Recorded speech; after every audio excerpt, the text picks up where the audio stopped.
Now come to the opposition day motion on Lord Mandelson. I inform the House I have selected the amendment tabled in the name of the Prime Minister. I now call the opposition spokesperson to move the motion. Shout Secretary of State Alex Burkhardt. Thank you very much, Mr. Speaker, and thank you for allowing time for this Opposition Day debate and this humble address. I think the whole House has been shocked and disturbed by the revelations that have emerged once again over the past few days.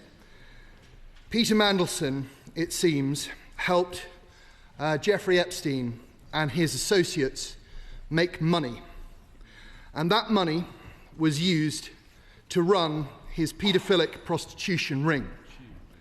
Those who broke the law to give that information helped make him rich, helped make him powerful, and share in some of the responsibility for the crimes that were committed, because they gave him the power that he abused. And no doubt for some of those involved, this was just a heady game of who had the best contacts and who could make the most money, played by a small set of men who took their thrill from existing outside of the rules. It seems that the more this thread is pulled on, the more that network unravels and the more shameful the whole episode appears. I think, generally, Mr. Speaker, there are three main things that must concern this House. The first is the now emerging conduct of Peter Mandelson when he was a member of the last Labour administration between 2009 and 2010. I understand that that is now subject to a police investigation, and it's good to see that the government is cooperating fully with that investigation. And I'm sure that when the police have finished their inquiries, there will be future opportunities for us to discuss that in this House. But the second issue of similar import is the judgment of the Prime Minister in appointing Peter Mandelson to our most senior diplomatic role. Will you give way? I'm happy to give way. I'm grateful to him giving way, and he's making an excellent point. And isn't it a surprise not to see the Prime Minister himself answering these questions? Because at the end of the day, he is the one who made the decision to appoint Mandelson as the EU ambassador. He has to therefore explain his decision-making process, what he knew and when. So why isn't he here? Well, I think, in fairness, it's not a problem for Mr. Burkhardt. It is up to the government to put up. Well, I'm glad it's not my problem, Mr. Speaker. My honourable friend is right in this regard. It was absolutely the Prime Minister's responsibility that this man was appointed. And one of the things we are trying to dig into today is exactly what he knew and if any information was kept from him, who kept it from him. Happy to give way to my honourable friend. I'm very grateful to my honourable friend for giving way. This is a serious issue and he's dealing with it appropriately. He would have heard, as I did, the Prime Minister earlier refer to the fact that the extent of the relationship of Mandelson and Epstein wasn't known. Does he not share what was the common view at the time amongst many cross parties? The fact that there was any relationship should have precluded Peter Mandelson from appointment to be His Majesty's ambassador to Washington. Well, my honourable friend makes an incredibly important point, and one that's obviously central to our considerations today, and one to which I'm going to return. So there was the conduct of Peter Mandelson whilst he was a member of the last Labour government. There was the judgment of the Prime Minister in appointing him. But there was also something I wish to touch on this afternoon, the conduct of Peter Mandelson whilst he was our ambassador in Washington. I will happily give way to my honourable friend. Can I commend the Shadow Minister and the Conservative Party for bringing this forward for consideration? It's absolutely incredible what we're listening to, what's happening. When it comes to a full investigation, it doesn't have to be the ambassador and all those years. The 5 years that he was the EU Trade Commissioner, can I suggest to the honourable gentleman that that needs to be part of the investigation as well? A full investigation, and every iota, every T was crossed, every I was dotted for Peter Mandelson, and that's what this House wants. It's what this nation wants. I think my honourable friend, as ever, is entirely right. I say the more that we pull on this thread, the more we seem to find And I think that all of Peter Mandelson's dealings as a politician and a businessman should now be laid out for the House and the country to consider. I will give way one more time, then I intend to make a little bit of progress. Thank you. I'm very grateful to the Shadow Minister for allowing me to intervene. The Foreign Affairs Committee, myself included, had called for Lord Mandelson to appear before us on multiple occasions to explain the circumstances and process of his unusual appointment. He did not adhere to that request. I wondered, does the Shadow Minister agree with me that his failure to come before the committee sends a signal that the government wanted to hide something, that there were issues in the appointment and vetting process, and that had there been transparency at the early stages of his appointment, we would have avoided sending someone who was wholly unfit to be one of the UK's most senior diplomatic appointments? Well, I think that's a very significant representation from a member of the committee. And it must be said that a failure of transparency at each stage in this process appears to have compounded the problems that the government is now dealing with. So what do we know now about the Prime Minister's judgment and the process that was going on in Number 10 around this appointment? We now know that the Prime Minister was aware that Peter Mandelson had an ongoing friendship with Jeffrey Epstein that continued beyond the conviction for awful offences against children. Not only was it in the public domain, but the truth is that in January 2024, a Financial Times journalist told the Prime Minister about it. And the Prime Minister admitted it in the House today, that it was part of the briefing note that he received from the Cabinet Office Proprietary and Ethics team. Now, we fully expect that report that was compiled by that team, the due diligence report, to appear for this House to consider. And reports of it appear in the New Statesman this morning. We're told that the report contains warnings of potential conflicts of interest surrounding Global Counsel, the lobbying firm which Peter Mandelson established and in which he retained about a 28% stake. We know that Global Counsel had Russian and Chinese clients, which, according to the reports in the press this morning, the Proprietary and Ethics team had serious concerns about. And we know, or at least we are told in the press, that the diligence report also referred to Mandelson's ongoing relationship with Jeffrey Epstein, clearly stating that Mandelson's relationship had gone over the point of conviction, and also drawing attention to the fact that Mandelson had used Epstein's hospitality in both America and also in Paris whilst the latter was in prison.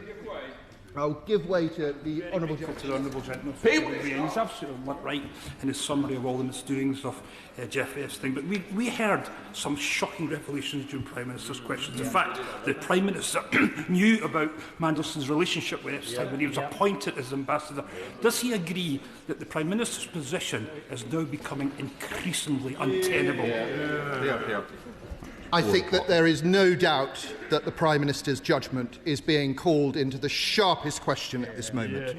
That we really, and it is becoming harder to see how any of us can rely on his judgment into the future. I will give way one more time, and then I must make some. Dr. Andrew Morrison. The Prime Minister's judgment is most certainly in the frame. What about his candour? Does he remember on the 16th of September, the Prime Minister himself introduced the Public Office Accountability Bill, which at its heart has a duty of candour. Do we see candour displayed at Prime Minister's questions today? Alex Burkhardt. Well, as my right honourable friend knows, the government developed an appetite for candour and then lost its appetite. That bill has disappeared into the ether. I think too much candour would do this government harm. And so I'm not going to give way anyway. I will give way in a moment, but I would like to make a little bit of progress.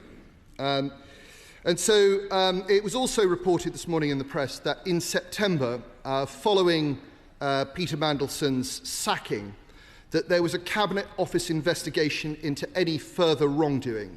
And I wonder if the Paymaster General could confirm whether he's aware of such a report, but at least assure the House that if such a report comes to light during his investigations, that will be published in response to this humble address.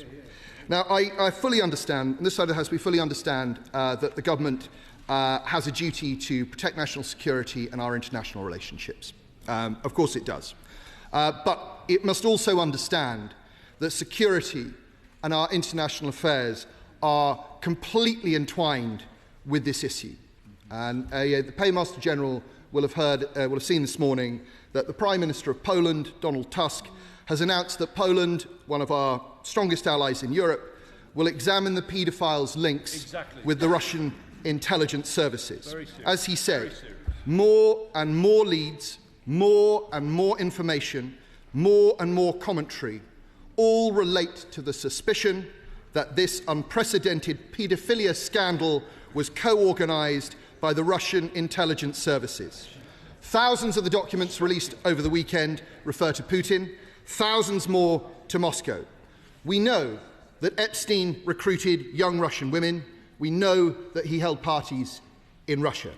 In some emails, I understand, Epstein said he could offer, and I quote, insight on Donald Trump to Sergei Lavrov, the Russian foreign minister. This is all of the ingredients of classic compromat.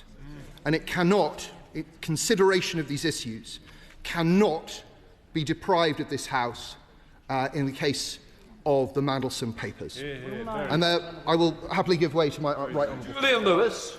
It has been for years a matter of mystery and speculation where Epstein acquired his vast wealth. Does my right honourable friend think that the Russian connection may provide the definitive answer to that mystery? Very good.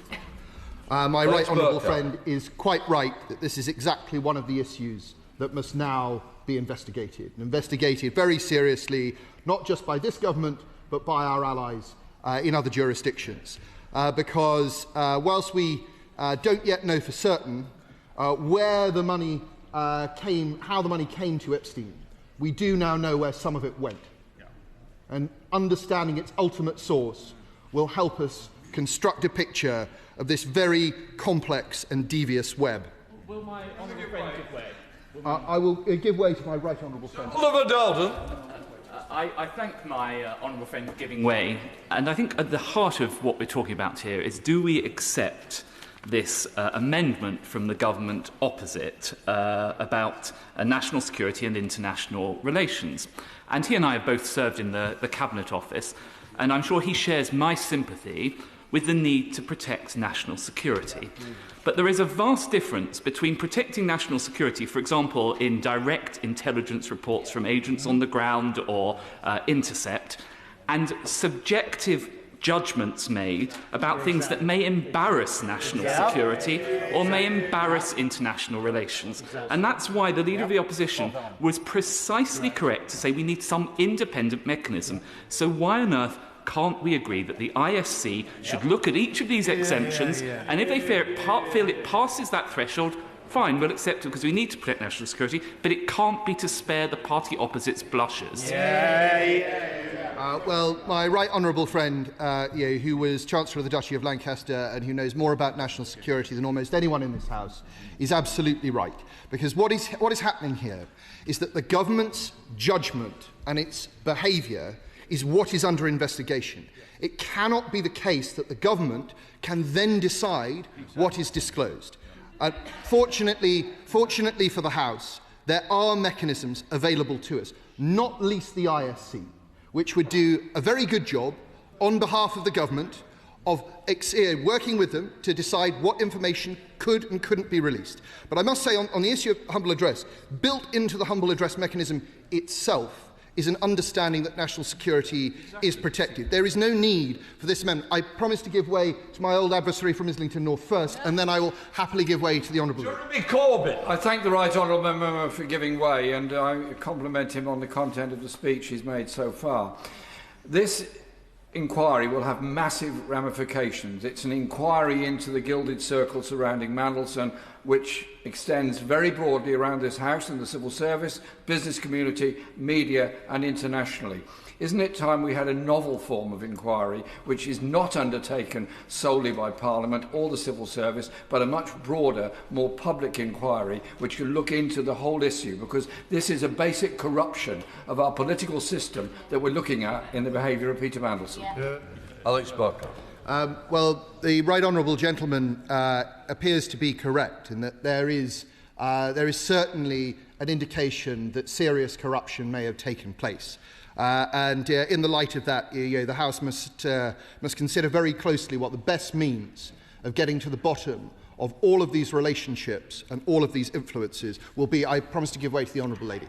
Member for giving away, and I think the House is getting a lesson that many families in Northern Ireland have had for decades, families like that of Sean Brown and the victims of steak knife, that national security is routinely deployed to cover the blushes of the UK government. I appreciate that the member is now arriving at this point, and would he support a wider review of his party and the government's application of national security to all sorts of disclosure cases? Alex Barker. Well, I think, without wishing to be distracted from the motion at play, I've actually seen Secretaries of State for Northern Ireland of all parties of successive governments try very hard to ensure that there is maximum disclosure for the people of Northern Ireland, whilst ensuring that national security is not compromised. So I'm afraid I see things through a slightly different prism to her. I will give way one more time, and then I intend to make some progress. I thank the right honourable gentleman for giving way, Mr. Speaker. There is a well-worn route for dealing with these matters through humble addresses and otherwise, but previous humble addresses, when this the party of government was in opposition, would name sometimes a select committee, and I was on the receiving end of that as then chair of the Public Accounts Committee. I just genuinely want to ask the honourable gentleman why the government, the opposition, did not put in the humble address that this should go to a select committee, because I still think there are ways to use the select committee corridor in order to scrutinise anything that may be more sensitive than can go into the main public domain. Alex Barker. I'm very glad that the honourable lady agrees with us that the ISC should be used in this context. I'm very glad that there is agreement between her and me that the front bench should be using the ISC in order to act in this way. And I hope that other members opposite will take the same view as this extremely experienced parliamentarian. I will give way one more time. Jeremy Wright. I'm extremely grateful to my honourable friend. Since he mentions the Intelligence and Security Committee, of which I'm a member, can I put to him this? The purpose of the ISC is not to act as some filter to decide what should go to the rest of Parliament. It's to act on behalf of Parliament, to consider material that Parliament, for good reason, cannot see. This is a motion about whether or not the government should disclose all the relevant material to Parliament. In this context, isn't it a perfectly usable and familiar mechanism for Parliament to use in circumstances such as this, for the government to disclose anything it does not believe the whole chamber can see to the Intelligence and Security Committee? My right honourable friend speaks from a position of experience, and he's entirely right. This is the House is very fortunate to have the ISC, and this is one of the functions that it can perform. The government can have reassurance on national security, and the House can have reassurance that no material is being kept from it that the government might find embarrassing. And so I ask, in his remarks, I asked the Paymaster General, who I know will have had nothing to do with this, and I know is a man of integrity, to think very seriously about the options of gisting, the role that ISC can play in that, and make sure that the government is not marking its own homework, because it's very important that our constituents and this House have confidence in what the government provides us. And now move on briefly, Mr. Speaker, before I hand over to other members of the House, to the conduct of Lord Mandelson whilst he was our ambassador in Washington. And I think that this is very relevant for our debate today, because it exposes again the Prime Minister's lack of judgment in appointing Peter Mandelson as our ambassador. There is obviously now very strong evidence to suggest that Mandelson behaved entirely inappropriately when he was a Secretary of State in the last Labour government. But there are now equally big questions outstanding about what was happening in 2025 in Washington. And this, as I say, is relevant now. On the 27th of February 2025, the Prime Minister, whilst in Washington, visited the American data and AI company Palantir at its headquarters. The meeting did not appear in the Prime Minister's register of visits. It only came to light later. Now, Palantir, we should remember or remind ourselves, was a client of Global Counsel, the company in which Peter Mandelson had a commanding share. Later that year, Palantir received from this government a £240 million deal. British companies couldn't compete. That deal was granted by direct award. Given the allegations now coming to light about Mandelson's conduct, can the Minister assure the House that the Cabinet Secretary will review the circumstances around the award of that contract and assure himself that there are no other such contracts, no other undisclosed meetings, that the government is going to go through all of the communications that Mandelson sent out whilst he was ambassador, messages we must assume, some of which were sent to old business contacts, potential few business contacts, and so on. In conclusion, Mr. Speaker, the Prime Minister knew that Peter Mandelson had maintained an unhealthy relationship with a man who was a convicted paedophile, and he appointed him to the role of ambassador anyway. Everybody in this House should be shocked by it. It must be concluded that had the Prime Minister been pressed on that point at the time, the appointment would not have been made. But the Prime Minister knew, his aides knew, and the appointment was made anyway. What else did he know? Only after this humble address, only if the government treats with it in good faith, will we know that. I very much hope that it is not the case that we find that there are gaps in our security and vetting process. If there are, the government will be able to fix them. But I think it's also likely that we'll see that there were reports that consistently raised concerns that were swept away. And it will then be the duty of the government to disclose who swept them away and why. Ultimate responsibility must rest with the Prime Minister. It is time for him to take responsibility. I call the Minister to move the amendment. Nick Thomas-Symonds. Thank you, Mr. Speaker, and I beg to move the amended motion in the name of the Prime Minister, my name, and indeed the names of right honourable friends. Now, Mr. Speaker, members will be aware that the government came to the House Monday for an update following the release of 3 million pages of documents by the US Department of Justice regarding Jeffrey Epstein. As the government said Monday, and I reiterate now, Jeffrey Epstein was a convicted paedophile and a despicable individual who revelled in abusing the vulnerable and destroyed the lives of countless women and girls. I will give way. I'll complete my introductory remarks, then I will give way to the honourable gentleman. What he did was unforgivable. Every time his crimes are in the public eye, victims must relive their trauma. And his victims are at the forefront of my mind, and I'm sure they're at the forefront of all honourable and right honourable gentlemen and ladies' minds in this debate. And as the Prime Minister has said, anyone with relevant information must come forward and cooperate with investigations so Jeffrey Epstein's victims can get the justice they've been denied for so long. As for Peter Mandelson, his decision to maintain a close relationship with a convicted paedophile, including discussing private government business, isn't just wrong, it is abhorrent. I did promise to give way. Stephen Flynn. I thank the Minister for giving way. I am, however, curious. Earlier we heard the Prime Minister state that he knew that Peter Mandelson had maintained a relationship with Jeffrey Epstein. Did the Minister also know? And if so, did he express any concerns to the Prime Minister at that time about his decision to appoint Peter Mandelson as Ambassador to the United States of America? So, Mr. Speaker, on the second point, I played no personal role in the appointment process, but as the Prime Minister said, the depth and extent of Peter Mandelson's relationship was not known at the time of his appointment. As soon as that came to light, the Prime Minister acted decisively and sacked Peter Mandelson. I'll give way.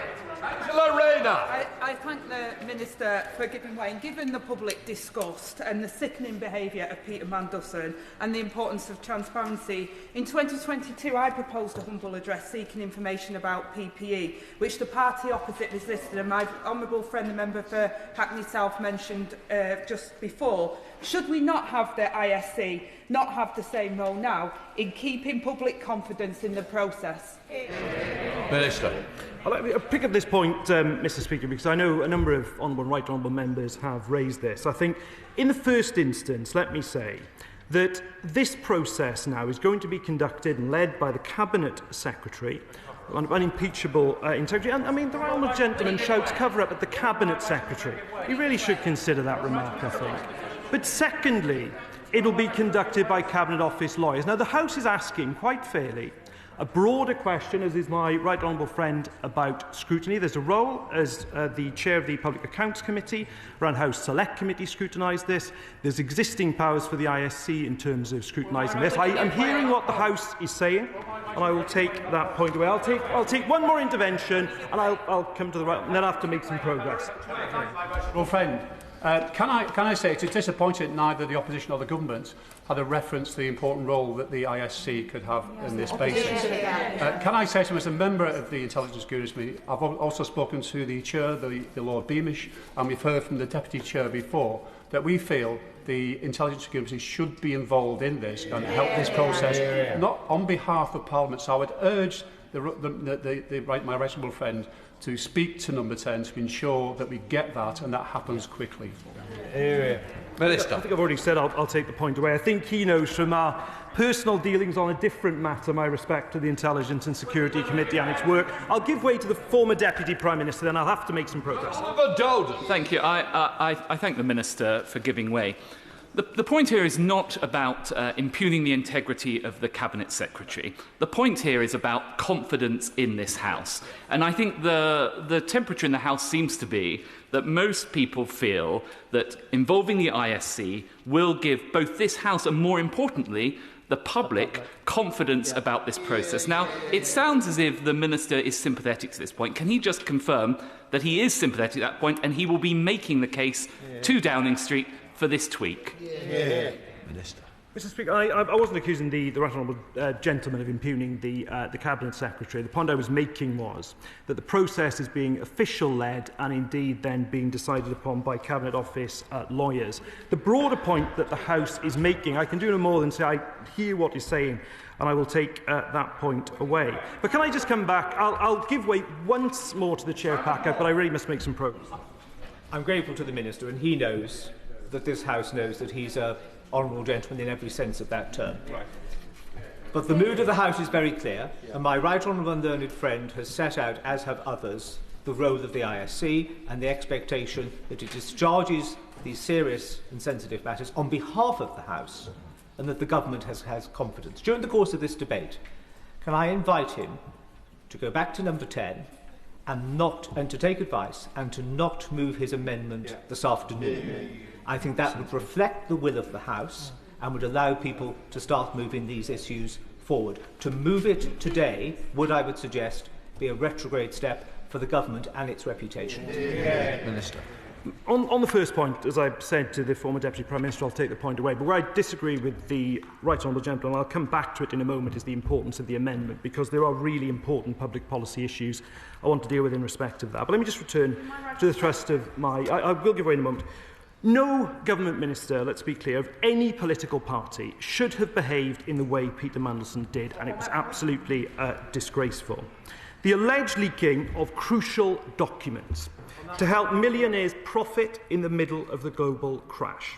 Lying to contemporaries, lying to the Prime Minister, lying to the public is both shameful and shameless. So let me just finish this point before I will take some more interventions in a moment.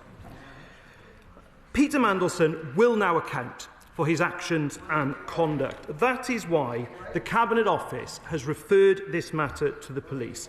And Mr Speaker, the Metropolitan Police have released a statement confirming, and I quote, that they have received a number of reports into alleged misconduct in public office, including a referral from the UK government. And the statement also confirmed that the Metropolitan Police have started a criminal investigation in relation to potential misconduct in public office offences, and that the police will, I quote, continue to assess all relevant information brought to our attention as part of this investigation and won't be commenting any further at this time.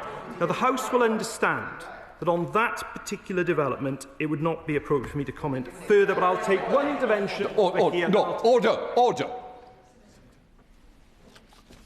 We're getting very carried away about the way the Metropolitan Police has been thrown around. I'm meant to have been contacted. I have not been contacted, neither the House. The House will understand that I am not responsible for the Minister, for the ministerial answers. Let's just put that on the record and let's see if we can tie this up a little bit. For the avoidance of doubt, I understand there is an ongoing police investigation into this case. However, no charge have been brought. The House sub judice resolution does not apply. In the context, it is up to the ministers how they reply, but the House rules do not prevent them from answering fully. So please, let's not hide behind that something's not factual. So let's get this on the record. And I still haven't had the phone call. Could I just say, in respect of that, Mr. Speaker, I hear precisely what you say, and I entirely accept that interpretation of the sub judice rules. I'm certainly not hiding behind it, and indeed I will come to some remarks about this in a moment. Order. Maybe I can help a little bit. But I think the answer was that we can't do this because there's a police investigation. And I think we've got to recognise that is not a reason. So please, let's not play off each other. I've made my point from the chair. Completely accept that, Mr. Speaker. I'll take one intervention here, then I'll take one over here. Chris Vins. Thank you, Mr. Speaker. I made this point on Monday, but I think it's really, really important to make again. The vast majority of members in this House and the other House come here to represent our constituencies. And I think people across the House would recognise I do my best to represent Harlow as much as I possibly can. Harlow, Mr. Speaker, would the Secretary of State agree with me that the reason the case of Peter Mandelson is so damning and upsets so many people across this House is clearly this individual, when he was in this place, and potentially when he was in this place, but certainly when he was in the other place, was not representing the people he was supposed to be representing, but representing instead a vile paedophile. So would he agree with me that the reason strength is so strong across the House is because actually he's letting down all of us? Minister. Yes, and the public rightly demands the highest standards from those in office. They demand the highest standards from ministers. We should be held to the highest standards, and my honourable friend's absolutely right. Peter Mandelson fell far, far short of those standards. His behaviour has been revealed to be appalling, and as the Prime Minister has said, we will not... Order. Please. The Minister is giving way, he will give way, but you can't stay on your feet all shouting, give way, give way. Please, let's give the Minister some time, and he will take you when he feels in the mood to take you, Minister. Thank you, Mr. Speaker. I'll take the honourable member for Bromsgrove, and then I will take an intervention. I thank the Minister for giving way. Given that at the point immediately prior to Peter Mandelson's appointment as ambassador, the UK had a respected ambassador already in the United States, and Dame Karen Pierce, why it was that the government decided, given the known abhorrence of both Jeffrey Epstein and the appalling previous judgment of Peter Mandelson, the government still decided that on balance it was a risk worth taking to appoint paedophile adjacent Peter Mandelson to the post of ambassador. Well, first of all, Mr. Speaker, can I pay tribute to Dame Karen Pierce, who I think represents the finest of our foreign service. Secondly, governments do make political appointments to these posts. That's happened. That is long-standing practice to a small number of posts. And the Prime Minister has already said if he knew then what he knew now, Peter Mandelson wouldn't have been anywhere near the government. I will give way to the Chair of Packer, then I will give way to my own friend. Dame Meg Hillier. I'm no longer Chair of the Public Accounts Committee, Mr. Speaker. Mr. Speaker, it seems that we are in something of a muddle here. Had the opposition named the ISC in the humble address, as in the past committees, then there would have been no debate in this House. But would the Minister agree that to put all information openly in the public domain could have risks, but there are well-worn filters through Parliament, through the Select Committee corridor, and there are various committees that could have locus in this space, to properly and sensitively handle information which has, in my time, never leaked from a committee, in order to make sure that we, on the committee corridor, on behalf of Parliament, are holding the government to account? Because I think there is consensus, Mr. Speaker, that everybody wants as much information as possible in the public domain so that we can get to the bottom of what has happened in this egregious situation. My honourable friend's absolutely right about those existing mechanisms of scrutiny, and I give her great credit for the work she does. I've always said on the point that's been raised opposite, I will take it away. I'll give way to my own friend. Sarah Owen. I thank the Minister for giving way. And on the point of Peter Mandelson letting people down, the people that have been let down most by this are the victims of Jeffrey Epstein. And does he agree that we wouldn't be discussing this disgraceful situation if it hadn't been that people didn't listen to the women that came forward in the first place, didn't listen to victims in the first place, and instead listened to men in power, men with deep pockets and men advising those in power? So don't we need to put the victims at the heart of this and not just ourselves? My honourable friend is absolutely right, and it is the victims, the women and girls who were victims of the trafficking and appalling, abhorrent behaviour of Jeffrey Epstein, who should be at the forefront of our minds. I'll make a bit of progress, then I will give way a few times again. And let me just say, Mr. Speaker, not only has the Cabinet Office referred the evidence about Peter Mandelson's time as a minister to the police, but we are also taking action going forward in the Hillsborough law that is before this House to introduce a duty of candour for all public servants that is going to make it an offence to lie to the public, making it a criminal offence to do anything but act with openness and integrity when things go wrong. And that is the action this government is taking to prevent future cover-ups and injustices. A statement of intention that we want to enshrine that capacity to speak truth to power. As my honourable friend said, the voice of victims being at the forefront, not as in this case a group of powerful men, putting an end to the situation where powerful people are able to avoid justice. Now, the government should rightly be tested and questioned by this House. One moment, I will give way to the honourable gentleman. But the action that is taken by this government is what is crucial now. And earlier this week, the Prime Minister asked the Cabinet Secretary to review all available information regarding Peter Mandelson's contacts with Jeffrey Epstein during his period as a Government Minister and to report back as a matter of urgency. After an initial review of some documents, the Cabinet Secretary made the decision to refer the matter to the police with the Prime Minister's support. And I should say, the Government stands ready to provide any support the police require as part of their investigation. On that note, I will give way to the Father of the House. Edward Lee, Father of the House. We're all agreed on the character of Lord Mandelson, but I'm not sure we're going to make much progress if we're just repeating ourselves on that, because we all agree. The reputation of the House is at stake. And what the opposition has to do is hold the Prime Minister to account. Absolutely.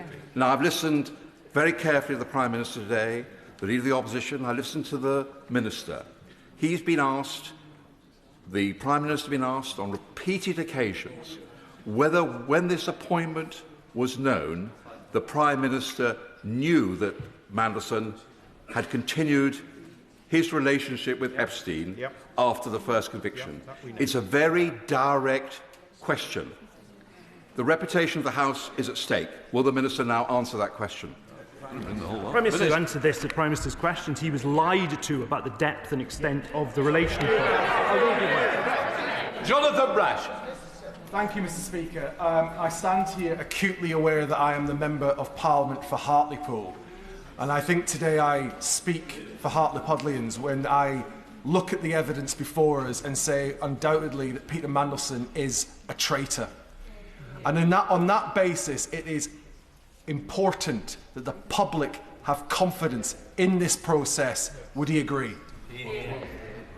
Yes, I absolutely agree, and I think the honourable gentleman expresses the anger felt by many across the House in that remark. I'll make some more progress, then I will give way a few times again. Now, I will make some more progress, then I will give way again. Now, members will recall, back in September, in light of the additional information in emails written by Peter Mandelson released at the time, the Prime Minister then asked the then Foreign Secretary to withdraw him as ambassador with immediate effect. And the emails released showed that the nature and extent of Peter Mandelson's relationship with Jeffrey Epstein was materially different to that was known at the time of his appointment. The issue over which Peter Mandelson was withdrawn from Washington was information not available at the time when the due diligence was done. And a due diligence process was conducted by the Cabinet Office and a security vetting process, they are different, were carried out. Since entering government, we've already taken action to strengthen the process for making direct appointments for ambassadors specifically and making direct ministerial appointments more generally. I will give way to my honourable friend. I'll come. I'm grateful to my honourable friend for giving way. There's clearly concern about the government amendment and that it doesn't go far enough in terms of scrutiny of those documents that might be withheld. Across the House, there is a consensus growing that the Intelligence and Security Committee could provide a way forward for scrutiny of those independent scrutiny of those documents.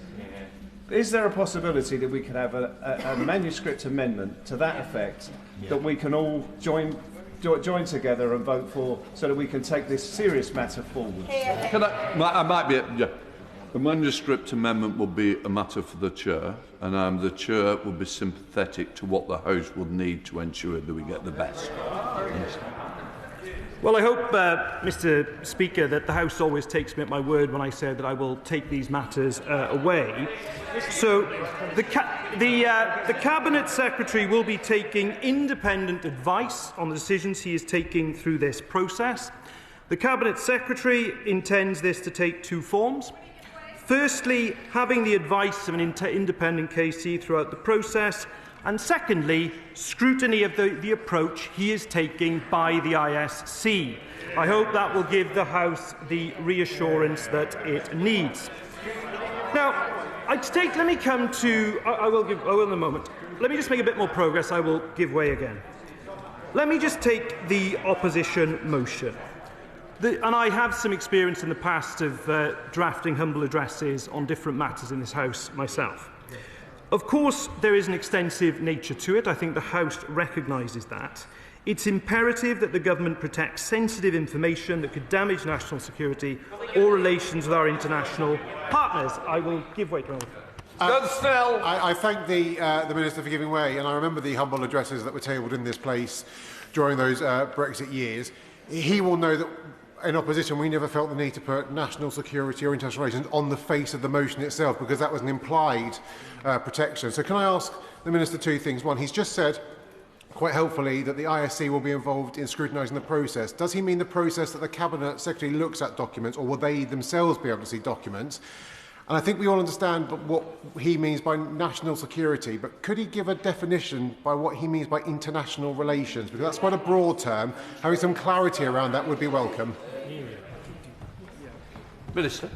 Yeah, I mean, I think my honourable friend has similar memories of that particular Parliament. But for example, on the motion on Ledbedeff, for example, we included in the motion in a form which may contain redactions, but such redactions may be solely for the purposes of national security. So we did do that. And in terms of the humble addresses that I was involved in drafting, I was very, very precise about it. Before I come to the scope of the motion, I've got two. Yes. I'm extremely grateful to him for giving way, and I know the Minister takes the role of the ISC very seriously, and I appreciate that he is trying to help the House with what he has just said. However, he will appreciate the difficulty the House has is it needs to decide what to do in relation to the motion before it today. Yeah. Members on both sides will have to decide how they should cast their vote. Yeah. So although there is some reassurance in the Intelligence and Security Committee being involved with the Cabinet Secretary's process, that will not be possible before we have to reach a decision on this motion. Yeah. The principle here is surely this, that the whole House cannot see everything. I have sympathy with the Minister on this, both in relation to national security material and, rather more sympathy, I'm bound to say, than my colleague on the front bench in relation to material which may be sensitive relating to international relations. But following on from the comments that have been made on his own side, including from the Right Honourable Lady for Hackney and Shoreditch, isn't the answer here that the opposition front bench will accept that its motion will include the concept that if material is sensitive, it is supplied to the ISC only and not to the whole House, but that everything should be disclosed to the House either via that route or via a route to the whole House. Absolutely.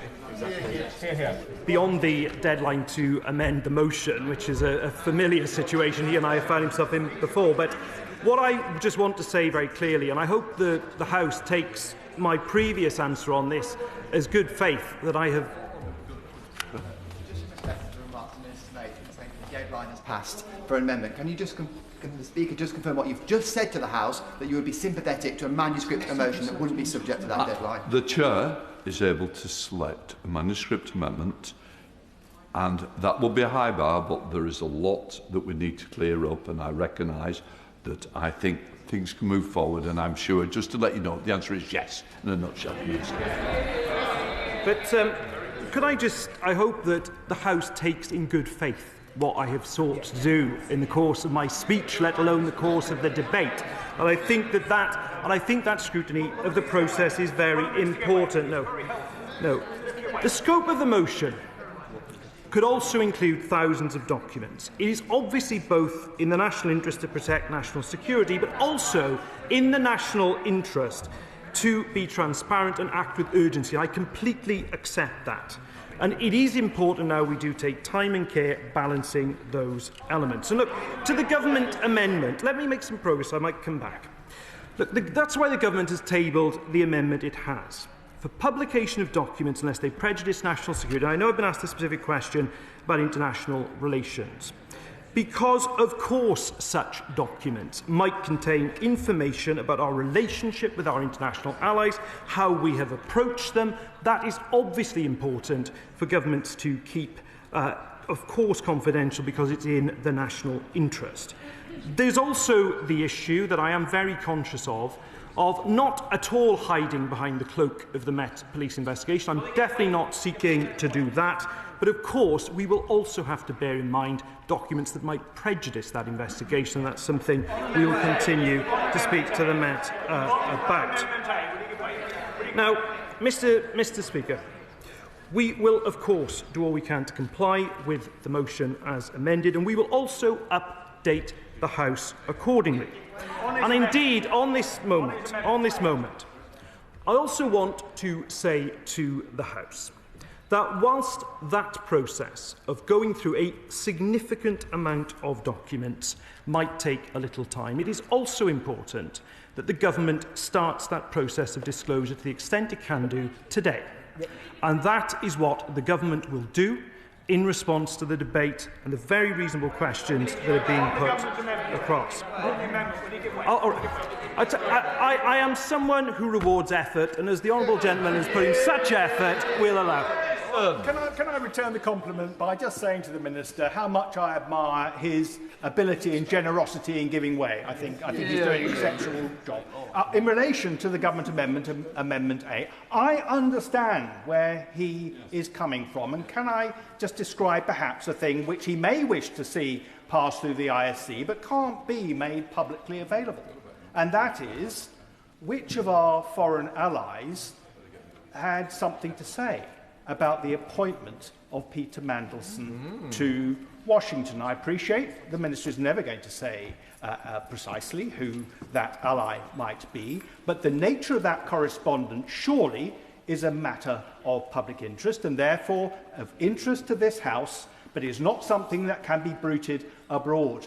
So the ISC provides a very obvious solution to discovering what representations were made and what material was passed between our allies and the Cabinet Office before this appointment was made. Can he make that commitment? Minister. Well, I hope the House has seen, even in the course of this debate, Mr. Speaker, how the constructive approach I've tried to take on the role of the ISC and its role in this process. That's precisely what I've done.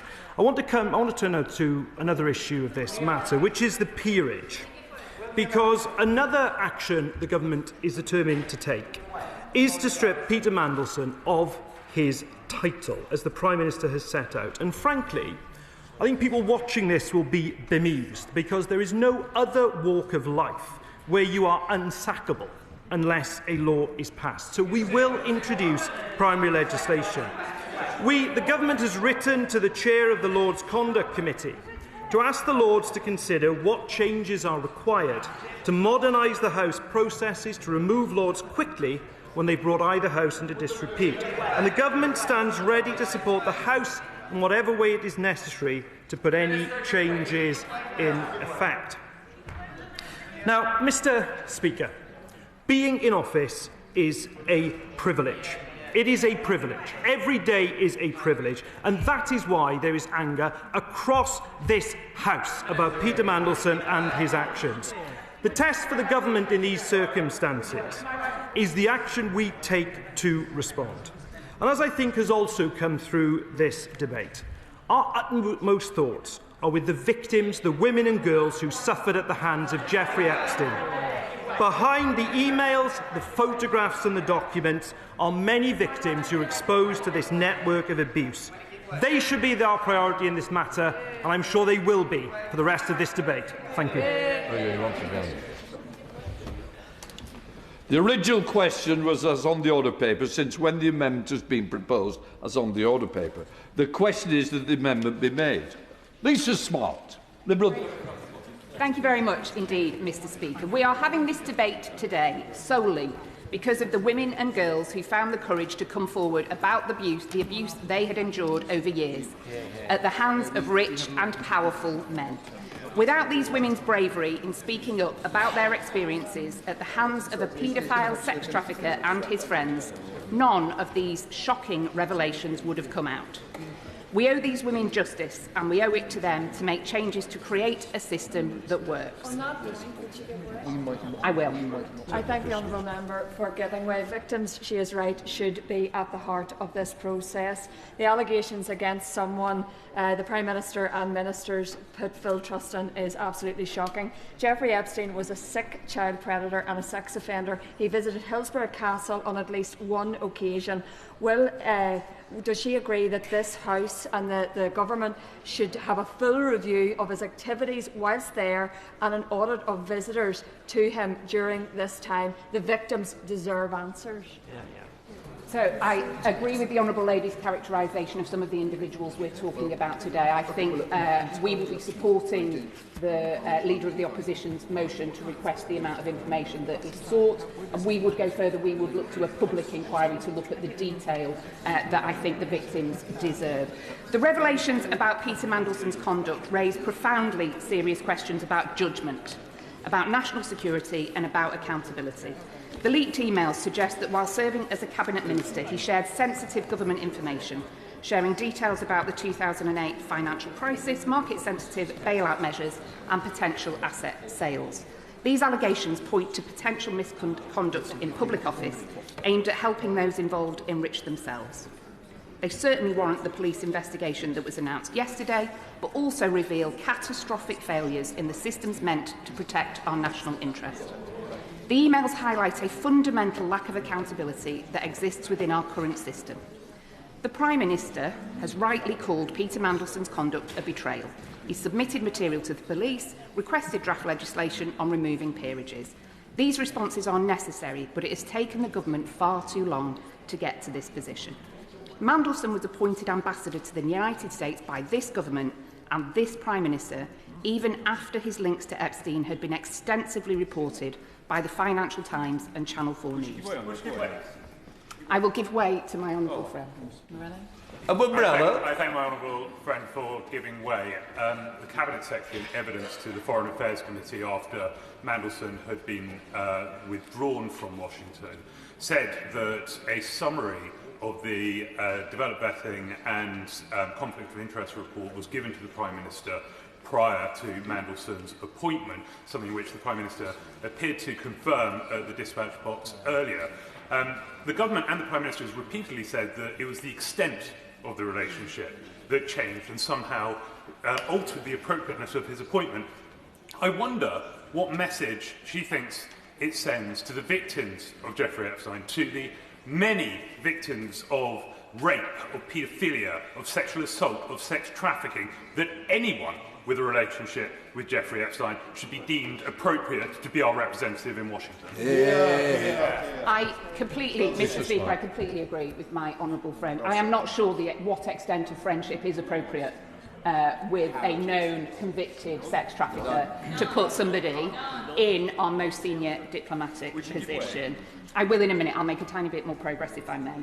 Channel 4 Dispatches in 2019 interviewed a witness who saw Epstein take a phone call from Mandelson while he was in prison for child sex trafficking. Mandelson asked for a favour to meet the then JP Morgan CEO. All of this information was in the public domain. I'm grateful that she's made the exact point about it being in the public domain, often from the US. And one of the questions we haven't heard from the government was a request put in to the US to ask whether there are any concerns in the first place, because we know that this relationship was public. We know that it existed. So did the US get asked for any information or any concerns they have? I haven't heard the government explain this point. Has she? I've been listening as intently as the honourable gentleman has, I'm sure. I think there are so many questions that are right for the government to answer. We believe a public inquiry is the way to get to the bottom of that after any police investigation has concluded. There are questions that swirl around which advisers said what and when. But the decision to hire Mandelson was ultimately the Prime Minister's, and he must be held responsible for that choice. On that point, will she give way? Happily.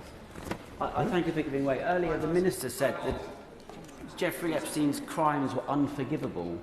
Does she think that the Prime Minister appointing said known paedophile, was that forgivable? Is that forgivable? I think my honourable friend is referring to the friend of a known paedophile rather than the appointment of a paedophile. Thank you very much. Which is an important clarification to make. I think that there are rightly questions surrounding the judgment displayed by the Prime Minister in appointing Peter Mandelson to the position of UK Ambassador to the US. And the questions around that judgment, Mr. Speaker, are wholly valid, as are questions being asked around current Cabinet Ministers who also chose to maintain friendships with Mandelson, with rumours of him popping in and out of some offices at will. And I must say I noted the facial expressions of some on the government front bench during PMQs earlier today. Many questions were raised about Mandelson before his appointment, of course. There were questions raised about him during the 2009 expenses scandal. He was forced to resign from Cabinet twice for unethical behaviour, and we understand the security services raised serious concerns about his appointment last year. Yet he was still appointed to one of our most sensitive diplomatic positions. This is not a case of one unforeseen problem. This is a pattern of warning signs that were ignored. This Labour government promised to break with Conservative chaos, and instead we see the same failures, inadequate checks, reactive crisis management, and an inability, I will in a moment, and an inability to prevent obvious problems. You do not restore public trust with heartfelt apologies after things go wrong. You do it by having proper systems that stop scandals before they happen. Labour has failed to maintain public confidence, and they must do better. I will give it. I thank the Honourable for giving way. Obviously, people here want to get to the bottom of accountability in terms of the Prime Minister, other elements within number 10, and, of course, what Peter Mandelson himself has done. But there is something out there, I think, which is more systemic, and the public understand that this isn't just about a number of rotten apples in the system. It is systemic. It is about wealth and power and access and how they treat young girls and women and us, the public. They take us for mugs. So does she believe that this is wider than just a few bad apples? It is systemic, and that's what needs to be addressed here, and that's what the public wants. So I wholeheartedly agree with the honourable gentleman. I'm wondering, Mr. Speaker, if he's seen ahead in my notes for my remarks about some of the systemic changes we as Liberal Democrats would like to see. I agree with him. This goes far beyond a few bad apples. There are systemic failures in our country that we need to seize this opportunity to address. There are fundamental weaknesses in our system of government, weaknesses that successive administrations have failed to address, and which now further threaten public confidence. I'm going to take the urging of the Father of the House to focus on how we make progress from here. We must make reforms to the ministerial code, as it is clearly not functioning as it is. The Code exists as a set of rules and principles acting as guidance for ministers rather than having legal basis. Therefore, ministers who breach it face no legal consequences. When the Ministerial Code is investigated, even when this is done by independent advisers, the Prime Minister can decide whether to listen to the adviser or not, which means that accountability becomes almost meaningless.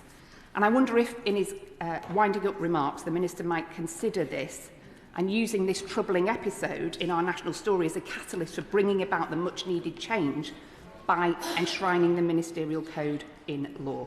Liberal Democrats believe that to go some way to restore vital public trust in our democracy, we also need to make fundamental reforms to this House and the other place. Members of the government clearly share this sentiment, as we've heard various ministers on the airwaves over the last couple of days saying that the government recognises the urgency of reforming the Lords and may bring forward proposals at pace. I'd be grateful if the Minister could lay out further detail of their plans to legislate, especially given growing concern about public trust in our democratic institutions and the integrity of this Parliament. The government holds a substantial majority in this House, and we've seen that they're able to push through legislation rapidly. We saw this only last week with the Medical Training Prioritisation Bill, and the same process could be used to make urgent changes to the other place. Ministers need to set out the legal mechanisms available to suspend or remove a peer, the timetable for any planned legislation, the progress of cross-party discussions that have been mentioned in the press, and how confidence in the upper chamber will be restored. Because without clarification, uncertainty risks further eroding public confidence in Parliament and in our democratic institutions. To the specifics of the motion we're discussing today and the government amendment to it, we Liberal Democrats believe firmly that transparency is vital, and it is the very least the government can do to release the information requested, so we will be supporting the main motion. We would go further. We don't even know the full extent of the British establishment's involvement in Epstein's appalling crimes, or how many British girls and young women were trafficked by him. We are calling for a full public inquiry with the power to compel witnesses, both to get justice for the victims and to protect our national security. On that point, I will give way. I thank my honourable friend for giving way, and specifically on the information that's available. Does she share my discomfort with the fact that this information has only become clear for us, but this mass release of information from the Department of Justice in the United States? And whilst I understand the government's reluctance to release information that may well harm international affairs, that doesn't seem to be a concern of the US government. I'm grateful to my honourable friend, and I think the best disinfectant is often daylight. I am strongly in favour of transparency and welcome it, including the information that's being requested today. For giving way. I think her point about the wider establishment is important. Thank you, Mr. Speaker. Individuals like Sir Richard Branson, who were clearly offering to help Epstein to launder his identity and his reputation by suggesting PR advice on how he might recover from his prosecution, and gentlemen like Bill Gates, whose wife has very bravely spoken out against one of the reasons why she left him due to his links to Epstein. How do we make sure that men like this, who continue to have extreme power, can face some sort of justice on this?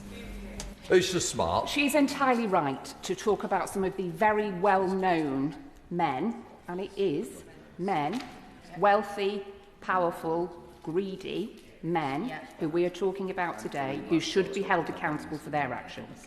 The transparency that is sought today is something I think we should all welcome and have in our minds the victims and survivors, and preventing future young girls and women from being victims and survivors of similar crimes. We should do all we can and take that responsibility that we have very seriously indeed.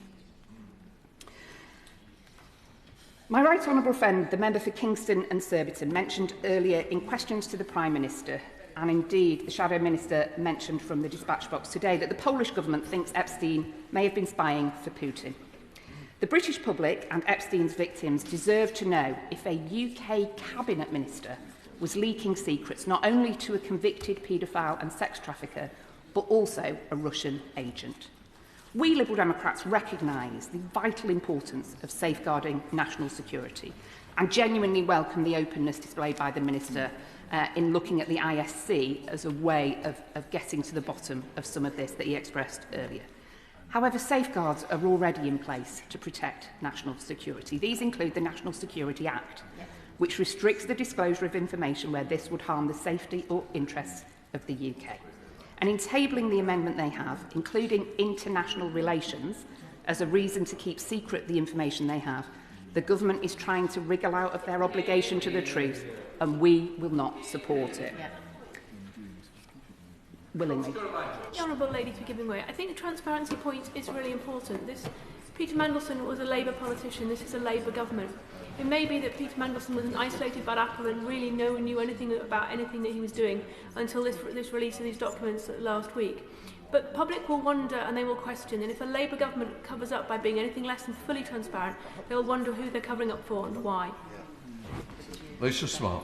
I think there have been a series of administrations who have not been as open as they might be, who've made poor choices about the behaviour of some of their members that have ended up in scandal and disgrace. And I completely agree if she's making a point that public trust in our institutions, public trust in our government is vital, and we must all take that very seriously. There is a sorry legacy of recent governments who have behaved less than impeccably in a number of ways. And I think using this whole sorry episode as a catalyst to bring about much needed change is something we would strongly support. Would you give way? I will give way and then I will. And for Andrew Millis. Giving way. Now, the Prime Minister has said it's okay because the Cabinet Secretary is going to command this process. Does she agree with me that the Cabinet Secretary is a person of impeccable repute, but whatever he is, he can't be objective because he's been involved in this process. Absolutely. It is almost Right. unfair Exactly. to put this That's quite right. on him. So what mechanism can she devise that will deal with that, other than give the great bulk of this, because international relations is going to cover the great bulk of this, to the ISC?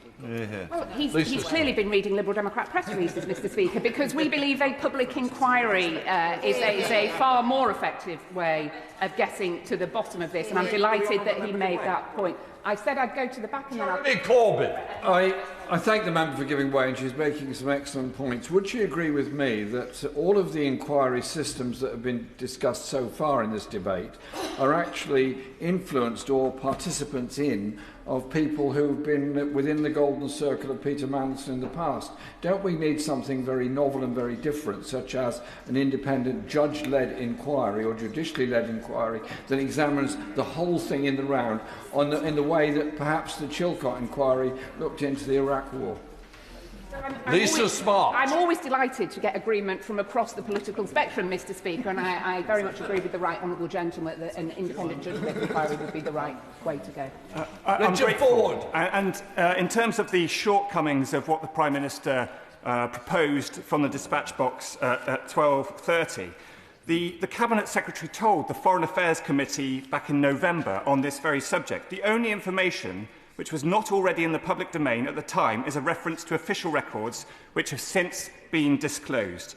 We've learned, obviously, this week that was not the case. Yeah. And so the Cabinet Secretary is plainly not the right person to be leading this government investigation. Wouldn't she agree? That's a very good point. So I think you make the point extremely well. I believe that a public inquiry, a judge-led, an inquiry in the public, which could take evidence in camera as appropriate for national security would be the right way forwards, and I think I'd encourage the Minister to consider when he's winding up where we go from here, because transparency must be prioritised over the potential embarrassment any of these documents could cause, and surely those on the government benches must see that.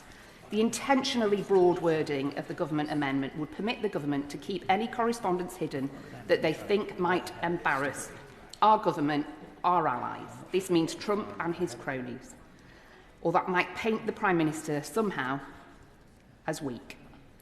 Surely a relevant factor when considering international relations. It must not be allowed to do so, and we will be voting against the pretty shameless government amendment. Finally, Mr Speaker, there are rumours that Peter Mandelson is still receiving a salary or payments from the UK government, potentially including his ambassador's salary, severance pay and/or a pension from his time as a minister. And I'd be very grateful when winding up if the Minister could confirm if any of this is the case. I will one last time. Alicia Thank you. I really thank the Honourable Lady for raising this, because I wrote to the Cabinet Secretary on the 5th of December asking when Peter Mandelson's pay stopped, how much the severance payment was, and whether taxpayers had to foot the bill for it. Despite that being well over 2 months ago, I have had no response. So how can we have any confidence, does the Honourable Lady think, that this investigation will be done properly when the Cabinet Secretary won't even answer basic questions on how Mandelson was paid and how much it cost us all? Lisa Smart. I agree strongly with the Honourable Lady, and I think that transparency is what the public deserves, and it's what we in this House demand. This whole sorry tale is about more than the failures, greed and corruption of one man, or even whole swathes of rich, powerful men who conspired to abuse their wealth and power over many years. It is about judgment, and it's also about a system that has long been not fit for purpose, and an establishment that wants to keep things just the way they are because that suits their needs. We should use this shocking situation to bring about the changes our country needs, that trust in politics demands, and that those brave women who spoke out deserve. Here we are. Dame Emily Thornbury. Thank you very much, Mr. Speaker. I'd like to start by acknowledging the victims of Epstein and the powerful men around him, vulnerable, abused women and girls who were sold and traded. And since the publication of Epstein's papers, we have learnt so much more. I just, Mr. Speaker, want to read one email from Jeffrey Epstein to Peter Mandelson, dated the 28th of October 2009. And it says this: New York, Brown, Cuban American, have you made any decisions? Peter Mandelson answers a few minutes later, why are you awake? These questions are all related. DESP for QAM, but can only get to New York at a time when people feel G, this may be Gordon Brown, won't have some sort of breakdown. Still working on it, therefore. There are so many questions about that. One of the suggested answers might be that it's not just young women.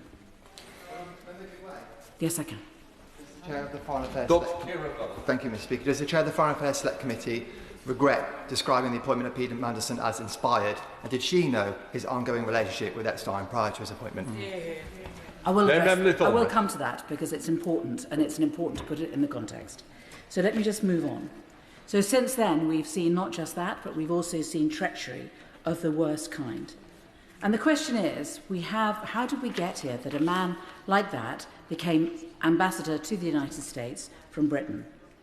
And I think that we have to begin by bringing ourselves back to when Donald Trump was elected and how challenging that was and how difficult it was to know what the best choice was when it came to who the ambassador to the United States ought to be. There was a choice. We could have continued with the ambassador who was already there, a woman called Karen Pierce. She'd been invited to Mar-a-Lago many times. She had connections in with Donald Trump's circle. She was an older woman, a powerhouse. She's great at making friends. She wears mad shoes. And she's one of a generation of senior, older women who, too many of whom are no longer in the Foreign Office and have been replaced by boys. At the time when Labour was elected, of the 6 other members of the G7 countries, all of them were Britain in all of those countries were represented by women, including the United Nations as well. And now there is only one. We had a choice between deciding to continue to ask Karen Pierce to be the ambassador or to go in another direction. And the question was, what was the right way to do it? We went for Mandelson because it was seen as an imaginative response, and I welcomed it as an imaginative response. Personally, I would have continued with Karen Pierce, who's a woman I know, and I trust and I admire. But if a choice has to be, if a different direction was to be made, it was a choice that was imaginative and was one that made some sense in the context of Donald Trump becoming Prime Minister. I will give way in a moment, but let me just finish this point. So on the 3rd of November, when we discovered more information about Mandelson's relationship with Epstein, we asked for Chris Wormold, the Cabinet Secretary, and Oliver Robbins, the Permanent Under-Secretary at the FCDO, to come before the committee to give evidence, because we were concerned as to how this had happened, that there was clearly so much background information about Peter Mandelson that simply was out there but didn't seem to have been considered properly before a decision was made.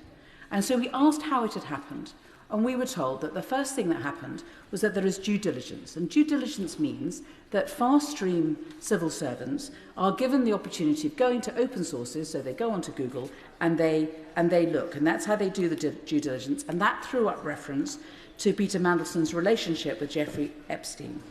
I asked Sir Chris Wormold, and it's question 313, it's really important to be clear about this. I'm sorry to keep banging on about it, but was the Prime Minister told that Peter Mandelson had stayed at Epstein's Manhattan townhouse in 2009 when Epstein was in prison for soliciting an underage girl? Because it does seem to me to be different, and perhaps it's my background as a lawyer. But to be friends with someone who's accused of something and to stand by them shows one sort of character and shows a certain strength. But once someone has been convicted, to continue to be friends with them, to stay at their house, actually shows a completely different type of character. And for me, that was a nub point and something that I wanted to know whether the Prime Minister had been given that information, which was publicly available, which I have to say had passed me by, but I knew the friendship, but to know that the friendship had continued post-conviction, I think is really important to establish the difference. And that was something that we asked, and the answer was, I'm not going to tell you the contents of the due diligence report. I will give way, of course. I thank the Honourable Lady for giving way at that point. I understand that she's saying that the information that Peter Mandelson had maintained a relationship with a then convicted paedophile passed her by. However, she does have an entire committee of clerks who will have advised her. And I'm afraid she also says that she said it was an imaginative appointment. I'm afraid her words were it was an inspired appointment, because I spoke out against the appointment. So can she please explain to me whether her clerks at any point shared with her concerns about the background of Epstein and his relationship with Mandelson, and whether she therefore will now say that she regrets calling it an inspired appointment? Anyone who either made the decision or who says it was a good thing must regret that, of course. But, you must remember that the appointment was made on the 18th, and I made those comments 2 days later. So, during those 2 days, it would be right to say, it was the run-up to Christmas, the clerks were not people that I referred to first. There was work done thereafter, and the reason there was work done thereafter was because what we wanted was, once he had been appointed, once the announcement of the appointment had been made, we wanted him to come before the committee and we wanted to ask him questions. And it was very important, we felt, that he was asked questions in an open committee hearing where there would be a record made and where we could ask him questions such as the ones which I put to... May I just finish this? I said this. I said, if he had come before us, we would have looked on the internet, we would have Googled, we would have found that Channel 4 had done a documentary, The Prince and the Paedophile, that clearly highlighted Mandelson's links with Epstein. We would have given consideration to the Financial Times and the Guardian reports in June 2023 that referenced the JP Morgan internal investigation. In those reports, what was most damaging of all was that Epstein was sentenced in 2008 to 18 months imprisonment for soliciting an underage girl, and Peter Mandelson goes to stay in his townhouse in Manhattan in 2009. At that time, Peter Mandelson was the business secretary, so we have the business secretary staying in the townhouse in Manhattan of someone convicted of paedophilia. We would have asked those questions, and whatever answers would have been given, whether they were honest or not, would have been out there in the public. But the problem was, I think, was that a decision was made in the haste of Donald Trump's election to go for an imaginative, inspiring, alternative person to go to the United States, and there was not enough time spent on it. And so the decision was made to appoint, subject to... No, please, let me finish. I do want to... let me just finish what I'm saying.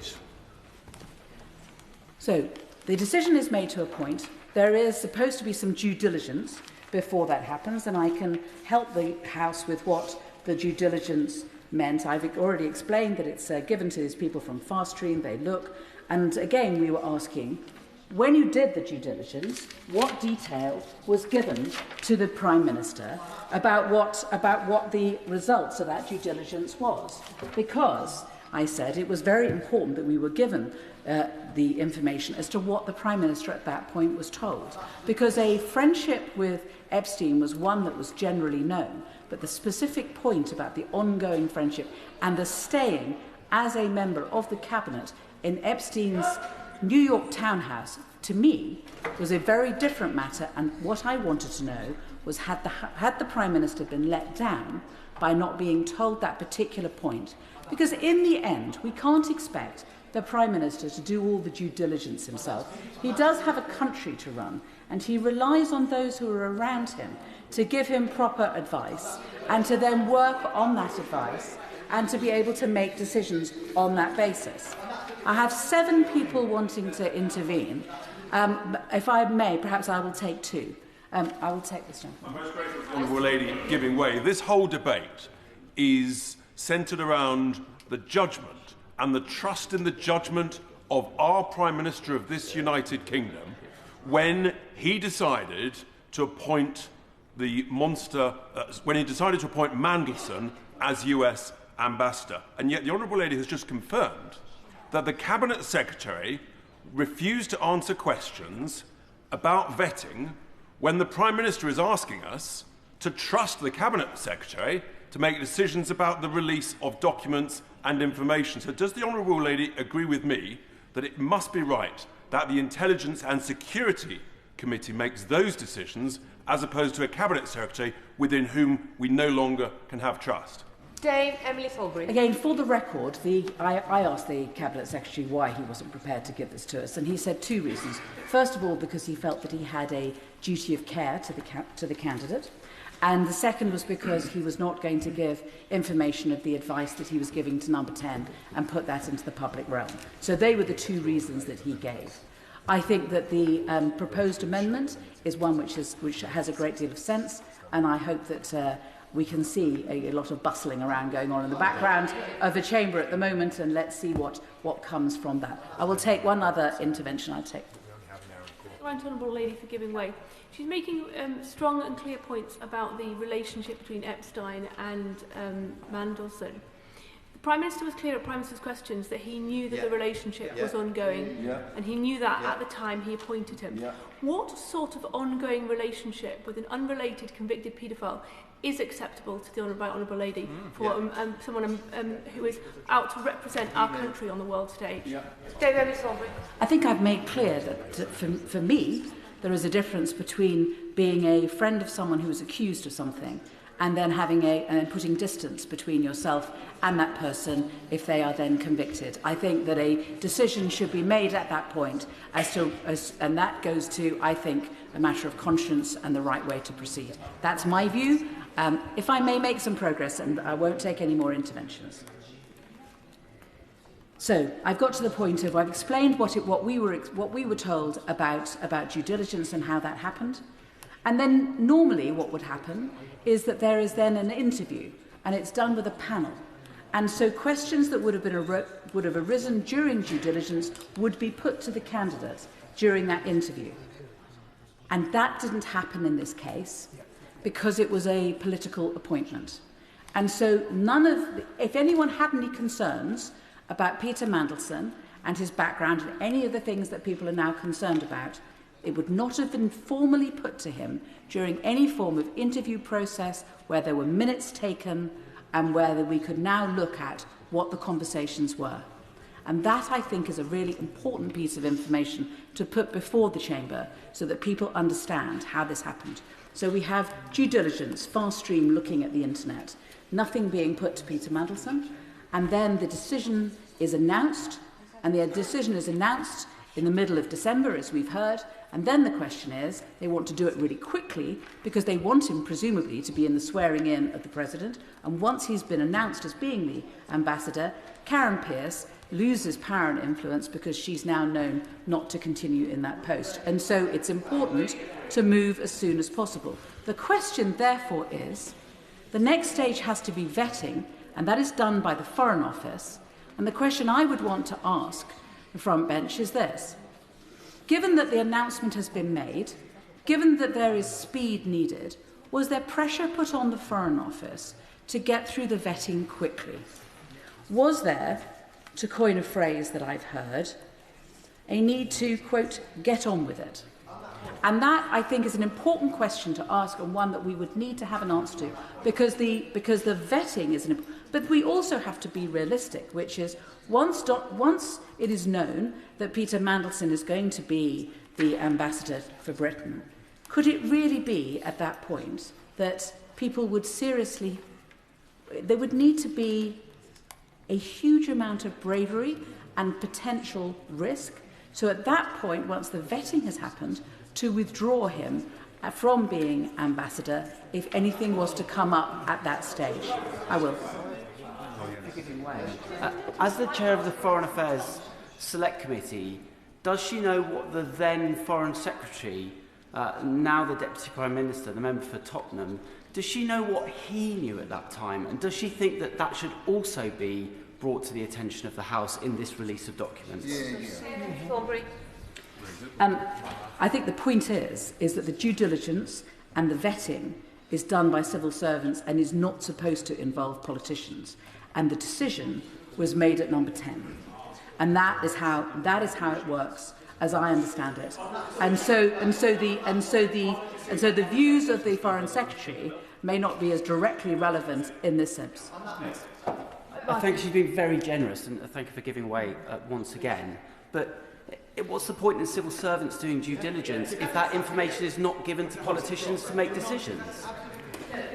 It's given to those who are making the decisions, as I understand it. As I understand it, the due diligence is done by the Cabinet Office, and then the decision is made as to which candidate. They did due diligence on a number of candidates, and then the decision is made as to which candidate is going to be put forward. Then it is announced, and then there's the vetting done by the Foreign Office. And then that information is then handed back. And I believe that's the process. I think it's important, just for clarity, that people know that is what the process is. Because if we are about to get a large amount of information, it's important to have an understanding of how it worked. I'll give... Yes. I'm very grateful to the chairman of the committee. She's right in that respect. If I could just quote from a letter to my committee from the Cabinet Secretary, due diligence is generally carried out by the appointing minister's department. In this case, it was carried out by the Cabinet Office on behalf of number 10. So it is not usually shared with other departments. This is an answer to a question, was the FCDO involved, and was not in this case. So the FCDO, this was purely Cabinet Office at number 10. Right Honourable Lady's right. Just thought that quote may help her in her argument. Thank you very much. Okay, then, yes, I've read the letter. I'm afraid I didn't have it at my fingertips, but it's important, I think, to put all of this information before the House so that we're able to make... And then the question is, what does vetting mean? I appreciate there are other processes that we can't go into here, and it wouldn't be appropriate to do it. But again, if I can just... I hope we have helped to the House by an answer that I got. Is question 269, where I said, the foundation of it seems to be that they fill in a form, you have to take in good faith that they're filling it in correctly, and then you check what it is that they've said. So if they have admitted anything, no one is looking outside what is on the form. And Sir Oliver Robbins said, that is broadly correct, yes. So that is vetting. Yes. That is vetting. I'll give way to the Honourable Lady. Bolton. Grateful, Madam Deputy Speaker. I will touch on vetting in my contribution later. As someone who was vetted by the Foreign Office many, many years ago, I'd like to actually seek some clarity as to whether Peter Mandelson went through the full vetting process that a normal member of the diplomatic service would do ahead of taking up such a post, or did he simply undergo what is known more in political terms and chief whip terms as the PET process, which is undertaken by the Cabinet Office, because full vetting, Madam Deputy Speaker, takes a long time. I understand what the Honourable Lady is saying. Obviously, I don't know. All I can do to help the House is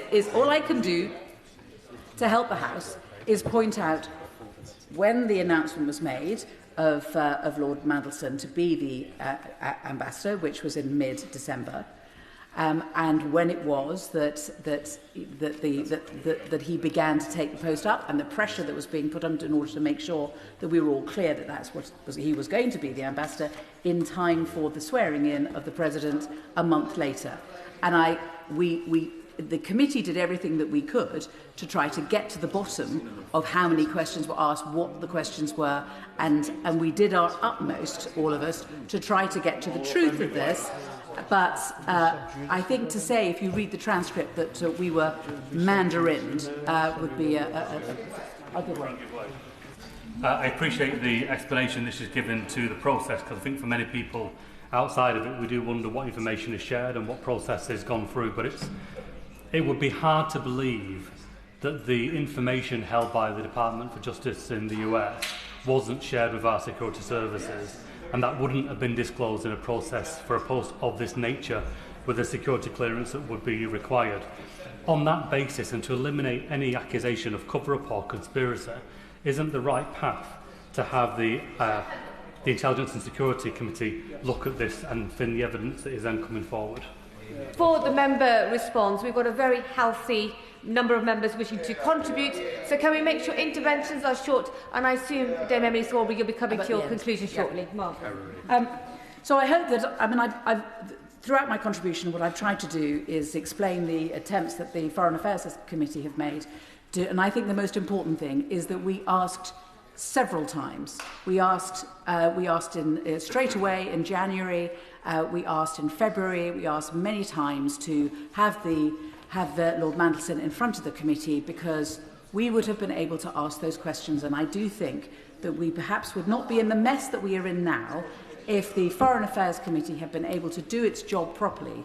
And we expect that the next political appointment, if there is one, will be put before the committee so that we are able to ask questions in a way that is not necessary for appointments for people within the Foreign Office. But if you want to put an additional person in who is a politician, politicians should be asking questions on the record so that we know what it is that we're getting and what contribution they can make and the risks that are being taken. We would have asked about Epstein, we would have asked about loans, and the answers, truthful or not, would have been on the record.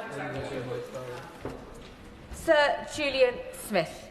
Speaker, humble addresses are very difficult for the government of the day and for chief whips, and the cabinet minister just leaving presented many humble addresses that I dealt with. They're difficult from a legal point of view, they're difficult from the position of protecting the rights of the executive to have independent advice. And as the Right Honourable Member for Ashton-under-Lyme said, sometimes those judgments are handled in a way that retrospectively might have been different.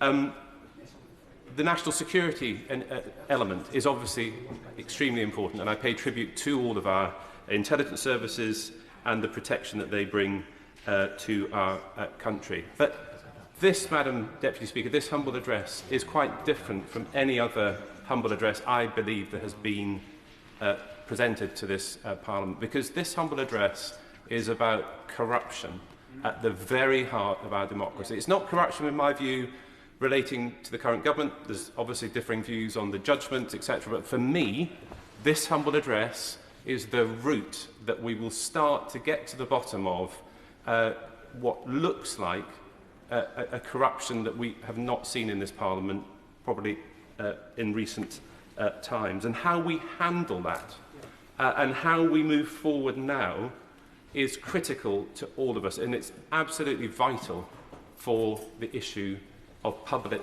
trust. I'm not going to go away. Public trust.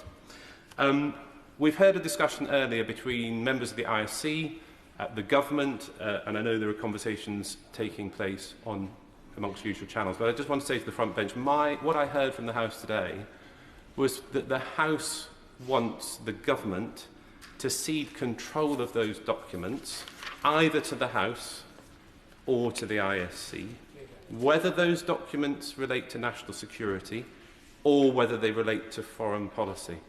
I also heard that the House is very cognizant of the fact that this place will not see all of those documents. The ISC may see many of those documents and we will not see them.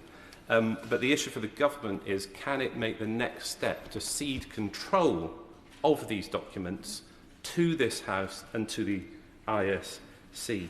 Would my honourable friend give way on I that will point? give way.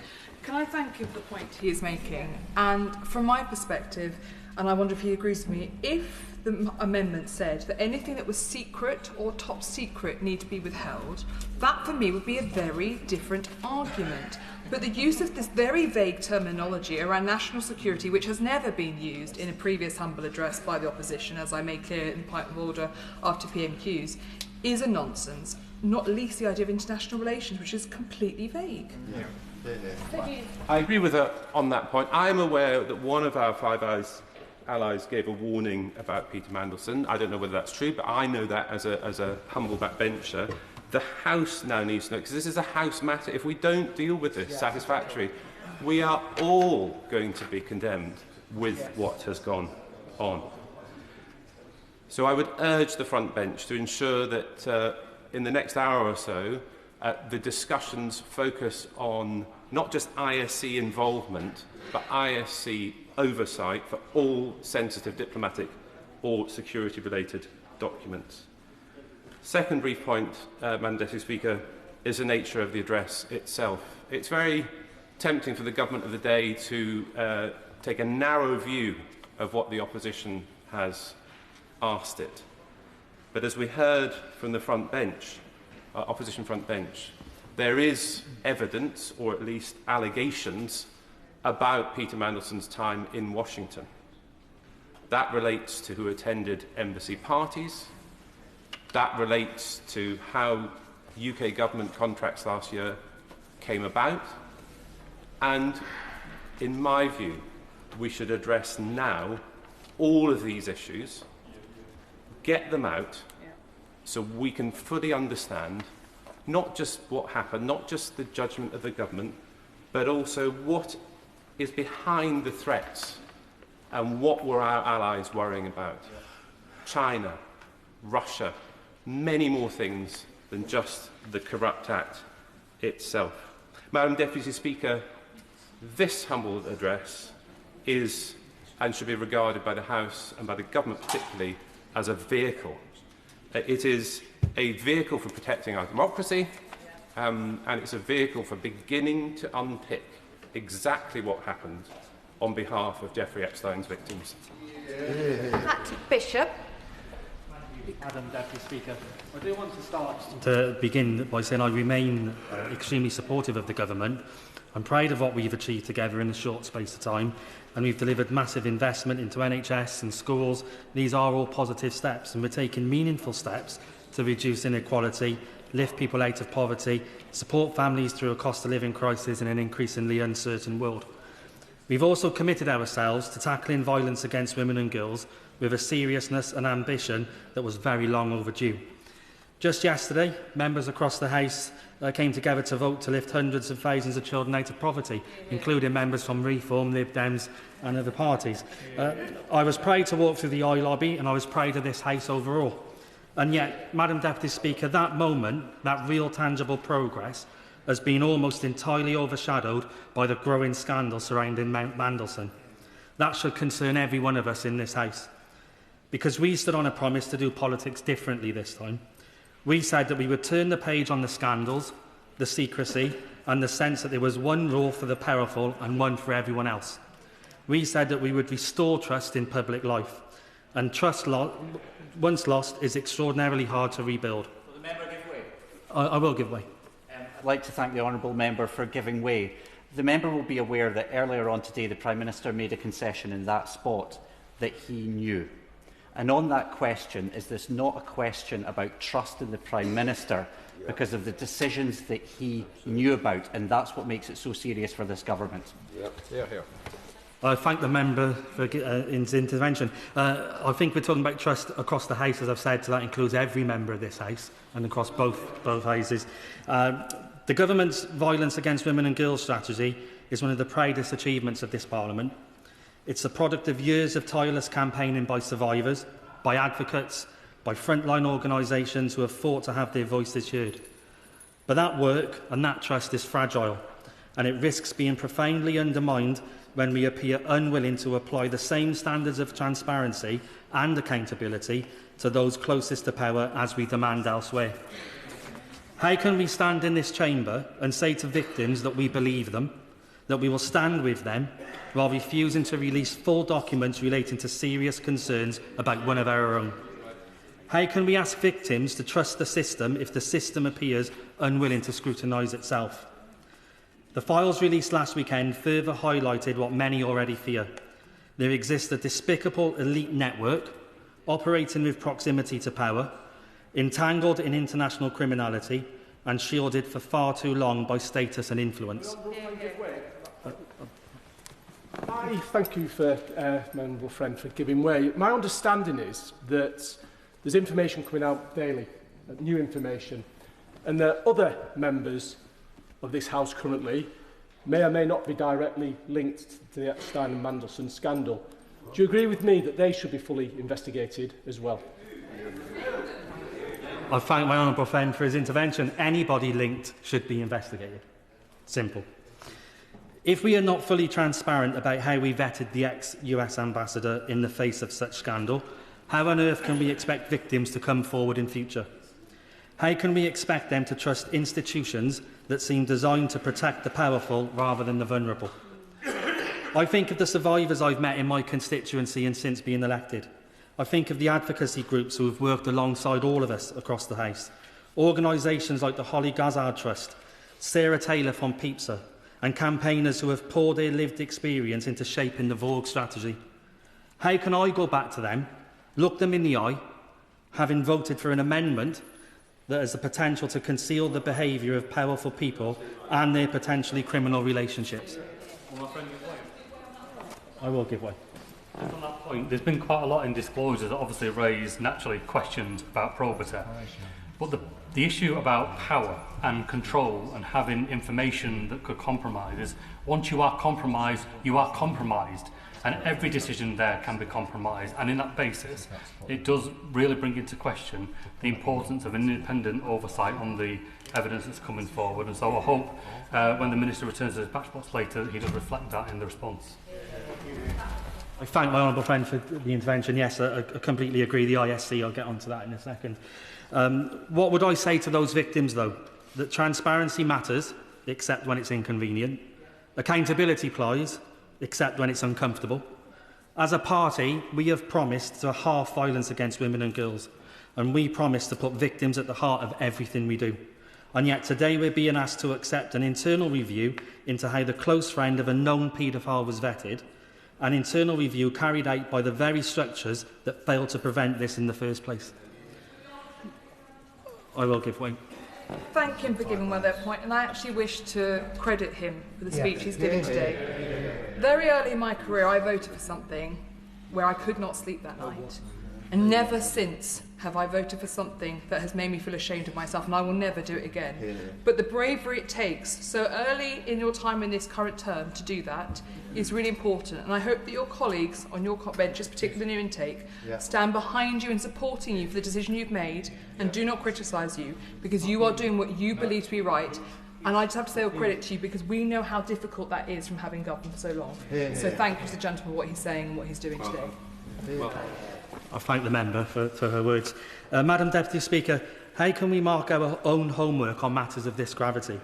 And I want to be clear that I understand the position the government finds itself in. I understand that concerns have been raised about embarrassment, about reputational damage, about national and international security. These are serious considerations and they should not be dismissed lightly. But if vetting decisions were influenced by compromising relationships, then we have a far bigger problem. One that demands scrutiny and not silence. One that requires us to re-evaluate how this country operates on the international stage and whether transparency and accountability are truly guiding principles or merely slogans. An independent review by the ISC, coupled with a commitment to release documents subject to independent legal advice, is not an unreasonable request. If such a process is deemed unfavourable by the government, the public are not naive. They will draw their own conclusions.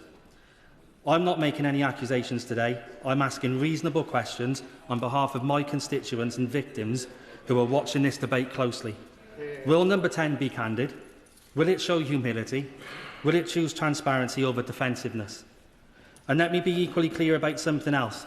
I don't believe the opposition tabled this motion with victims at heart, and we can all see the political point scoring at play here.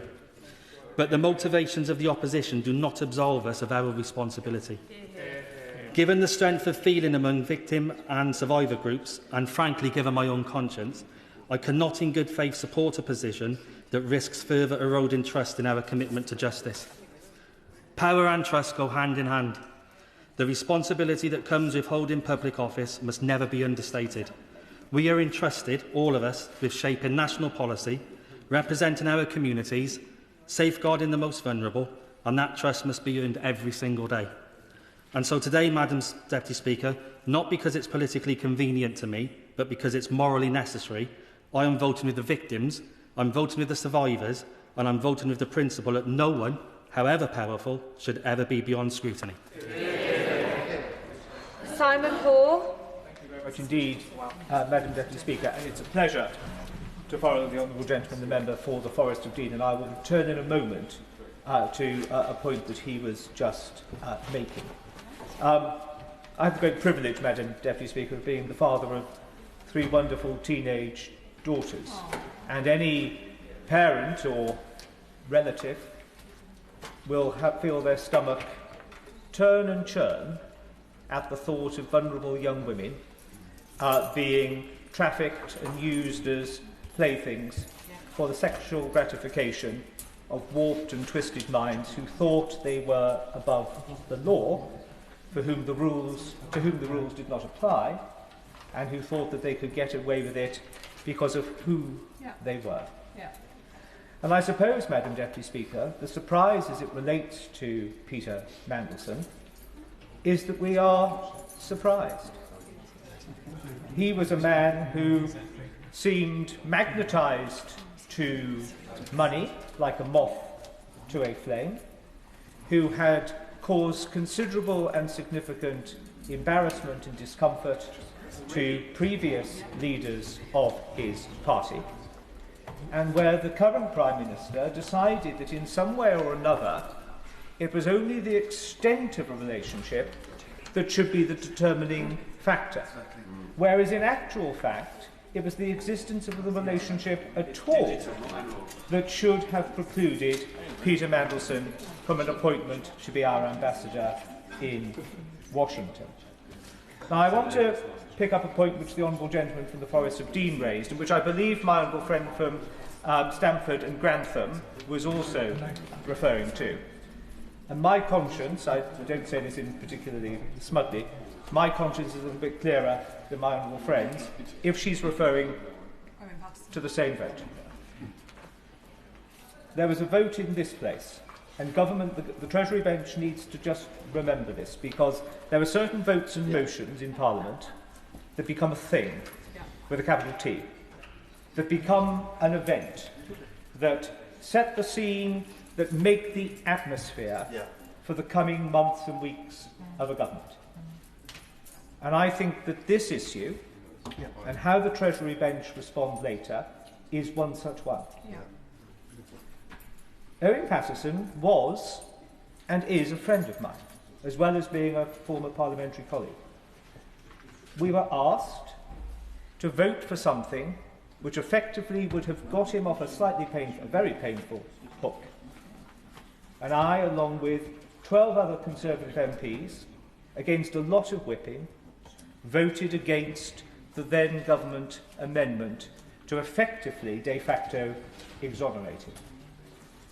It was the most difficult vote I ever made, because he was a friend both political and personal.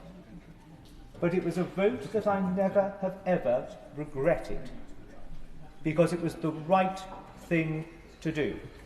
and when all the party allegiance and the toing and froing and everything else and the whipping and so on and so on, when all of that is over, at the end of the day, and I hope it doesn't sound too folksy to say this, Mr. Speaker, we all need to be able to look in the mirror and say to our families, to our friends, our constituents, whoever, I always tried, I didn't always, but I always tried to do the right thing.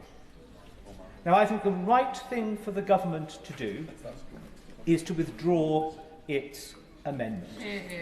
I think the mood of the House is incredibly clear. The wise advice, he's a former Attorney General, he's a member of the Intelligence and Security Committee. I don't think anybody could refer to my right honourable and learned friend, the member for Kenilworth and Southam, as being a partial politician in this place. I just don't. I think his integrity speaks for itself. As does the integrity of the right honourable member, the member for Torvine.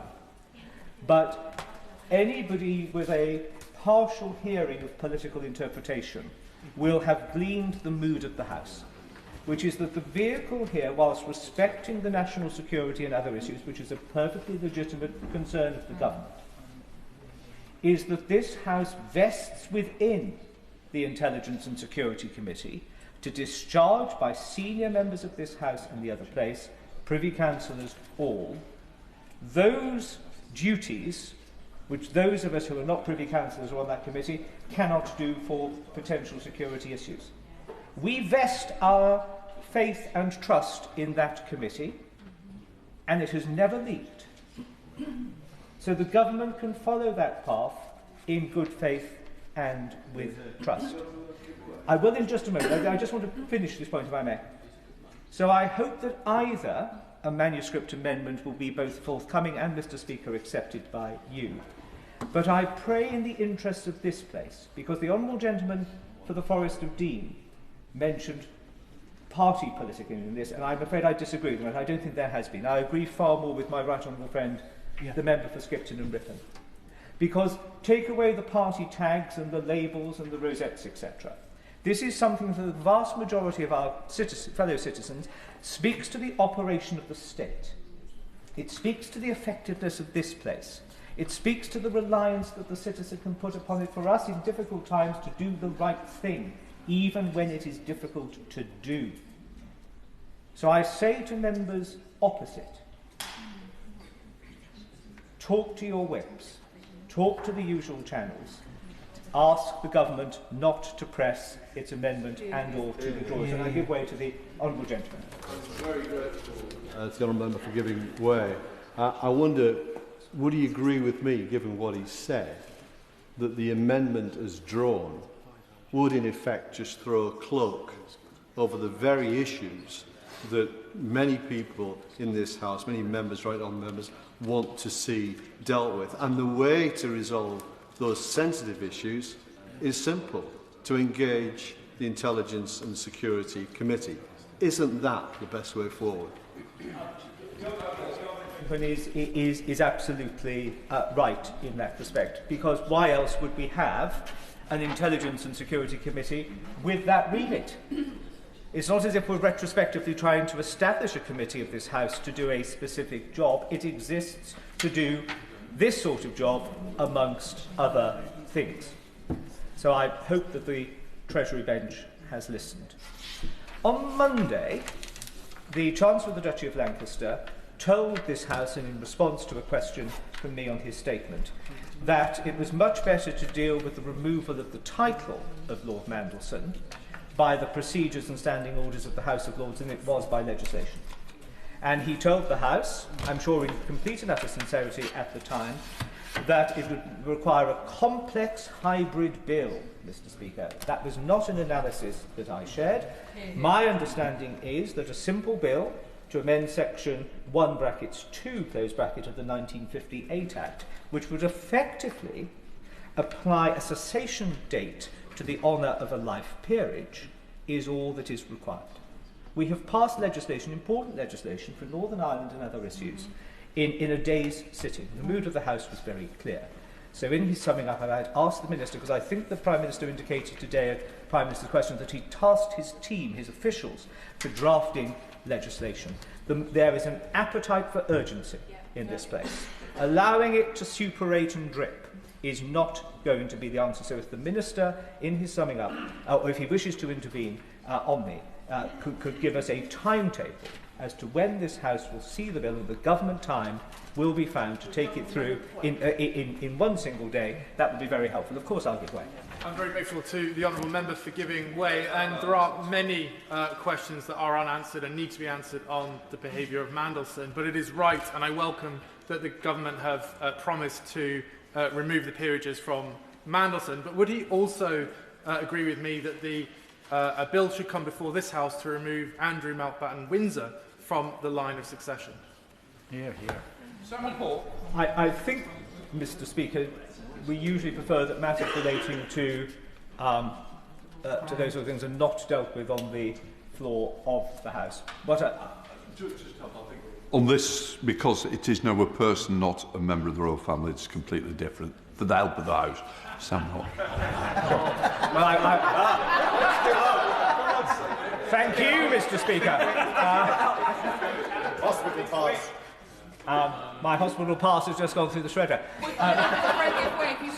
So let me say to the honourable gentleman in all candour, yes.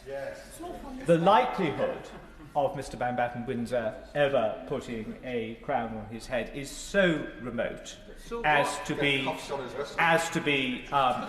unimaginable. But for clarity and probity, I agree with him. But I think we should deal with this matter in hand today. Now, my committee, the Public Administration and Constitutional Affairs Committee, Mr. Speaker, has written to Sir Chris Wilmot, the Cabinet Secretary, asking him to appear before us. And this follows a letter that we wrote last October and received a reply from him on the 30th. The way of vetting a political appointment to be an ambassador was woefully inadequate.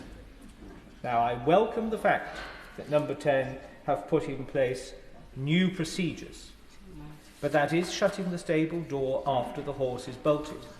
And it's either naivety or, worse, some form of complicity that the legitimate and obvious questions that should have arisen from any political appointee, but particularly Peter Mandelson, were not asked.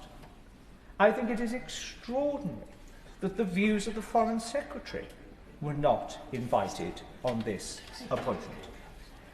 I also find it very strange that vetting is only undertaken after the announcement of an appointment is made.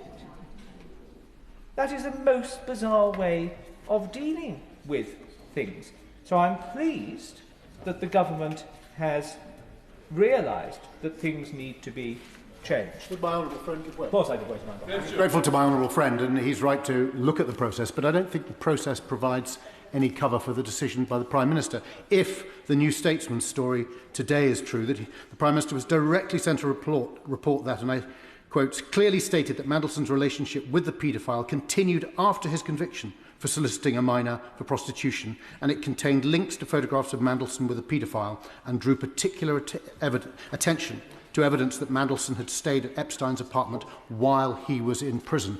If that is true, and in the candour has been talked about a lot today, does my honourable friend agree with me we should hear from the Minister today? Is that report in the New Statesman true? Did the Prime Minister receive that report? Because that takes away any idea of the extent of the relationship. The extent of the relationship is as laid out in that report.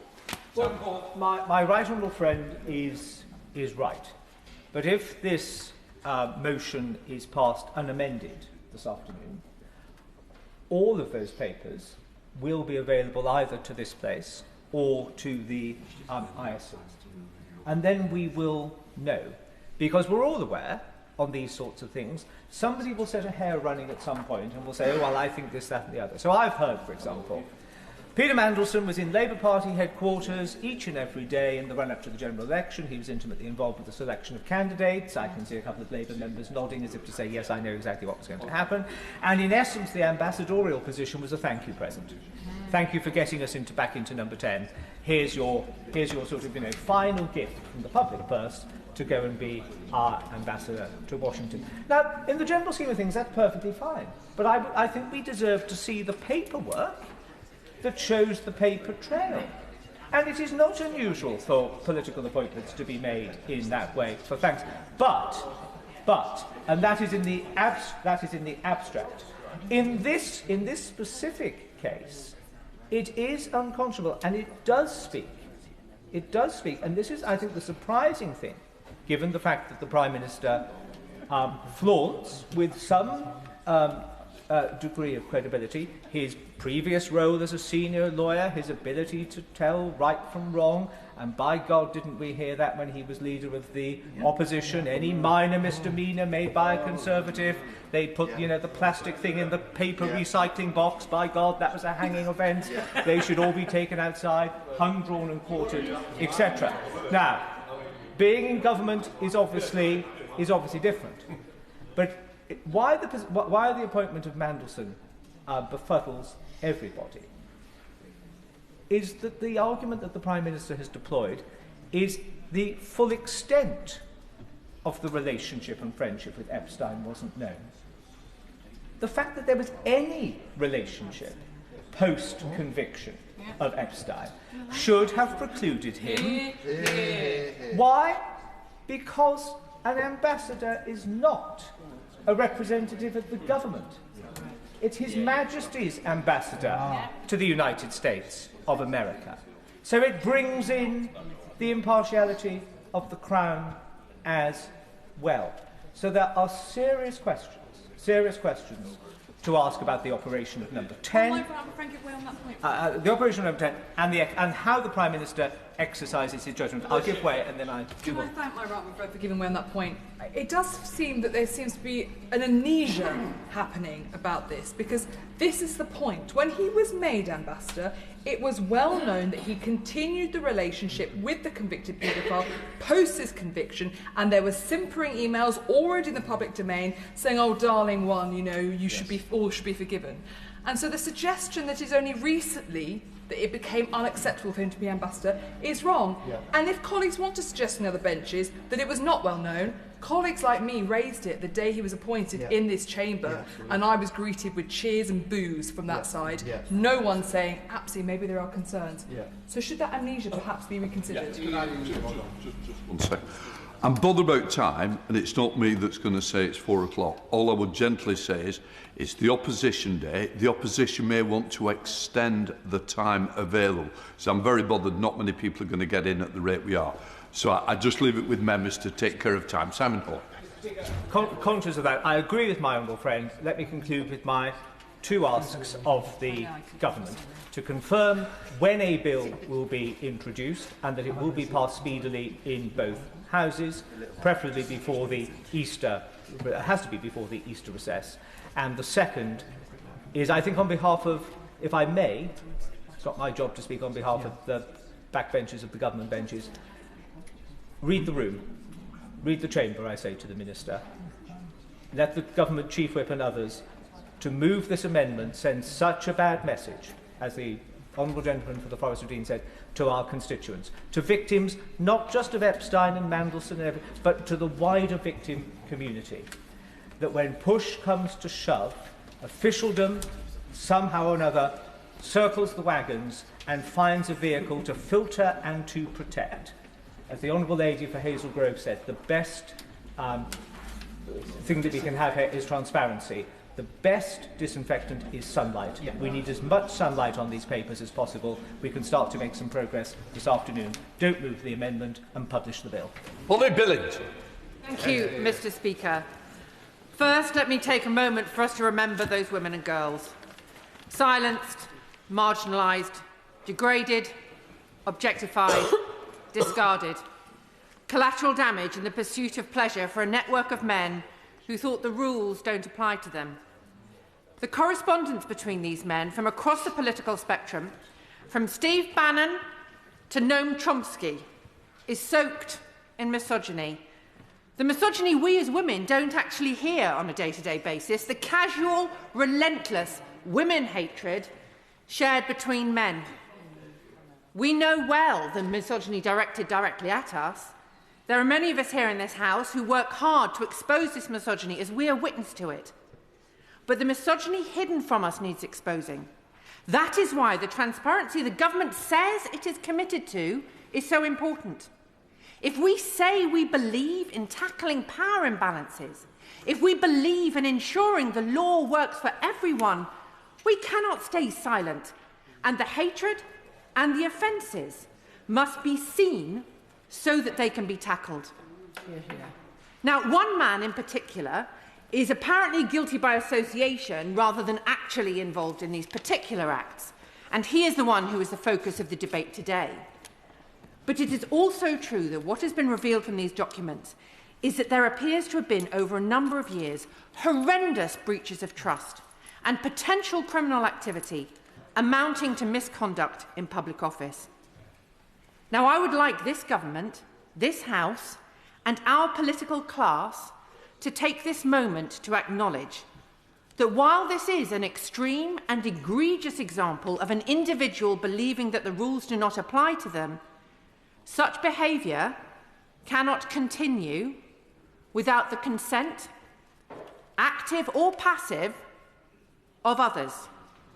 And that is the moment we will agree that, then this is the moment that we will agree that passive or active consent to allow such behaviour in public life will end. I'll give way to the honourable gentleman. I'm very grateful to the honourable lady for giving way, and I've raised the point of the Prime Minister. There's a broader point here, which is Lord Mandelson was appointed to the Lords. Labour for 115 years have been promising to get rid of the Lords. Now, the Conservatives appointed members who have been we should be getting rid of from the Lords, as have other parties. Please, is now not the time to scrap the Lords. Take the opportunity. I thank the honourable gentleman for his point, and I accept that there are wider constitutional implications for what we are talking about right now, and I will come to some of those as I speak. We also know, I will take interventions in a moment, we also know, however, that there is a long track record across politics, not just across the political spectrum, but across decades, where people's talent, predominantly, might I say, men's talent, has been seen as a justification for appointment, regardless of their behaviour or their character. And we do need to consider behaviour and character. I'll give way to the honourable gentleman. Mandelson refusing to believe the victims over Jeffrey Epstein was an example of misogyny. Absolutely. And I think the Prime Minister deciding to appoint someone who remained friends with him is an example of passive consent. Would the member agree with me? I thank the honourable gentleman for giving way, and I will continue to explain in my remarks why I think this is a moment where we need to draw a line under that passive and active consent that we have seen for far too long across all political spectrums and across the decades, where people have turned a blind eye to bad behaviour. We need to know and to apply our judgment to whether somebody is suitable for public life, not just because of their talent, but because of their probity. We have many, many systems in place, in this place, and in our government, and in our wider political environment, which are supposed to protect the public and our institutions from people who do not have the appropriate probity for public life. My concern, and the concern of many of my constituents and people across the country, and indeed my colleagues in this House, is that in some ways individual people's apparent talent for politics is seen as something that justifies turning a blind eye to their character, their associations and their own judgment. I know and understand the importance of acting to ensure national security is not put at risk. I only wish we could all be so sure that the former ambassador to the United States had similar concerns. I am less convinced by the language of international relations in the government's amendment. I would seek clarity from the Minister for the justification for such a broad term, especially when by very virtue of the nature of the relationships that should be under scrutiny via the transparency that the government says it is committed to, the relationship between our country and others may well have been exposed to risk. Will the Minister explain how the government will distinguish between material that is prejudicial to national security and international relations and that which is not? It is deeply concerning that there are reports in the media that this drafting is a convenient catch-all to prevent material being published. It is for that reason that I seek assurances from the Minister that the Government has a plan to facilitate maximum transparency by handing over relevant and sensitive documents and communications to the relevant select committees. I know the Honourable Gentleman for Torfaen mentioned that there should be scrutiny of the Cabinet Secretary's approach that he has taken by the ISC. However, that is not the same as being given the material and having full oversight itself. I am sympathetic to the expressions of concern by my honourable friend, the member for the Forest of Dean. People voted Labour for change. People are convinced we are all the same. This is the moment where the probity of public life is on the line. The actions of this government can go one of two ways. A decision to draw a line under the culture of certain people being worth the risk, or an agreement that there will no longer be situations where particular individuals, because of connections or talent, are exempt from the rules that apply to the rest of us. Right, let us come to Stephen Flynn.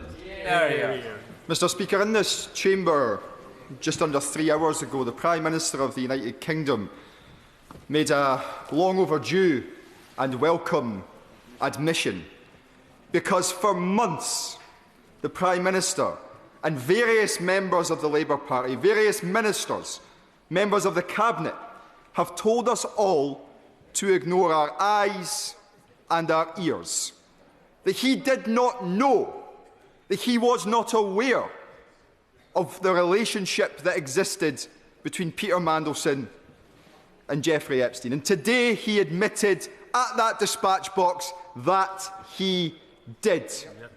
A disgusting. Just for the benefit of the House, the debate will now go through to 7 o'clock, so that will allow more people to speak with a longer length time. Sorry for the interruption, Stephen. 4 hours is plenty of time, Mr. Speaker. A disgusting and dark day for this chamber and for each and every person living on these isles, because their Prime Minister admitted he knew. And of course he knew. Of course he knew. In The Guardian, in 2023, Rowena Masson wrote about the court documents that had been released in the United States of America, which referenced the fact that Jeffrey Epstein had maintained a relationship with 2 individuals prominent in British public life. You'll know them.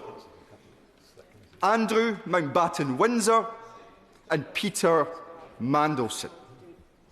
The Prime Minister knew. Just as he knew when Jim Picard of the Financial Times asked him in January 2024 about the relationship. The Prime Minister knew then.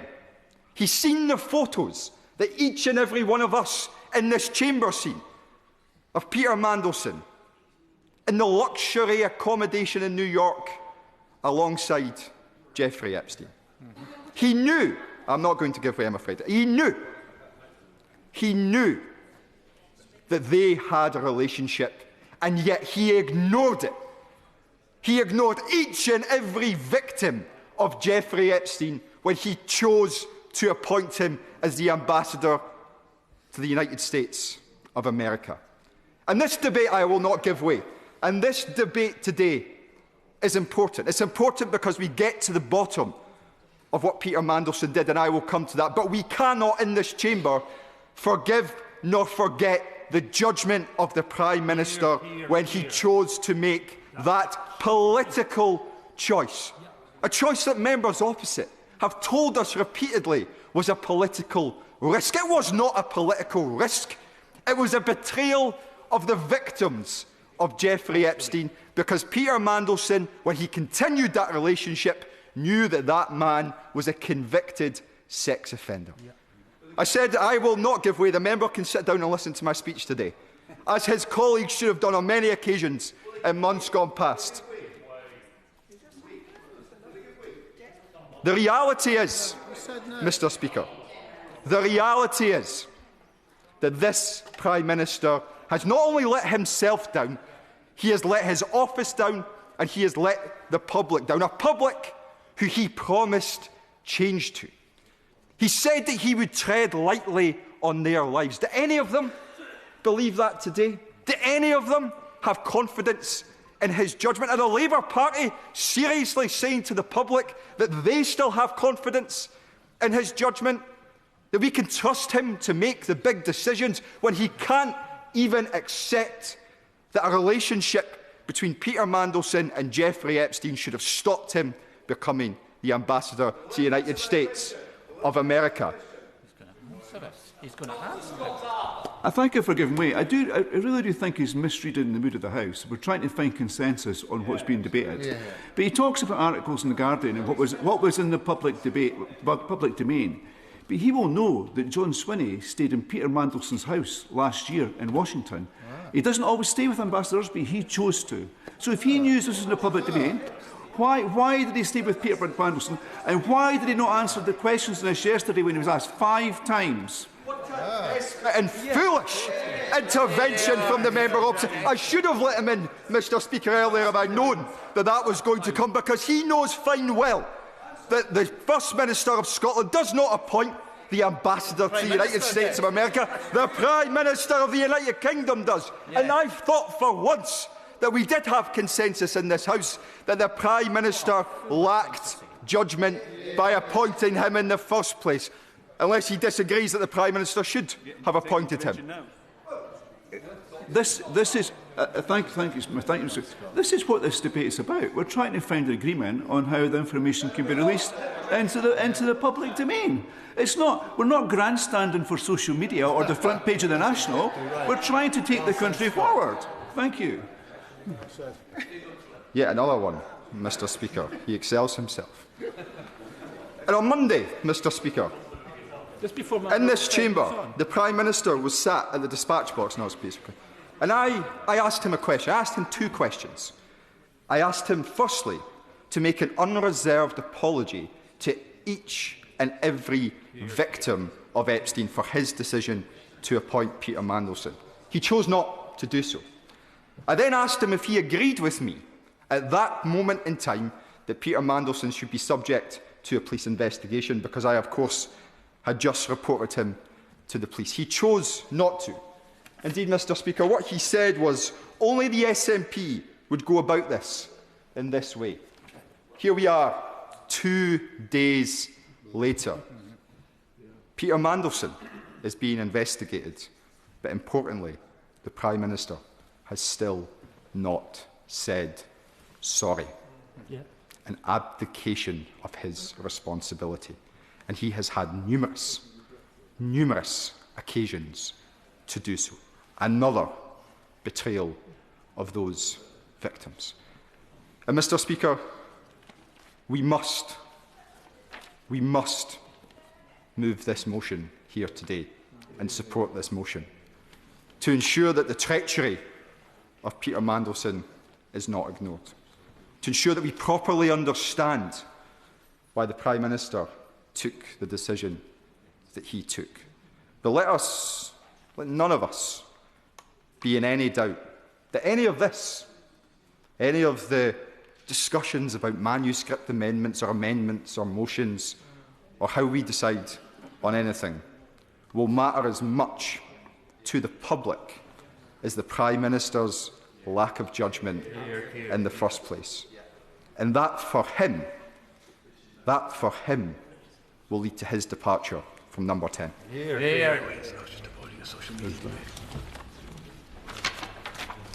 Where's the list gone? Let's have a look. Natalie Fleet. Thank you, Mr. Speaker.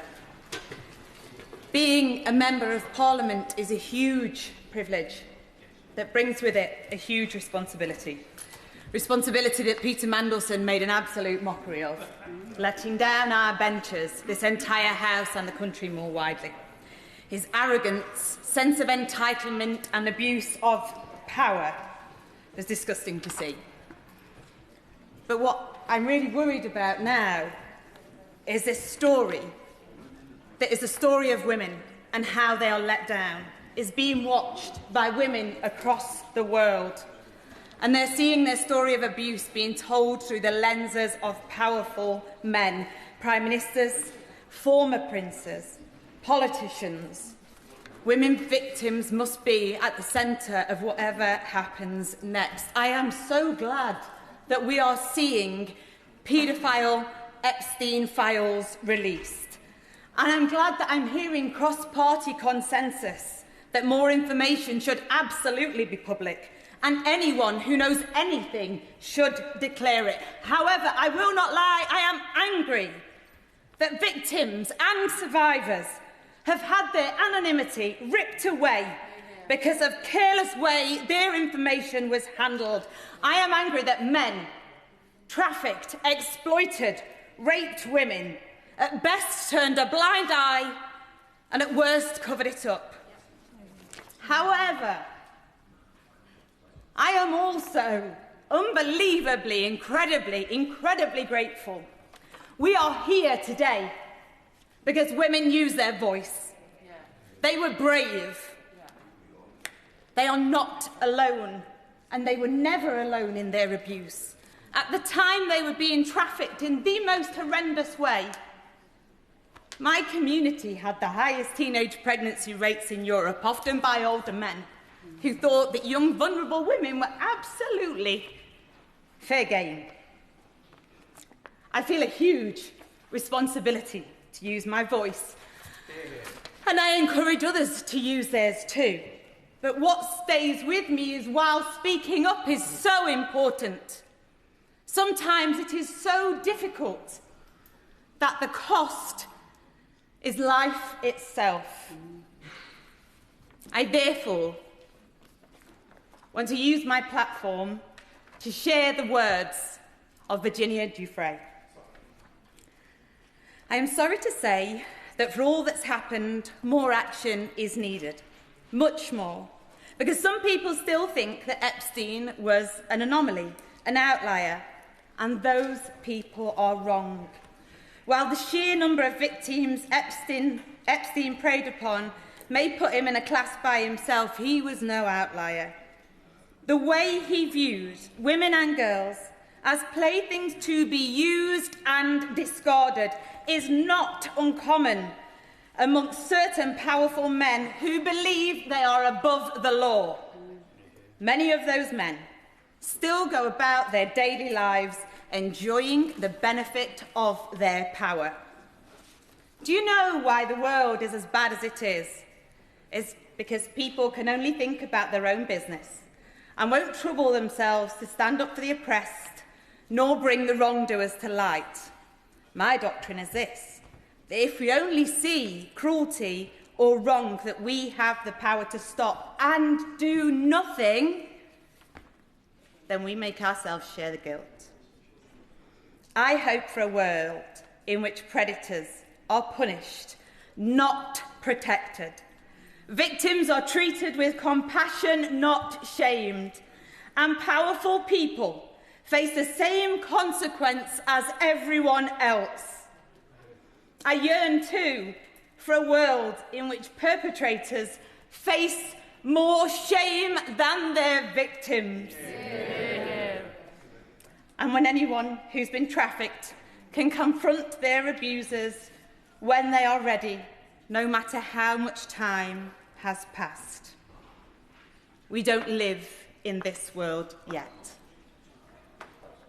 I thank you, I thank her, and I know that we will use the power that we collectively have in this House to make sure that we can right historic wrongs, but we can start talking about what is happening to women and girls across the world and challenge it together, because shame must change sides.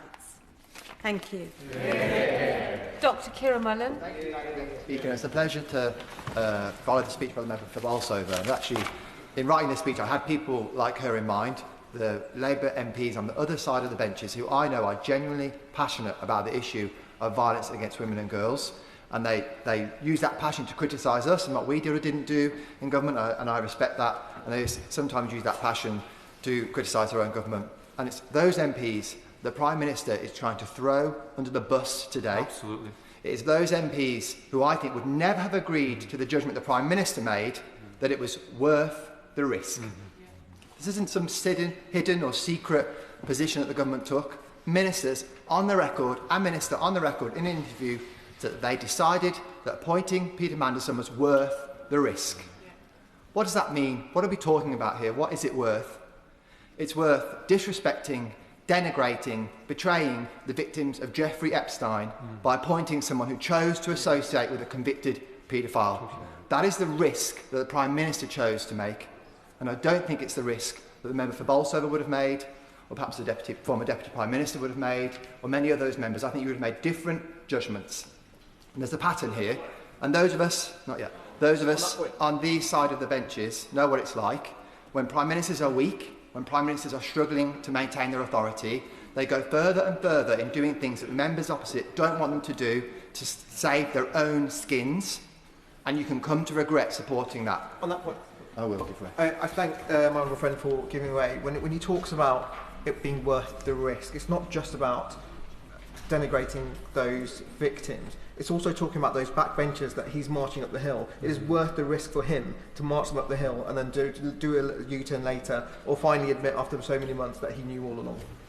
Absolutely, and I think that I pay tribute to the member for Forest of Dean, and I say this as a backbencher who stood up to my government, who realised this was happening and wasn't willing to be dragged into these situations. So I don't speak from a position of self-righteousness. I've been in that position. I did what I think was the right thing at the time, and I suggest to Labour members opposite that you think very, very carefully about this. Because we had an admission today, after months of trying to get that out of him, drawn out of him by the Leader of the Opposition, that the Prime Minister knew that Peter Mandelson had continued his association with a convicted paedophile when he appointed him as Ambassador. I will. Given way, and also to reflect his interventions during the course of the debate as well, which I think has added to it. The Honourable Member for Ashton-under-Lyne earlier on suggested a manuscript amendment for the ISC. If that was to come forward, would he support it? I'd like to see the detail of it, but I think that was a helpful intervention from the former Deputy Prime Minister, and I think there's a way forward for us potentially. But I also want to just highlight that it wasn't just this one issue of whether or not he knew he was in touch with a paedophile. We also know what was publicly reported before he was appointed. He was discussing government business from jail. Epstein was, with, as if we can believe the reporting. So it wasn't just that. And what more could we have known? We are Five Eyes partners with the United States. We share the most secret and confidential information with the United States. What was stopping the government from approaching the Department of Justice in America prior to the public release of these emails and saying to them, is there anything in these emails that we need to know before we appoint Peter Mandelson as Ambassador? We could have asked them, and I'd like the Minister to say in his summing up whether we did ask them and any response we may have had, because we're talking about what's been in the public domain. We could have had that information, as the government at least, before that. Folks, the Honourable Gentleman giving way. I just wonder if he shares my opinion that they don't seem to get it at all. There's rising anger right across the country, and it's directed at Jeffrey Epstein and all the things that have been going on, but it's primarily becoming focused on the Prime Minister. His position is becoming increasingly untenable, and they're not seeing what's happening in the commentariat and in the press. This is happening in real time. I wonder if the Honourable Gentleman agrees. I would say it's actually, I think some of them do know. I think some of them do get it, and that's why we're seeing furious activity with the usual channels at the moment, because they actually, I think there's a whole movement of those members that were not going to be willing to support the government in voting for their own amendment today. So I think some of them get it, and I think the rest of them need to catch up quickly, because those that were first movers who spoke out and were clear that they weren't going to support it, they'll be able to hold their heads up high. And let's also be clear about Mandelson's disrespect to this House after he was appointed. We heard from the Chair of the Foreign Affairs Select Committee, who I have to say, who has left the chamber, was here earlier, I'll refer to her remarks, gave a pretty poor account of why she wholeheartedly endorsed his appointment. The Chair of the Select Committee, who's supposed to be independent and act on behalf of the House, was happy to come and explain all the reasons why she felt vetting wasn't complete, the processes weren't up to scratch.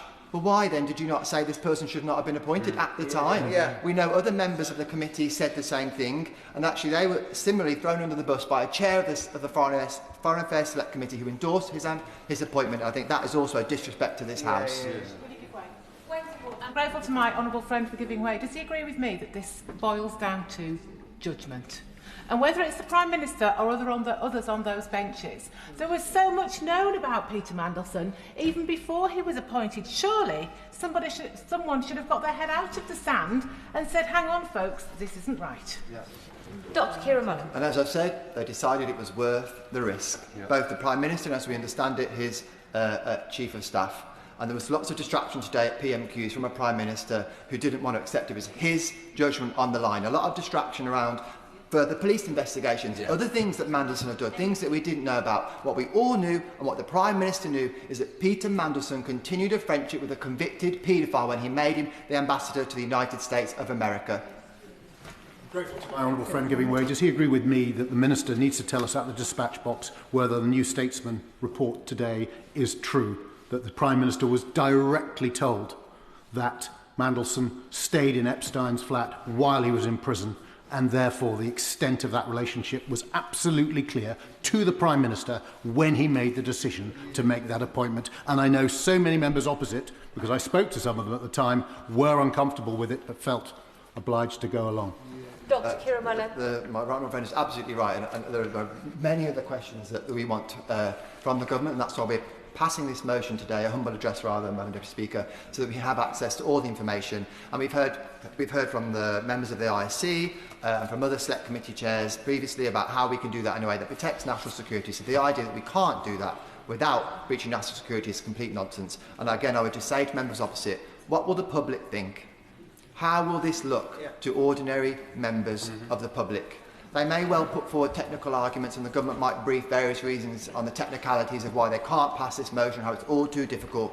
What the public will come away from this thinking is that Labour MPs, some of them, I think not all of them, Labour MPs were willing to collude and support a Prime Minister who exercised catastrophic, poor judgment at the expense of victims of violence against women and girls, something that's the stated aim of this government to have as its key tenet that it tackles. I think that will reflect very poorly on them, and the public will know exactly what's gone on here. A rescue operation for a flailing Prime Minister who I think is on his way out, and that's the final point I make. Prime Ministers are on the way out and they fight and kick and they drag other people along with them, and if you allow them to do that you will come to regret it, because once he's gone he'll move on, he'll be doing new things, you'll still be MPs seeking re-election at the next election, having been tarnished and damaged by the things he did to save his own skin. Richard Bergen. Thank you, Madam Deputy Speaker. And of course the thoughts of everyone in this House are with the victims and survivors of Epstein's appalling, horrific abuse. But the motion today that we're discussing focuses on something very particular. Not just what is known now, not just what has been revealed in the last few days, conduct for which Peter Mandelson needs to face the toughest consequences, but what we are discussing today is also what was known. What was known at the time of the appointment of Peter Mandelson to the hugely important role of this country's ambassador to the United States of America. In 2023, the Financial Times reported that, and I quote, in June 2009, when he was the UK Business Secretary, Mandelson stayed at Epstein's lavish townhouse in Manhattan while the financier was in prison for soliciting prostitution from a minor. That was 18 months before the Prime Minister decided to appoint Peter Mandelson to the role of Ambassador to the United States of America. And at Prime Minister's questions today, the Prime Minister said that he knew before appointing Peter Mandelson that Peter Mandelson had maintained a relationship with Epstein. So people, not just in this chamber, but people out there are asking how on earth, given what was known and what is admitted was known, how on earth did Peter Mandelson end up being appointed by the Prime Minister as the Ambassador to the United States of America? I will give way. Dr. Ellis. I thank the honourable gentleman for giving way. Does he agree with me that it appears that the Prime Minister turned a blind eye to what was already known about Peter Mandelson's association with the appalling sex offender Jeffrey Epstein because he wanted essentially to cosy up to Donald Trump? Does he not agree that it looks very much like the wording of the government's amendment today, accepting papers prejudicial to international relations, effectively say the government doesn't want to release anything that might affect the Prime Minister's ability to cosy up to Donald Trump? Does he therefore agree that the government must withdraw this amendment to the motion today? And furthermore, does he agree that we need to do more than just deal with this, but to address the lack of public trust in politics and in this House? We need to deal with things like political donations, the pollution of misinformation, and the urgent need for reform of the other place, and indeed of electoral mechanisms in this chamber. I thank the honourable member for her intervention, and I agree, and if the government is foolish enough to push its amendments, which I don't think they will, I will of course vote against it, because what it does, it would operate to stop us getting the full and complete truth about this matter. But I want to come on to some other points and make some progress. I know that other colleagues want to speak in this debate. So the public are asking, how on earth did Peter Mandelson end up being appointed by the Prime Minister to the role of Ambassador to the United States of America, given what was known, given what was in the public domain, and given what the Prime Minister said at the dispatch box today that he did know? And I think that something that must come into that, and it's not a distraction, is political culture. And by that I mean the political culture that has developed within the Labour Party. Now that might seem tangential, but how we ended up in a situation where a nasty factionalism has operated to such an extent that the Prime Minister and his advisers have promoted and protected Peter Mandelson when so many honest, decent Labour people around the country have been unreasonably punished and prevented from standing for office. We've all heard of Labour councillors who weren't allowed to stand for council, perhaps because they'd liked a tweet from a member of the Green Party or some such. We all saw how Andy Burnham was prevented, pushed by the Prime Minister, from even standing for Parliament, yet at the same time Peter Mandelson was promoted. Ways were found around other people standing for fairly minor positions, but a way was found by the Prime Minister and his advisers to push Peter Mandelson over the line into the office of USA, of the Ambassador to the USA. And I think the reason for that was quite simple, or one of the reasons was a nasty political factionalism. The reason that Peter Mandelson is looked upon so favourably by the Prime Minister and people around him is because he made his name kicking the left in the Labour Party, and he boasted about that. So I believe that clouded their judgment at the very least and meant that they could find ways around what was known in the public domain, find excuses to push him over the line. When this was discussed some time ago in this place, I asked in this chamber many months ago how it was that, given what was known, Lord Mandelson at the time retained the Labour whip, while honourable friends from this side were still suspended from the whip for voting to add scrapping the two-child benefit cap to the government's programme in the King's speech. And I will give way to my honourable friend. To my honourable friend for giving way. Does he agree with me that if the government is serious about its commitments around transparency, that internal materials, internal communications in the Labour Party that involve Peter Mandelson in any shape or form need to be preserved and be released and be included in any upcoming or ongoing investigations? Richard Bergen. I do agree with what my honourable friend says, and I want to put on the record that my honourable friend who just made that very important intervention was treated terribly by this party, by people around the Prime Minister, by people in the party bureaucracy, whilst at the same time these people had found reasons to turn a blind eye or make excuses for what was known. And I will give way. Thank the honourable member for giving way. Would you agree with me that really what's at stake here is at a time whenever trust in the country across the UK is at a low? What the public will see, and victims and survivors out there, is the wagons being circled, no matter the party. And that is a very real casualty of this today. Would you agree? I totally agree with what the honourable member has said, and she's made that point very powerfully indeed. And it's no wonder that trust is at an all-time low in politicians in general, because what this affair also shines a light upon is the role of the rich and powerful, and the relationship between some at the top of politics and some of those richest and most powerful men in the world. Now, Peter Mandelson has always, I would say, had an unhealthy fascination for the super-rich and the powerful. It's, after all, he that said he was intensely relaxed about people becoming filthy rich. But I would contend as well, because I do think that with this serious debate we need full honesty.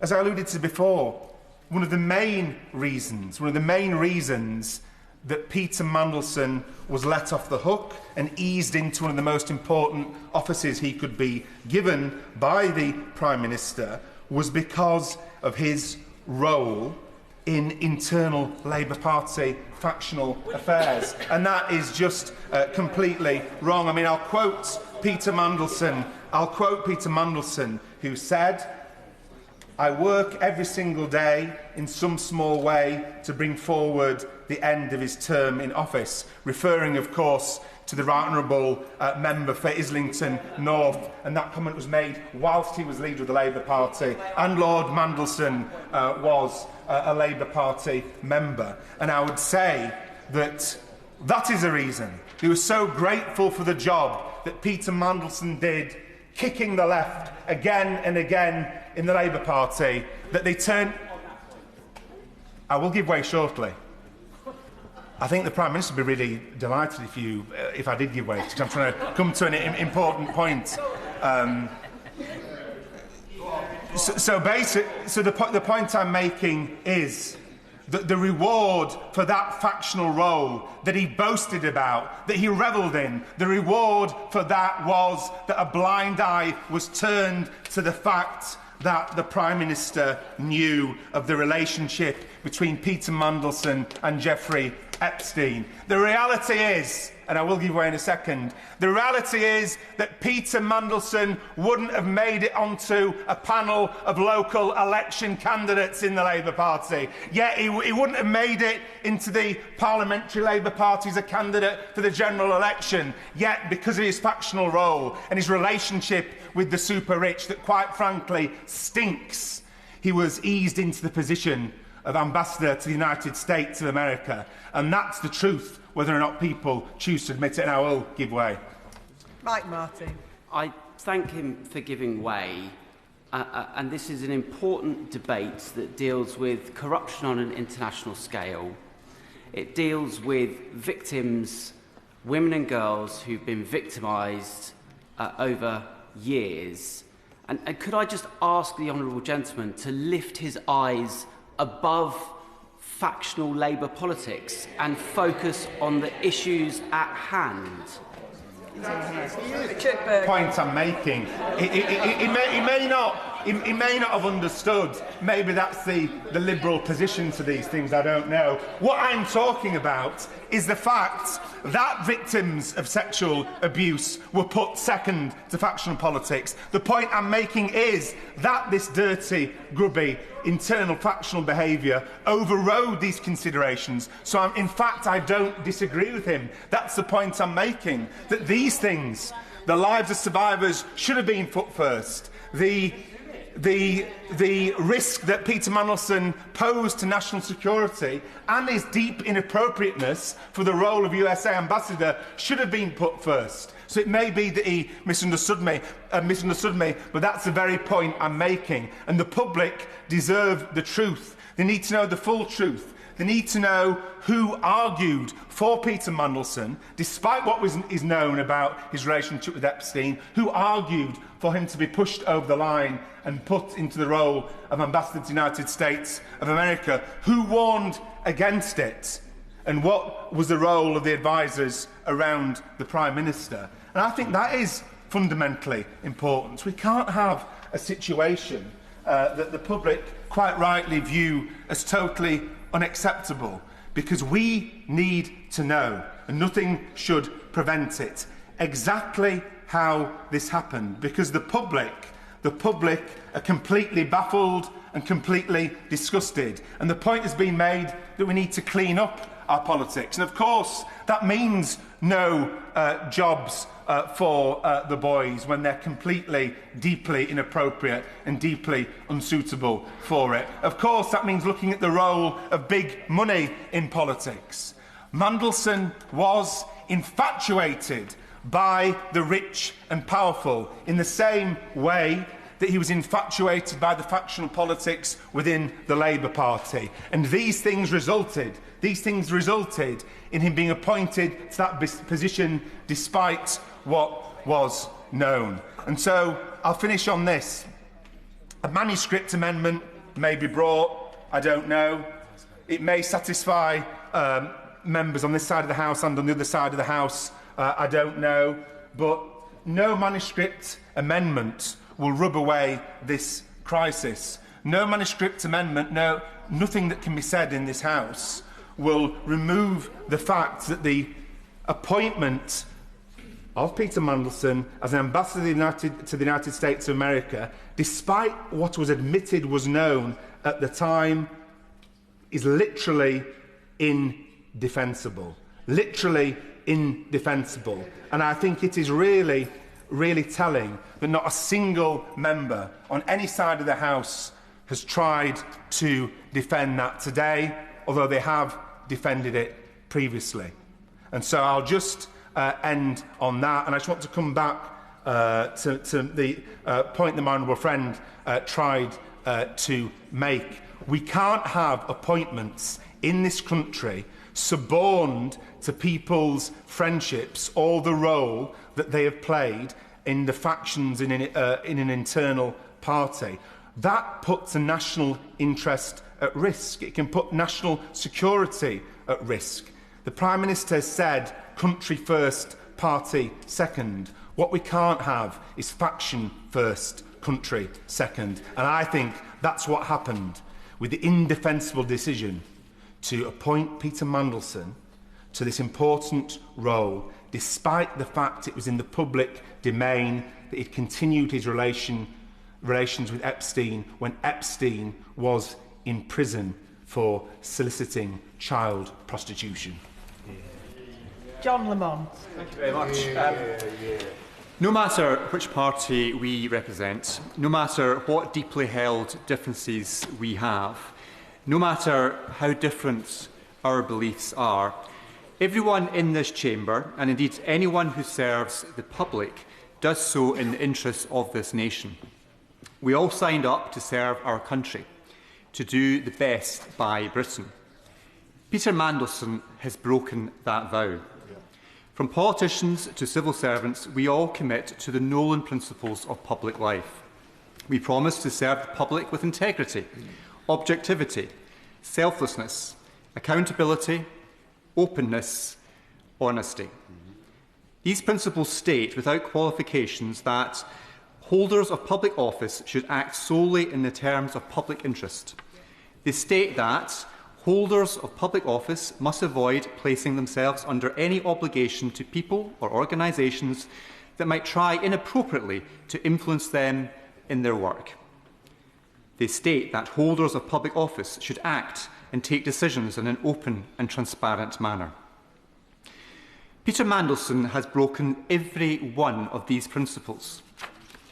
And we are here, every single member of this House and the other place, swears an oath of allegiance to the Crown. Before we take our seats, we stand here in this very chamber and swear to be faithful and bear true allegiance to His Majesty King Charles, his heirs and successors, according to law, so help me God. In years gone by, that oath was, of course, to Her late Majesty the Queen. It is an oath to the Crown, but it is also an oath to this country. It is a solemn pledge of loyalty to this nation and to its people. Peter Mandelson has betrayed that oath and betrayed Britain. The evidence is there for us all to see in the Epstein files. Peter Mandelson distributed critical, sensitive material about this country and its affairs. He conspired to work with foreign elites against this country's interests and against the policy of the government which he served. He gave some of the most privileged information to some very privileged people with the means and power to wield it. His actions could be classed as disloyal and duplicitous, even if the recipient of the information was of good standing. But in this case, the recipient of Peter Mandelson's leaks was a convicted paedophile. Privileged information was passed not only to a very privileged individual, but to a disgraced criminal, a grooming gang master, a grooming gang for the powerful and elite. Perhaps in the fullness of time, Epstein will be viewed as one of the worst grooming gang masters this planet has ever seen. And in doing so, Peter Mandelson has disgraced himself. His actions and his lack of candour are shameful in the extreme. But it's not his actions we should be concerned about. Earlier, I omitted one Nolan principle, the final one, and it is leadership. That is precisely what has been lacking from this government since its formation. This Nolan principle requires public servants to challenge poor behaviour whenever it occurs. Why was Peter Mandelson's behaviour not challenged by the Prime Minister before his appointment? Why was Peter Mandelson allowed to assume a key role when his friendship with Jeffrey Epstein was known? Absolutely. Grateful to my honourable friend that he's making a very powerful speech, grounded as it is in the Nolan principles. Does he agree with me that if the Prime Minister appointed someone who went on to breach all the Nolan principles in somewhere in a position as serious as that as the Ambassador to the United States, that would be a serious issue to deal with? The fact that he appointed that person who had already broken all the Nolan principles before his appointment, as well as after it, I think it makes the Prime Minister's position untenable. My honourable friend is absolutely right. I mean, the position of the Prime Minister, particularly after his remarks during Prime Minister's questions earlier, does raise very serious questions about what he knew and when, and why on earth he made that appointment. I've been doing this job as a Member of Parliament since 2017, and previously to that as a Member of the Scottish Parliament for 10 years, so almost 20 years.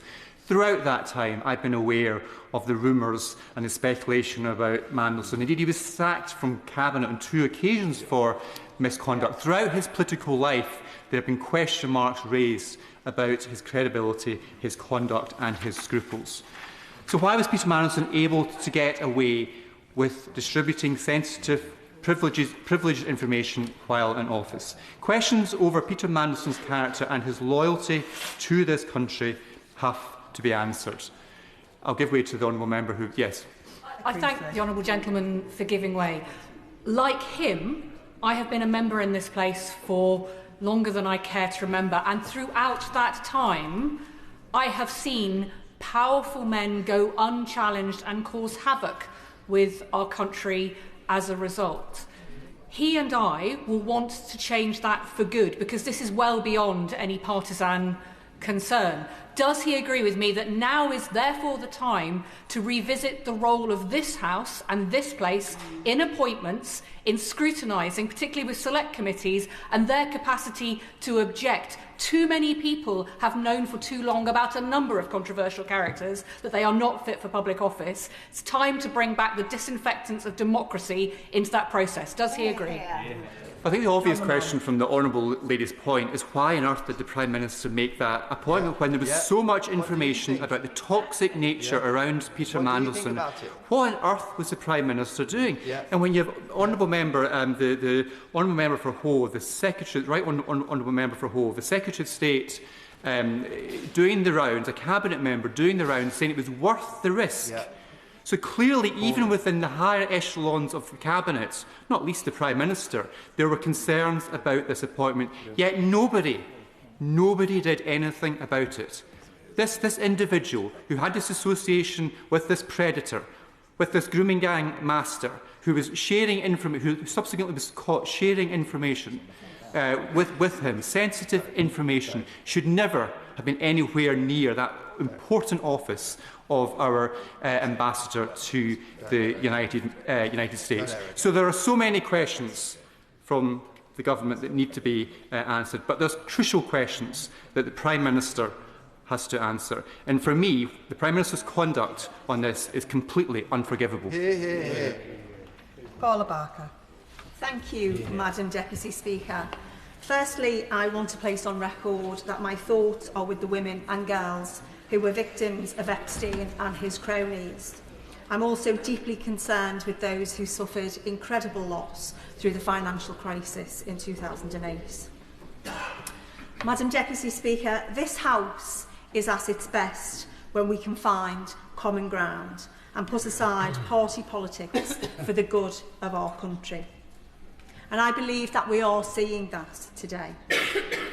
And as the Deputy Chair of both the Standards and Privileges Committees, I take that responsibility seriously. And I believe colleagues would say I always act without fear or favour. Standards in public life and the Nolan Principles are not optional to me, and they guide my work every day. As politicians, every single one of us in this place must be guided by them every single day. Our national security is of paramount importance, and I know that nobody in this House would want to undermine that. During the Hillsborough Law debate, it was made clear that there are existing legal protections for national security. At moments like this, we are reminded of the importance of the desperate need for the Hillsborough Law and a duty of candour. And during this debate today, it has been clear that allowing the ICS to have oversight is unquestionably the way forward. And at a time when public trust and confidence is at an all-time low with politicians and politics, we must individually and collectively lead the way and assure the public there is no hiding place for those who seek to betray our country for their own individual greed. Mandelson has a checkered history within my party. Some might say he has been a cat with 9 lives, being sacked from numerous positions. I cannot think of a more self-serving and self-absorbed politician than Peter Mandelson. A man who, whilst leaking market-sensitive information to a convicted paedophile and sex offender, whilst the country queued outside banks and building societies, wondering if their life savings had gone. A man who has benefited so much from being in this nauseous, disgusting web, he can't even remember his account being credited with $75,000. A man who had no respect for our national security and international relations because his nose was firmly in the trough. And I also think as a party, we must investigate the culture and those that have enabled Peter Mandelson to thrive for decades, constantly putting his own needs above those of our country and party. Leadership is about integrity, principle and vision. These are the values of my Labour Party, and we must embody them now more than ever. And I'm really sad to say that I am ashamed of the amendment that was laid today. And I think that we have to do much, much better, Madam Deputy Speaker.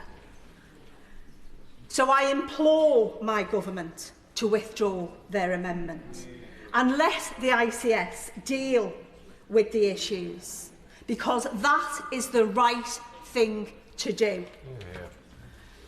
Therefore, Madam Deputy Speaker, if it is not withdrawn, it is with a heavy heart that I must vote against my government amendment today.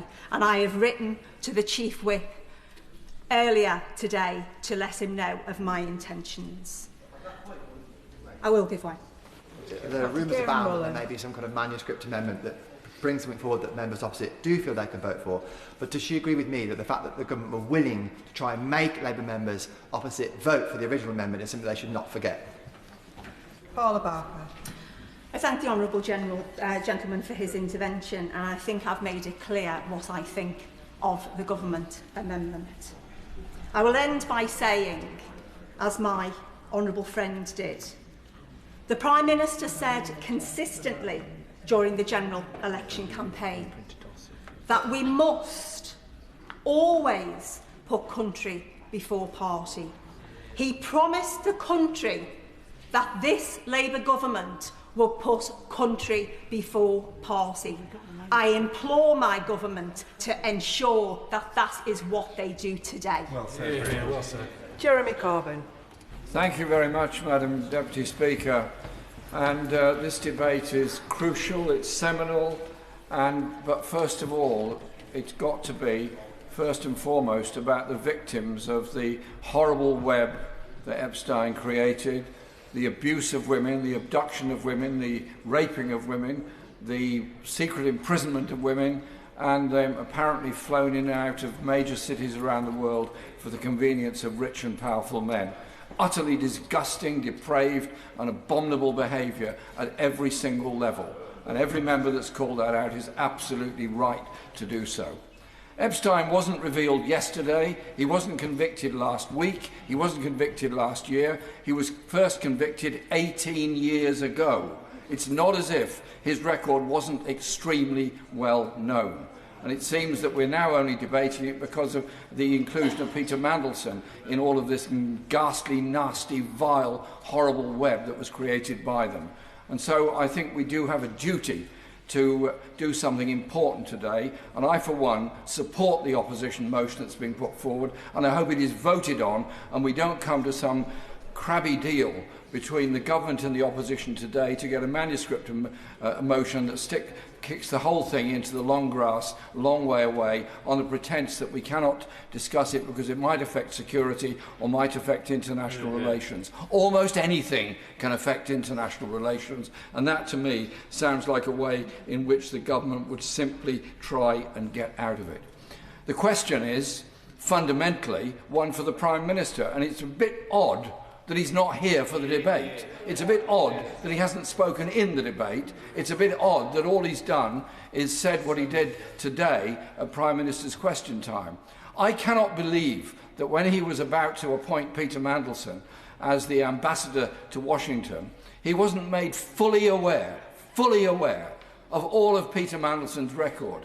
He would have known the number of times Peter Mandelson was forced to resign, even from the Tony Blair government, because of his behaviour. He would have known all of that. He would have known Mandelson's record as an EU commissioner. He would have known Mandelson's record of an interesting relationship with global dealers in minerals and many other things. He would have known all of that, and yet he still went ahead, apparently despite Foreign Office and other advice, to appoint Mandelson as the ambassador to Washington. What a shame, what a disgrace, and what an appalling appointment to make. And we still don't even know if Mandelson is still being paid by the Foreign Office for that. And so I think today we've got to be very stern and very clear about this. There needs to be the fullest possible inquiry into all of this.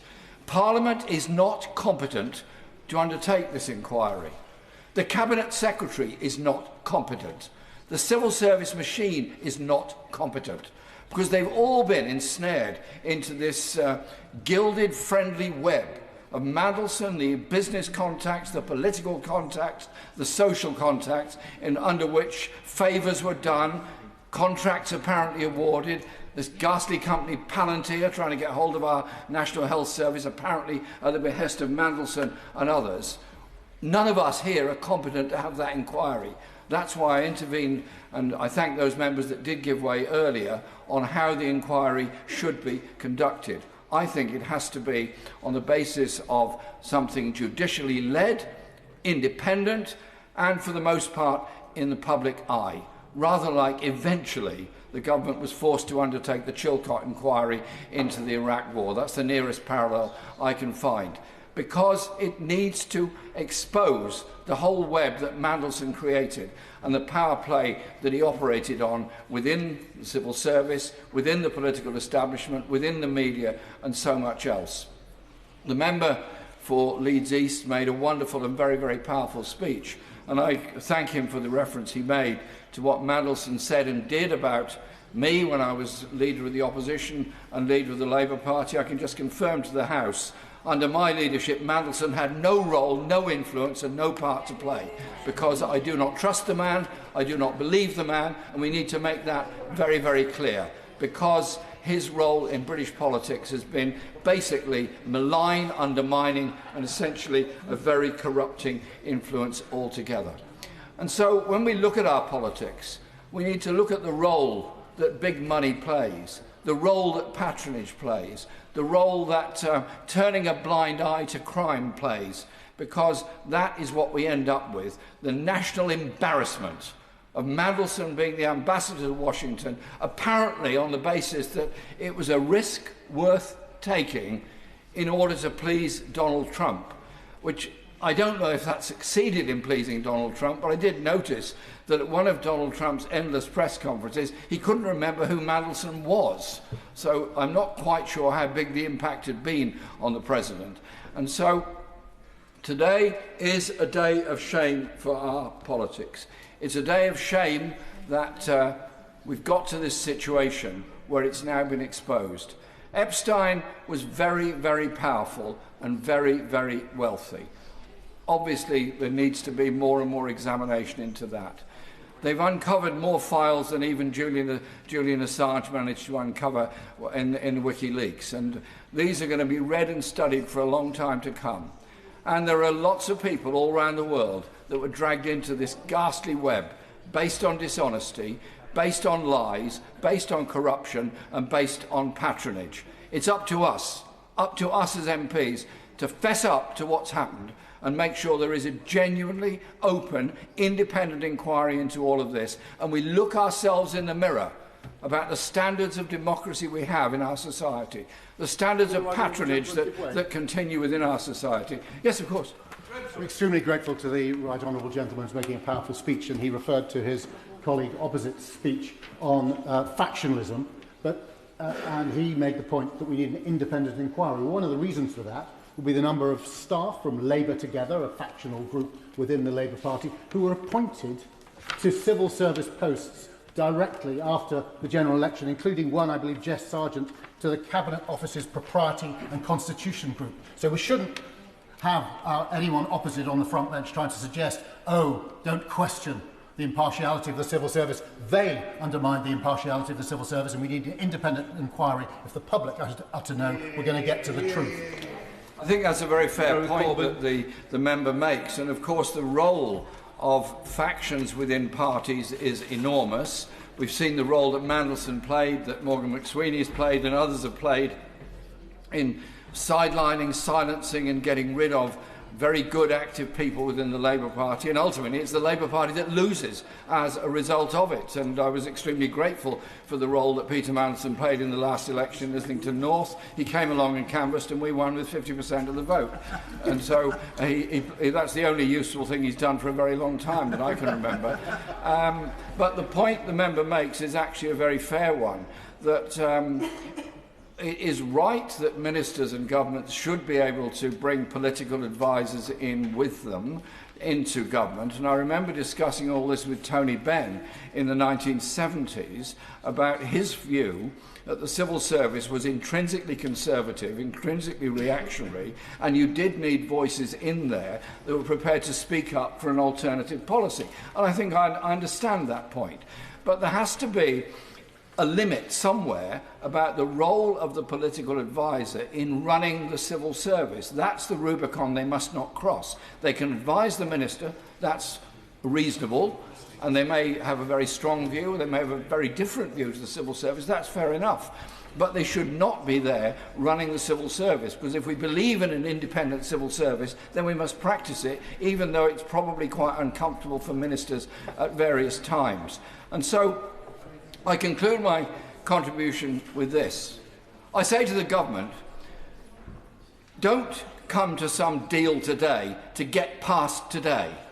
Don't just get through today and think, wow, we got through that mess, and they'll put it in their diaries and say, horrible day in the Commons, but tomorrow's another day, we'll move on. No. Let's have the open public inquiry that's necessary. Let's have the understanding that we are going to turn the page on the era of patronage, of the close relationship between commercial pressure groups and lobbying in the Lords and here and all around the media in our society, and really strive to build that open, fair, democratic society that we should all believe in. Those that suffered in order to gain universal suffrage and democracy didn't do that so we could develop a corrupt political system. They did it because they wanted an open, democratic, accountable system that worked for the benefit of the poorest in our society as well as everybody else. So let's pass that motion today. No deals, pass the motion, inquire with real seriousness into the horror show that we've heard about. Order.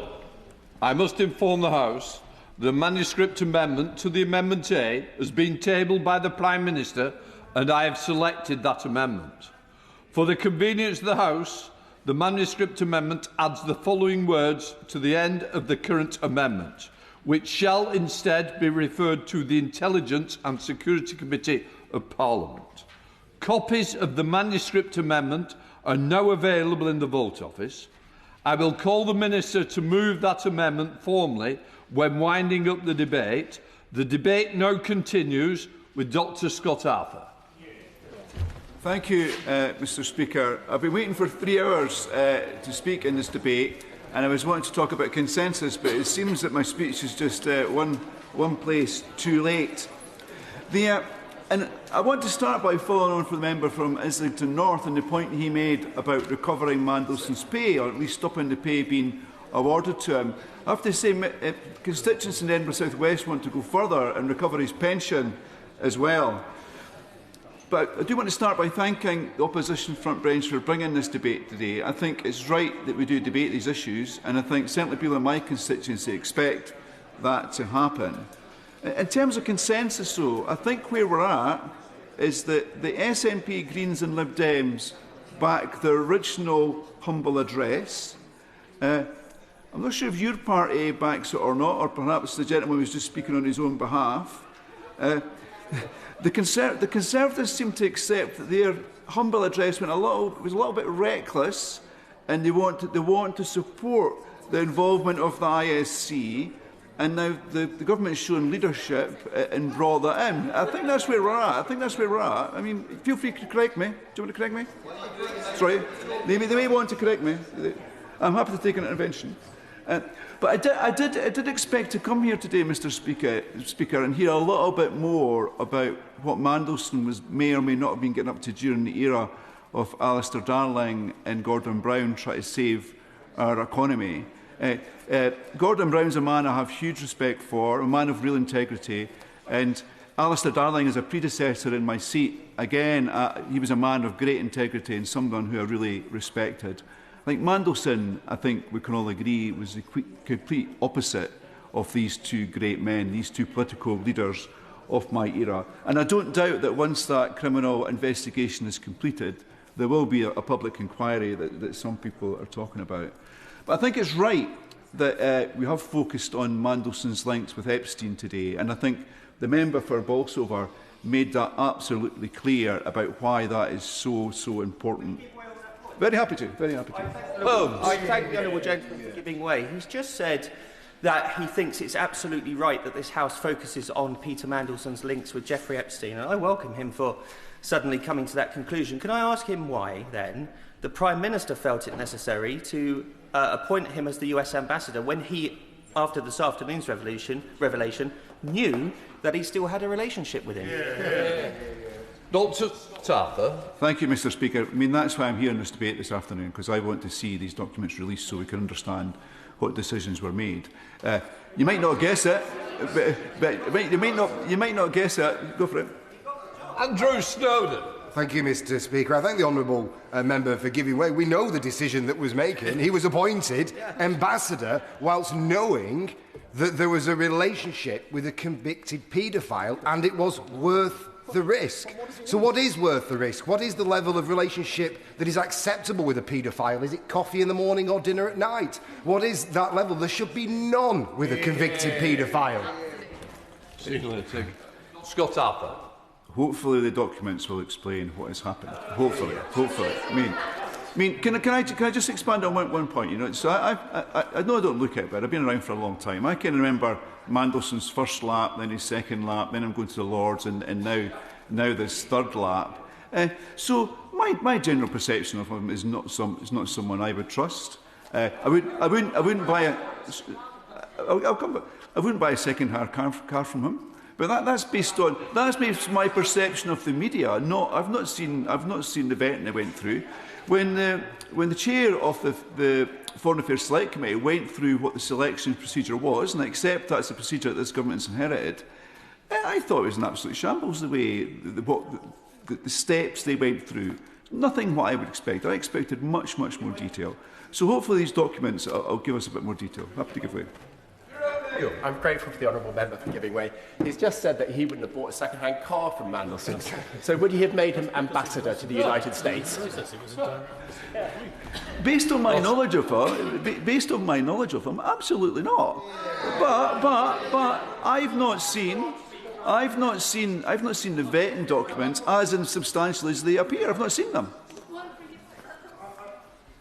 I thank the honourable gentleman for giving way. Given the fact that he would not have appointed, rightly I think, he would not have appointed Peter Mandelson as ambassador to the United States of America, does he have any confidence that the Prime Minister, one, made the right decision at that point, or can make the right decision on any other national security issue ever again? Take care. Dr. Scott Arthur. We heard from the Prime Minister at lunchtime at length today, the Prime Minister's questions time. We're going to release this information. That's a chance for people to look at this. I think we can speculate, but what this debate is about today is about releasing this information into the public domain so people can be reassured that the right decision has been made, and if it's not, we can question it. Do you want to? Still a Creasy. For giving way. He was here earlier when I raised the possibility of how we learn not just to deal with this situation, and I am with colleagues who are not happy about the amendments that were originally proposed, but also what we can do fundamentally, because the truth is this is not the first time that we have seen controversial people appointed to positions. Does he, as a relatively new MP, share my interest in learning from other jurisdictions around the world where you have pre-appointment hearings by, say, for example, select committees that can object to a shortlist, that we toughen up the role of this place in being the eyes and ears about what good democracy practice looks like? Dr. Scott Arthur. I have to say, Mr. Speaker, I really thank the Honourable for that point, but the description of the vetting procedure described by the Chair of the Foreign Affairs Select Committee just seems so insubstantial to me. So absolutely right, we have to do much better. I'm in the process of recruiting a community engagement officer, and it felt like we had more rigour in appointing that person in terms of checking the background than the process that was described. I mean, I do have to accept perhaps I might have understood the process that was described. So it's right that we have focused on Mandelson's links with Epstein, absolutely. But I'm also reflecting on the fact that if Mandelson wasn't included in this data release at the weekend, perhaps we would have been speaking about Andrew Windsor and Sarah Ferguson today as well. And I think they are perhaps the winners in this. Another point. Earlier, I was guilty of saying the member for Edinburgh South had misread the room in terms of how he was presenting his arguments. But he was right in one point. He was right when he said that Mandelson is a traitor. And I think, hopefully, meant not just a traitor to the UK, but also a traitor to the survivors of sexual abuse from Epstein and survivors of sexual abuse everywhere, actually. So I really do think that residents in Edinburgh South West and everywhere expect us to work together on this today and reach consensus. And hopefully we can do that. I'm still not sure that the Lib Dems, SNP and the Greens are on board yet, but I think we're coming much closer together. And I think... So, because it seemed that, apologies, it seems that the SNP, Greens and Lib Dems perhaps were wanting to back the original humble address rather than including the ISC being involved in the process. That was my understanding. Lisa Smart. Mr Speaker, I'm very grateful for him letting me intervene. I said explicitly in my remarks from the Lib Dem front bench that I welcomed the Minister's openness to the ISC being part of this. So I'm glad he gave me the opportunity to clarify. Really grateful for the correction. As ever, perhaps I wasn't listening quite as carefully as I should have been. So I really do thank you. So I'll just end by thanking our front bench for, I think, listening to the arguments from this side and from right across the chamber, showing a bit of leadership and hopefully bringing us together with some consensus. Oh, go for it, go for it. I thank the Honourable Gentleman for giving way. His speech is coming across to me as quite miraculous, and not in a good way, in that he is claiming that his front bench have shown leadership this afternoon. Let's say to the House exactly what's happened. His leadership and his front bench have changed and amended this legislation today, or the motion today, because they knew that the people over there wouldn't have voted for the original one. No, can we just reflect for a second? I think the original humble address was reckless. It was going to put information which would have damaged our country into the public domain. And what the minister, and you could argue that the minister's original amendment perhaps was an overreaction to that. We were getting to a good place now. We're reaching consensus. Very happy to try. Specific point of our amendment, then, had all things been equal, would he have gone through the aye lobby or the no lobby when that division was called? Lord Scott. I had complete confidence in the minister reaching consensus within the House today. But I would, but seriously, look, would members opposite voted for their own motion today, which would have put that sensitive information in the public domain? I really doubt it. I think better of them. Thank you. Very quickly, I think our motion was very clear, and we do know when it comes to the IEC and how evidence and information is brought forward. My point, Mr Speaker, was very clear. Would he have come with us on that motion, or would he have gone against it? Scott Arthur. Mr Speaker, I'm trying to sit down. I'll do so. Marvellous. Sir John Whittingdale. Thank you, Mr Speaker. We've had some very powerful speeches in this debate, and actually I think it's a credit to this House that we are discussing this issue and the appalling behaviour of Jeffrey Epstein in a way that is not being discussed in Washington. However, what we have heard in the last few days has been truly shocking. The photos, the emails, the revelations of the very close nature that Peter Mandelson had with Jeffrey Epstein, which actually now raises questions potentially of criminality and even treason. But beyond that, actually what the House is asking is how was it that somebody who was already established to have had to resign twice from government in disgrace, who had questions over his performance in the European Commission, and then was known to have maintained a very close friendship with a convicted paedophile. How did that man ever come to be regarded as an appropriate appointee as our ambassador in Washington. That was one of the issues, and that was the critical issue which the Foreign Affairs Committee was anxious to examine. We did repeatedly ask that Peter Mandelson come before the committee. He did not. We were told eventually that we had had an opportunity to speak to him briefly over breakfast when we were in Washington, and therefore that was sufficient. It was not sufficient. We were not able to ask him any of the questions. We did, subsequently, have the opportunity to ask those questions of the Permanent Under-Secretary of the Foreign Office and the Cabinet Secretary. And the chair of the committee has already set out some of the issues that were raised. But I think it is worth repeating. We were told that in the appointment of Lord Mandelson, there were 3 parts, that the process consisted of 3 stages. The first stage, because this was a political appointment at the direct instruction of the Prime Minister, therefore there was no interview panel, there was no far-side chat, which would normally take place between the appointing minister and the candidate. Instead, well, Foreign Office was told that this was the wish of the Prime Minister. And instead, he was asked to fill in a conflict of interest form in order to understand his private interests that might have some conflict with his position. I give way to Mark. I'm very grateful for the Right Honourable Gentleman for giving way. The Prime Minister made a huge deal about a process having gone through when he was answering questions from the Leader of the Opposition earlier today.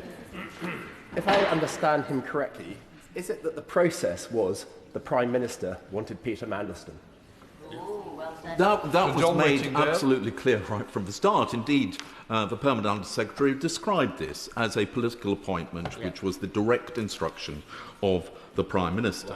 But I do want to just go through the 3 stages. So this first stage, the conflict of interest form, as the chair of the Select Committee actually brought out, essentially what this consisted of was Peter Mandelson being asked to fill in a form and to choose what to put down on it.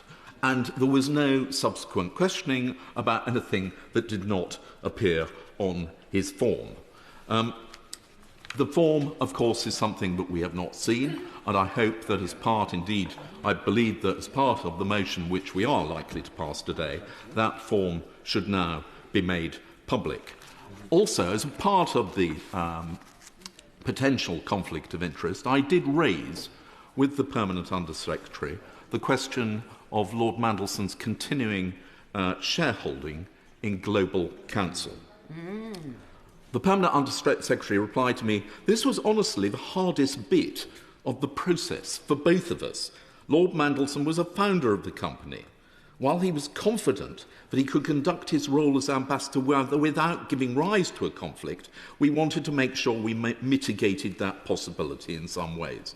So the conclusion was not that Lord Mandelson should dispose of his shareholding. Instead, there were some Chinese walls put in place which would ensure that he wasn't aware of who the clients of Global Council were, or indeed the work being undertaken. And I listened with concern to the speech from my honourable friend on the front bench about the meeting that took place with Palantir.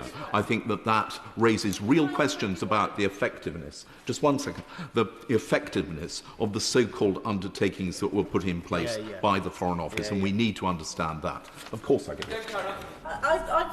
I thank you for allowing me, but I rise with incredulity to learn that the interest there was not a requirement to dispose of the interest. I recall going through ethics and propriety when being made a minister that it would be entirely inappropriate to hold things. I know of colleagues who had to dispose of interest. Would you agree with me that if the noble Baroness Grey was perhaps still running propriety and ethics, something like this would not have happened? Sir John Whittingham. I completely share the view of my right friend. Like her, I too went through a process in which I was required to get rid of rather smaller shareholding interests than the ones held by Lord Mandelson. But this is just one of a huge range of questions to which we need to know the answer. The second stage of the process friend moves on from that stage, may I? Thank you. Alicia Kearns. One other appointment we've had, and some might argue he is the de facto Foreign Secretary, is the National Security Advisor, Jonathan Powell.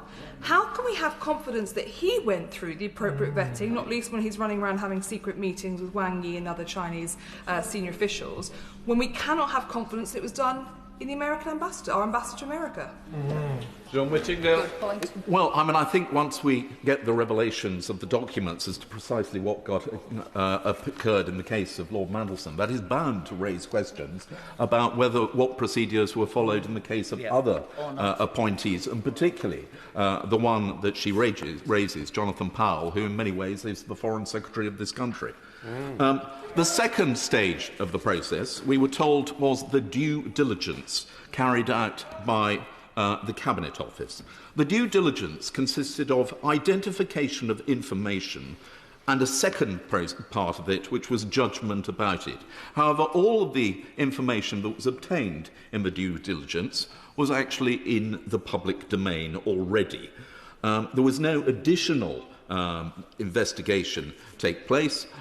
It was simply, essentially, an internet trawl. That report, the due diligence report, was presented to the Cabinet Secretary for onward transmission to the Prime Minister.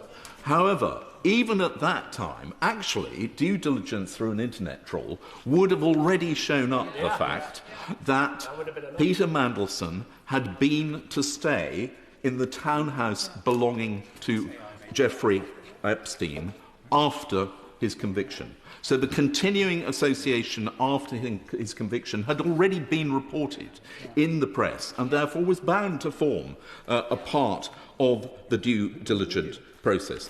And the question which has been raised several times in this debate already, which is when the appointment was made, did the Prime Minister know? And we understand that potentially he did, which I assume was contained in the due diligence report. That was put directly to the Cabinet Secretary. Did you tell the Prime Minister about Mandelson staying in the Manhattan townhouse when Epstein was in jail? And all that the Cabinet Secretary said to us was, I will consider whether there is further information that can be shared and write to the committee. We have never had a full answer to that question.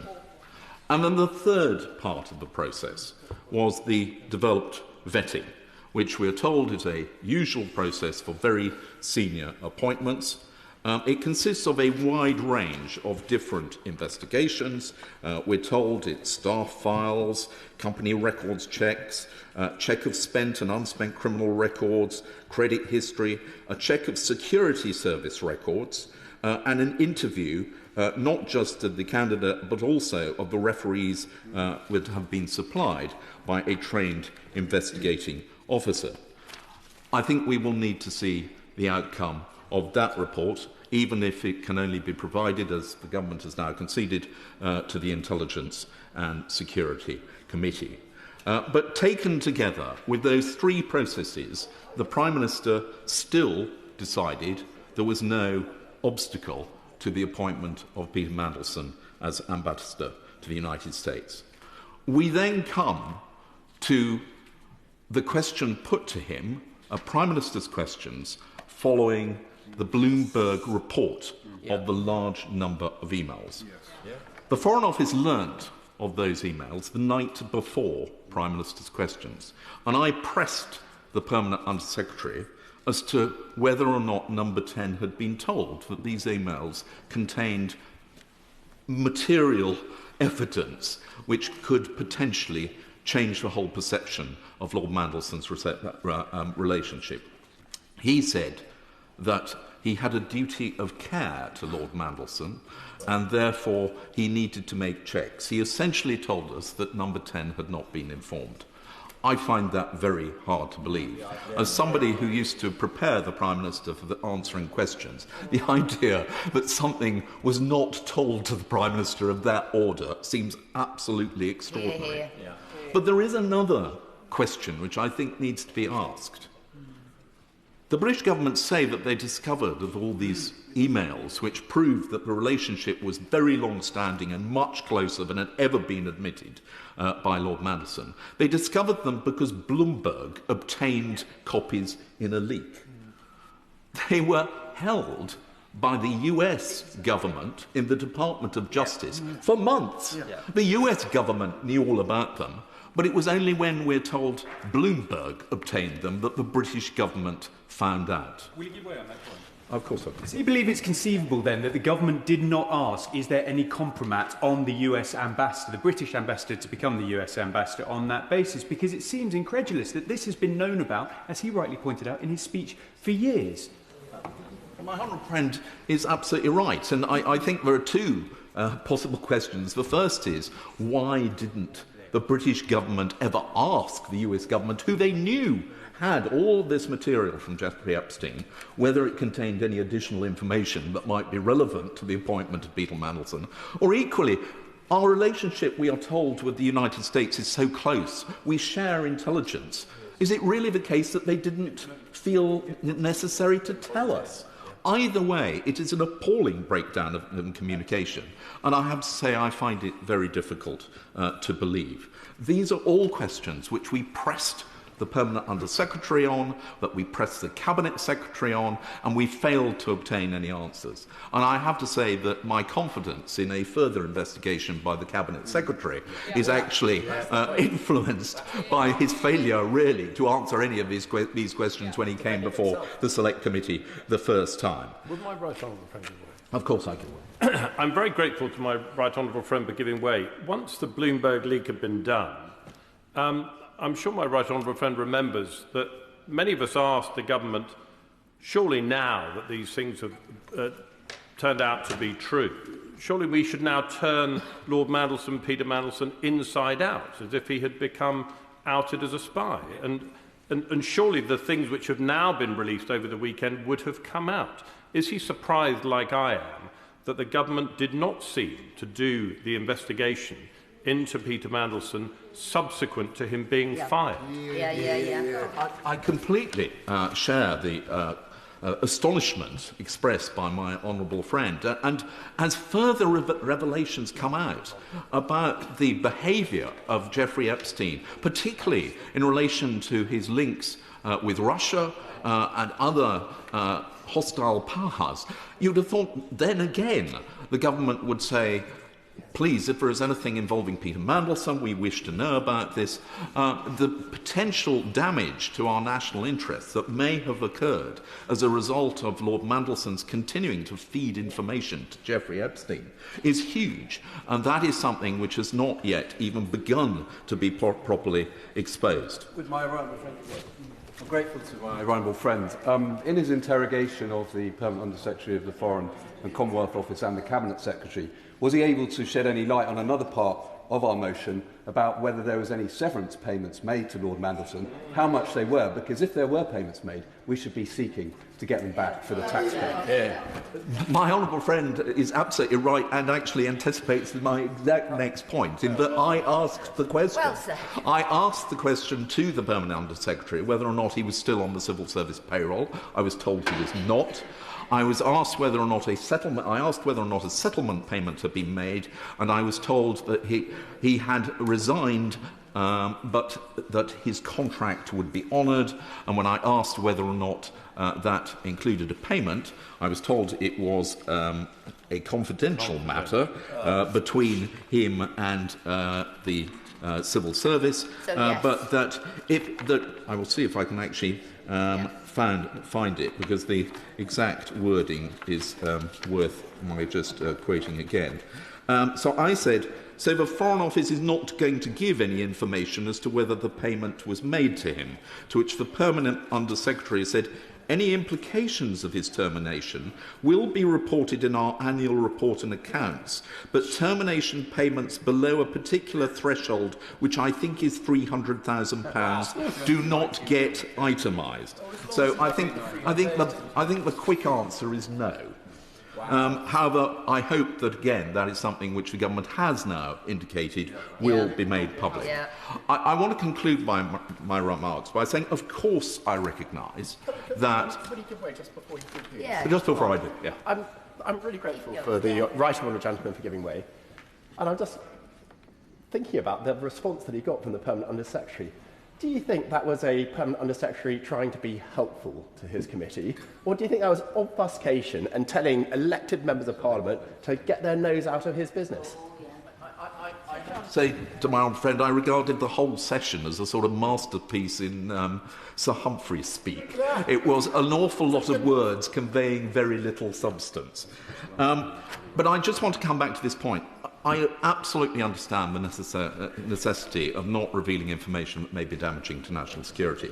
But I think, as one or two members have already said, actually transparency is really important here.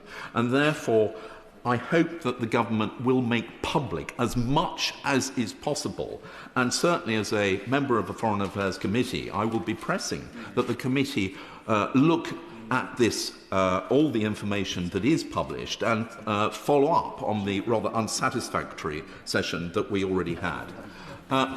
Madam Deputy Speaker, I just want to conclude with my overall impression, having looked at this process in some depth. It was clear that the Prime Minister wanted Peter Mandelson to be our ambassador in the United States. The Foreign Office had to conduct the usual procedures, and we heard about the three parts of the process. But I believe that the message was very clearly sent to the Foreign Office: go through your motions, but make sure that it ends up with his approval being granted. And that has been the overriding impression, that to some extent boxes were ticked, but the Foreign Office were told very clearly he is to be the next ambassador. And that was a direct instruction of the Prime Minister. Andrew Lewin. Thank you, Madam Deputy Speaker. I must start by putting on record my horror at the crimes of Jeffrey Epstein, as so many honourable members have done today. This man was a paedophile and a perpetrator of evil acts. The pain of the victims and their families must be unimaginable. And I want to pay tribute to the speech made by my honourable friend, the member for Bolsover, earlier today, which was incredibly brave and powerful, and my words cannot match hers. But if you were not in the chamber, I urge all colleagues to watch that speech. I think it's clear, Madam Deputy Speaker, that the House is united in disdain at the actions of Lord Mandelson. And it was always my intention to speak briefly this afternoon, and it was always my intention to talk about this being an opportunity for the House to come together. Because I think it's unmistakably the case that when we talk to our constituents, so often people will say, why don't you talk to each other like human beings? Why don't you respect to each other? Why don't you respect each other? Why is this place a pantomime so often? But it isn't always the case, and today it absolutely has not been the case. We do respect each other. I've been here for 18 months. I have the humility to say I have much to learn about this place, but there are many people on all sides of this chamber who I admire greatly. And this afternoon, just to call out a few of them, the member for North Dorset's speech, the chair of the Foreign Affairs Committee, the very important intervention of the former Deputy Prime Minister, which we'll come to a little bit later, the interventions from the member for Rutland and Stamford. And, Madam Deputy Speaker, it is not just today that we listen to each other and should listen to each other. One example, members who know me will know I'm a passionate pro-European. I define as a social democrat and internationalist. Some will cheer that, others will not. One who probably would not, and is not in this place today, is the member for Chingford and Woodford Green. There isn't a huge amount that we would agree on, but whenever he speaks on international affairs, I do my utmost to come and listen to him because of the experience that he has in this House. And I'm very surprised to see he's not in his place today, but the member for Strangford, the only thing that matches his number of interventions, in Westminster Hall, is his decency as a man and as a parliamentarian. So I wanted to put all of that on the record. The focus today, of course, though, rightly has been on Mandelson. There is unity in contempt for his actions, the scandalous and the brazen way in which government information was leaked, how he undermined the government and his colleagues seemingly at every turn. His actions will offend every British citizen, every public servant and every member of this House. It's why decisive action was needed, and it's why this debate this afternoon was so important. I do wholeheartedly welcome the decision that has been made and proposed by the government that the Intelligence and Security Committee will determine which documents are released. And I want to commend the courage of those who made that argument earlier today, not knowing if they would be successful in making their case, but also the courage of the government to accept those recommendations. I will.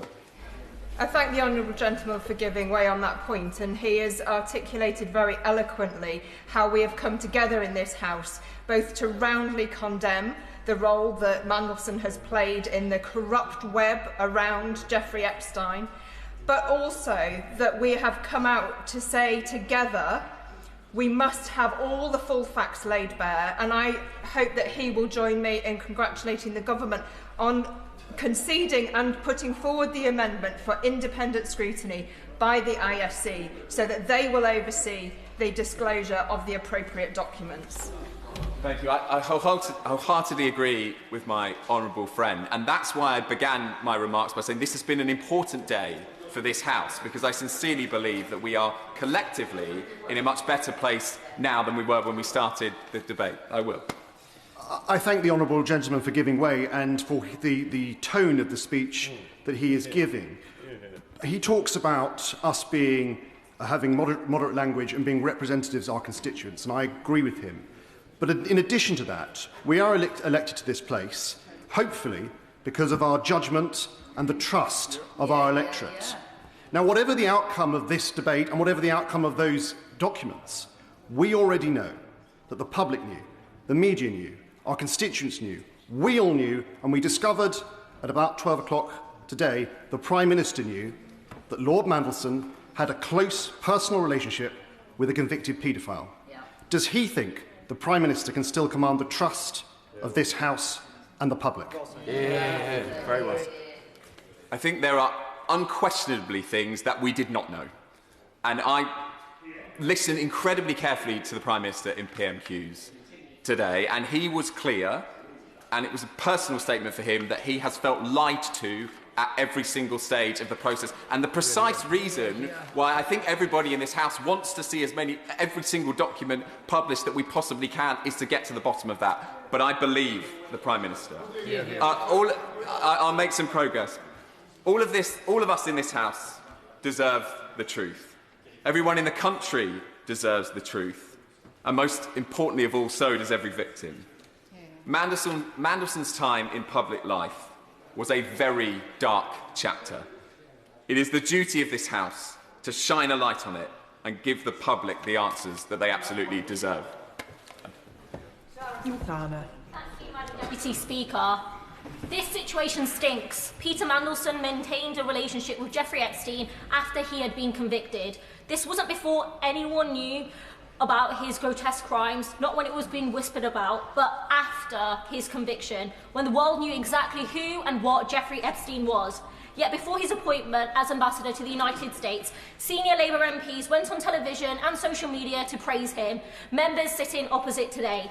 They knew the facts, because by that point, it was already public knowledge that Mandelson had stayed in Epstein's New York home while Epstein was serving time as a convicted paedophile.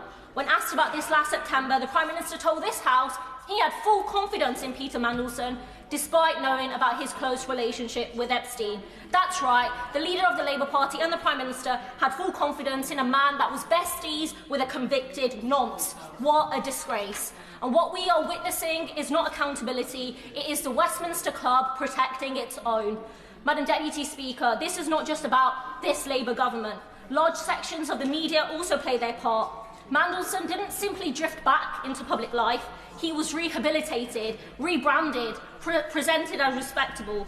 He was welcomed on the BBC's flagship programme as a wiser, elder statesman, given differential treatment by The Spectator, The Guardian and The Sunday Times. These are the same outlets that lecture relentlessly about standards and morality when it is a trade unionist, a protester, a working class person who puts a foot wrong. But when it's one of their own, the tone changes. Suddenly it's about experience, pragmatism, it's about getting things done.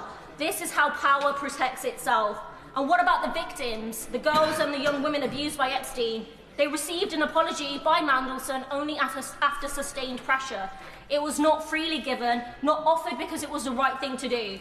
And until recently, he still enjoyed the Zone 2 dinner party treatment, with magazine-style PR photos of Mandelson being published only this week. Then, Madam Deputy Speaker, there is the money. At least $75,000 was transferred from Epstein to Mandelson. He says he can't remember the transactions. If £75,000 landed in the bank account of almost anyone else in the country, they definitely would remember. To claim otherwise is contemptuous and goes to the heart of why trust in politics is collapsing. If those in power can't remember vast sums of money flowing into their accounts, then why should the public believe that they are acting in their public interest?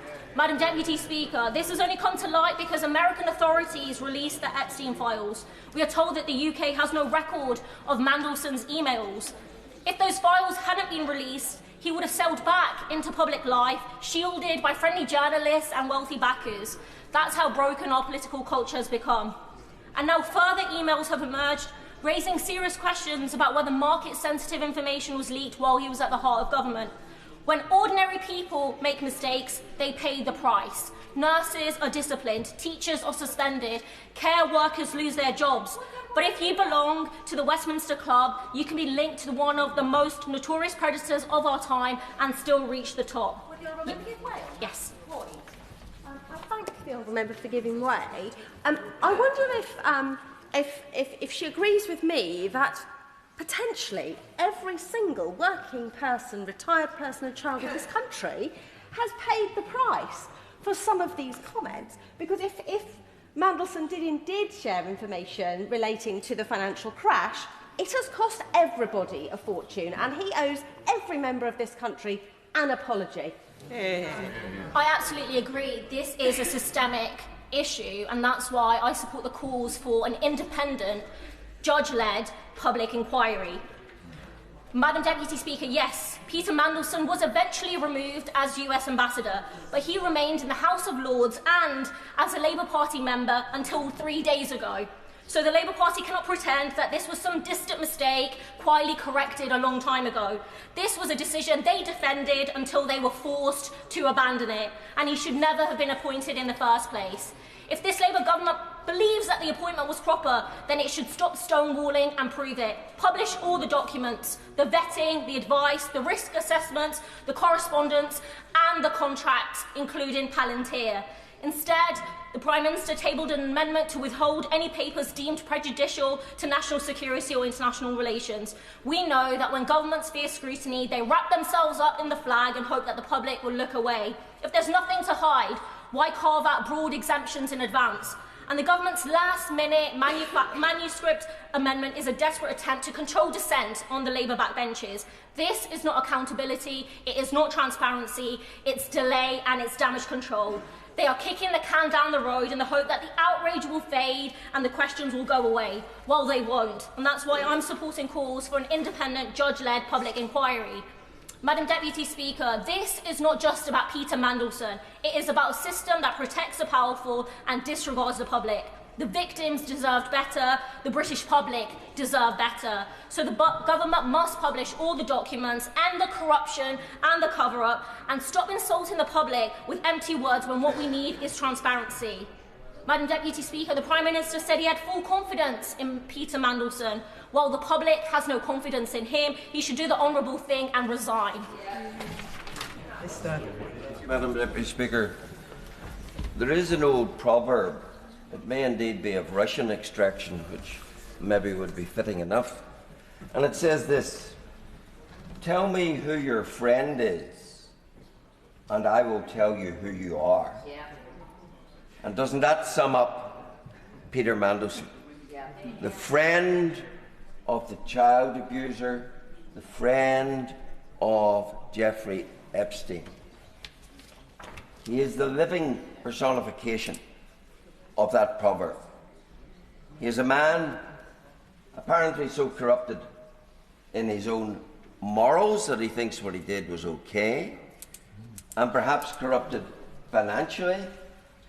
And that corruption, of course, is the product of his intoxication as a freeloader on the rich and the powerful. Yeah. And he has brought us to a very sorry pass indeed. But the abiding two words that will live from today relate to the Prime Minister. And they are, he knew. Yeah. Yeah. That is what will long outlive this debate. Yeah. He knew when he appointed him that he had this ongoing relationship with Epstein.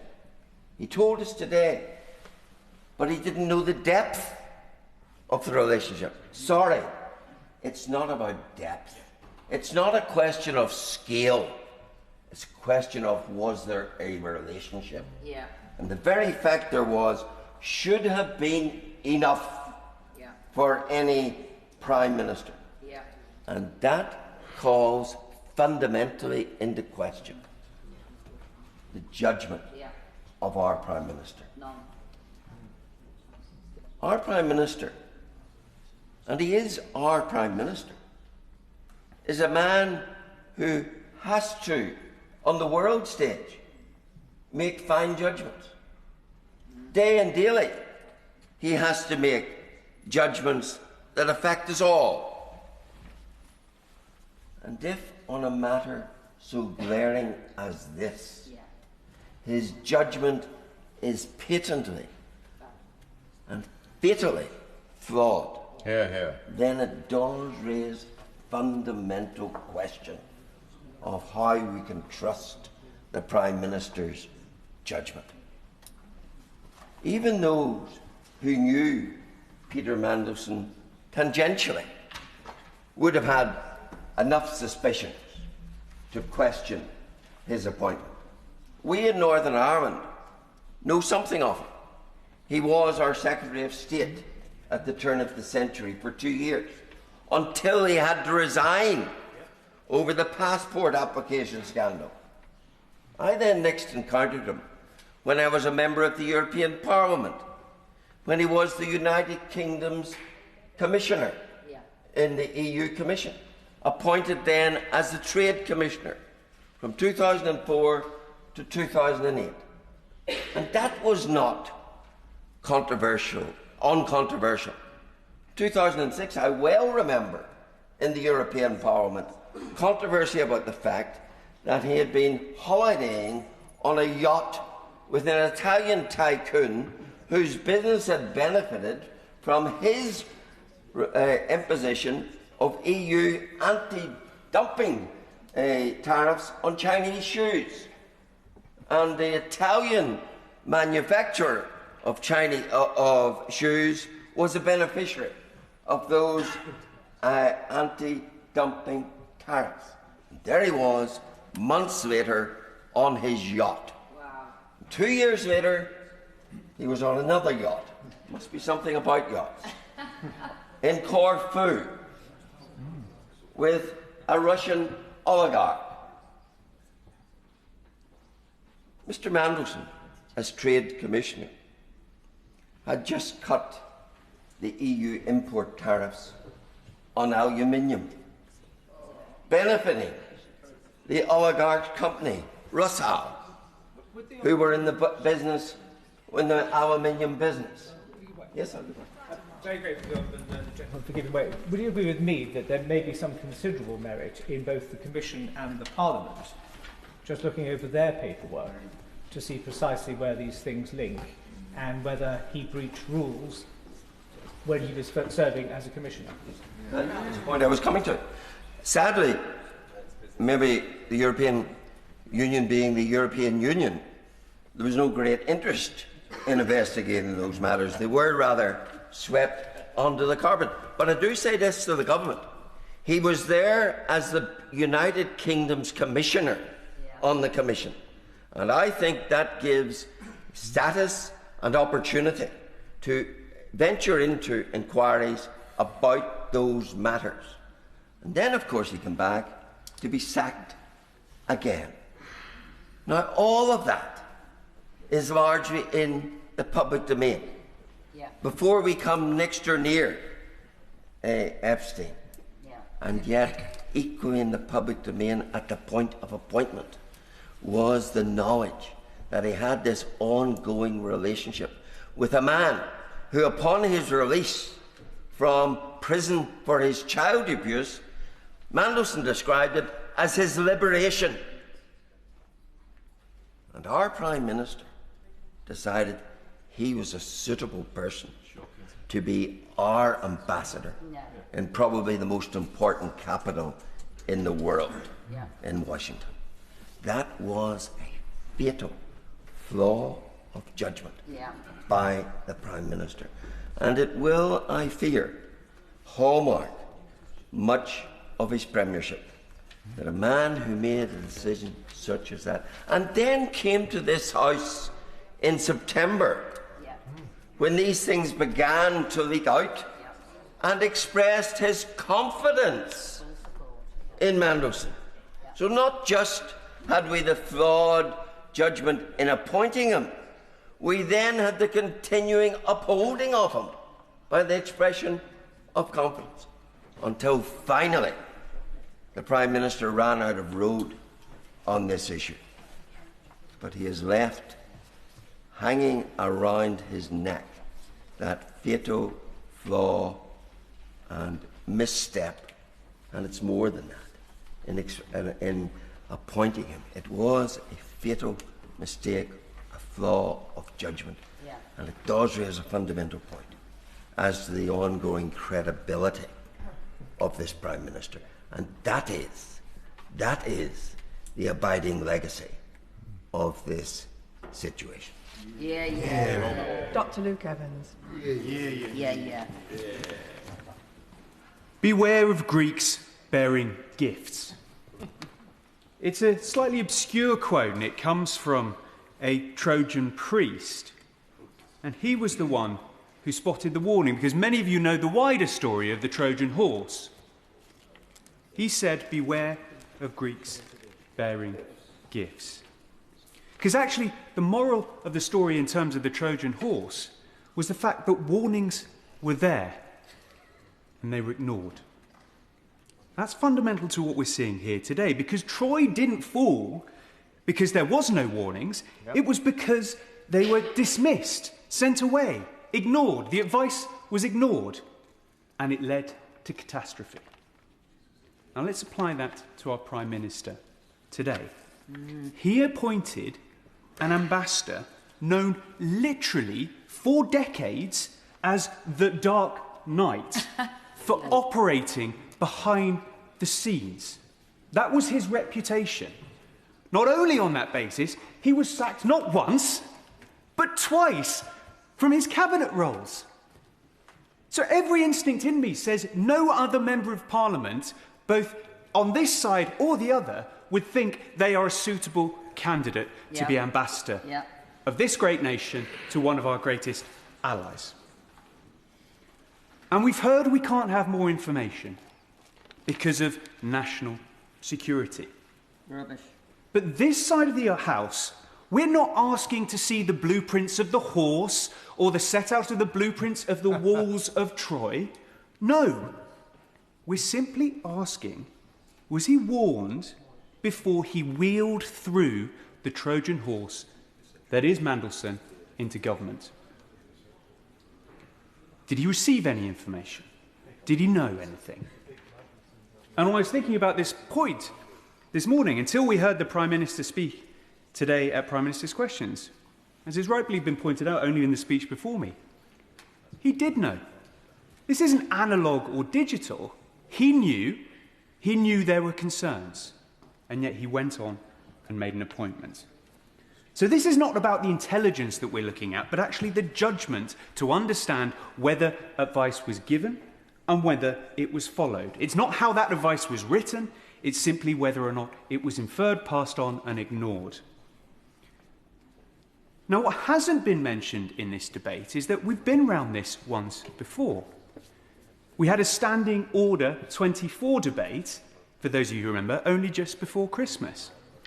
And at that time, I raised the point, why did the Prime Minister not come to the House? He is the one, by his own admission, who makes the decisions. He, therefore, knows all the answers. And when he came into government and he stood at the doors of Number 10, he said he wanted to do things differently. All he has proved is that he doesn't have the leadership to come and answer the very questions that need to be put to him. Yet again, we're spending parliamentary time debating about whether there will be information released, which he knows himself. He could have spent the next 5 hours that we're going to spend debating this, answering the questions and setting this right. But instead, he's not here. Now, you'll often answer, well, convention states that no other prime ministers did it. Well, actually, some of them did. But more importantly, this prime minister said he was going to be different. This prime minister told us he wanted to see change. On that point, I will take an interview. I thank my honourable friend for giving way. I found today shocking where the Prime Minister has openly admitted that he knew that Mandelson had an ongoing relationship with a convicted paedophile at the time he appointed him. Yeah. And anything else we discuss today, that goes against any value I stand for in my life, any value my constituents will stand for. Yeah. Does my honourable friend believe that it's untenable for the Prime Minister to stay in his position? Yeah. I think he's absolutely right, because as Troy fell because leaders ignored when the horse was at the gates, the advice given then, Prime Ministers fall for the same reason. And so he is either saying his judgment was so catastrophic that he didn't see what all of us have instinctively, or that he chose to ignore the information. And both of them, either outcome, are the problem facing us today. Yeah. Now, it's customary in these kind of debates for me to pose questions towards the ministerial team here. But actually, I'm not going to do that. My question is to the people behind them. Because why are we having a humble address? This is the very opportunity, the very literal reason we have humble addresses. They exist in moments like this for when there's stalling in scrutiny, when we can't get the answers that this House demands, when there's obfuscation and no way forward. We are asking today the monarch to compel the government to give that information out.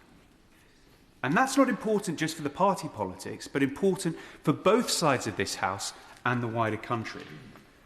Now, the House and the motion doesn't ask the other side to condemn. It simply asks to clarify. We need to know who said what, when, why, who knew what, with whom, and what were the discussions. I think that's something that could be supported on all sides of the House. Yeah. Clarity is what a humble address strives for. Backbenchers are not being asked to defend or attack the appointment at all. They're simply being asked to step forward and vote for a motion that means all of us, here in this House and across the country, get to understand why the Prime Minister made his decision. Because if he won't come to the dispatch box and answer the questions to do so, maybe the very documentation that he's seen and signed off will show the answers. So I ask them on the other side of the House, do support this motion, do stand up for that simple transparency, and let's get some clarity on what has happened and what is going to happen going forward. Yeah. Sir Christopher Chair. Madam Deputy Speaker, it's a pleasure to follow my honourable friend, who participates a lot more frequently than I do in these Opposition Day debates, and on the basis of the quality of the debate today, I should come along more often. I must say that the background to this, the immediate background to this, is the ghastly behaviour of Epstein and the sexual abuse and the child trafficking and all that goes with it. And I asked the question the other day as to whether that sexual trafficking might involve not just women and girls but also young men. And I think that is unresolved at the moment, but perhaps we'll find out more in due course. But I wish to focus in my remarks on a period going back to 1997, Madam Deputy Speaker, long before you were able to recall much about politics, I know. But that was when Mandelson was first appointed by Tony Blair as the Minister without portfolio in charge of the Millennium Dome. And the reason I recall all this is because there was a time when I was the Shadow Minister for the Millennium Dome. And also, for that matter, the Shadow Minister for the Millennium Bug. I recall well the way in which the Mandelson enjoyed the opportunity to promote a grandiose New Labour scheme of this dome, which was, I think, going to be the fourth largest open enclosed space in the world. It cost in the end, I think, £750 million. The number of visitors who attended the Dome in the year 2000, which was half of what it had been estimated it was going to be. And Mandelson was really proud of this because it had a link with his grandfather, who must be turning in his grave, Herbert Morrison, a really great public servant. And his grandson has betrayed the public service in an enormous way. But Herbert Morrison was involved in the Festival of Britain. And so Mandelson thought that by being responsible for the Millennium Dome and promoting it, he would be able to, in a sense, emulate the great efforts of his grandfather. And so the project proceeded. And it was costing an enormous amount more than had been forecast by the Treasury or had been expected. So what happened was he was in the business of looking for sponsorship for the Dome. And that was when he used agents, and I think particularly Keith Vaz, who used to be a member of this House but left in disgrace.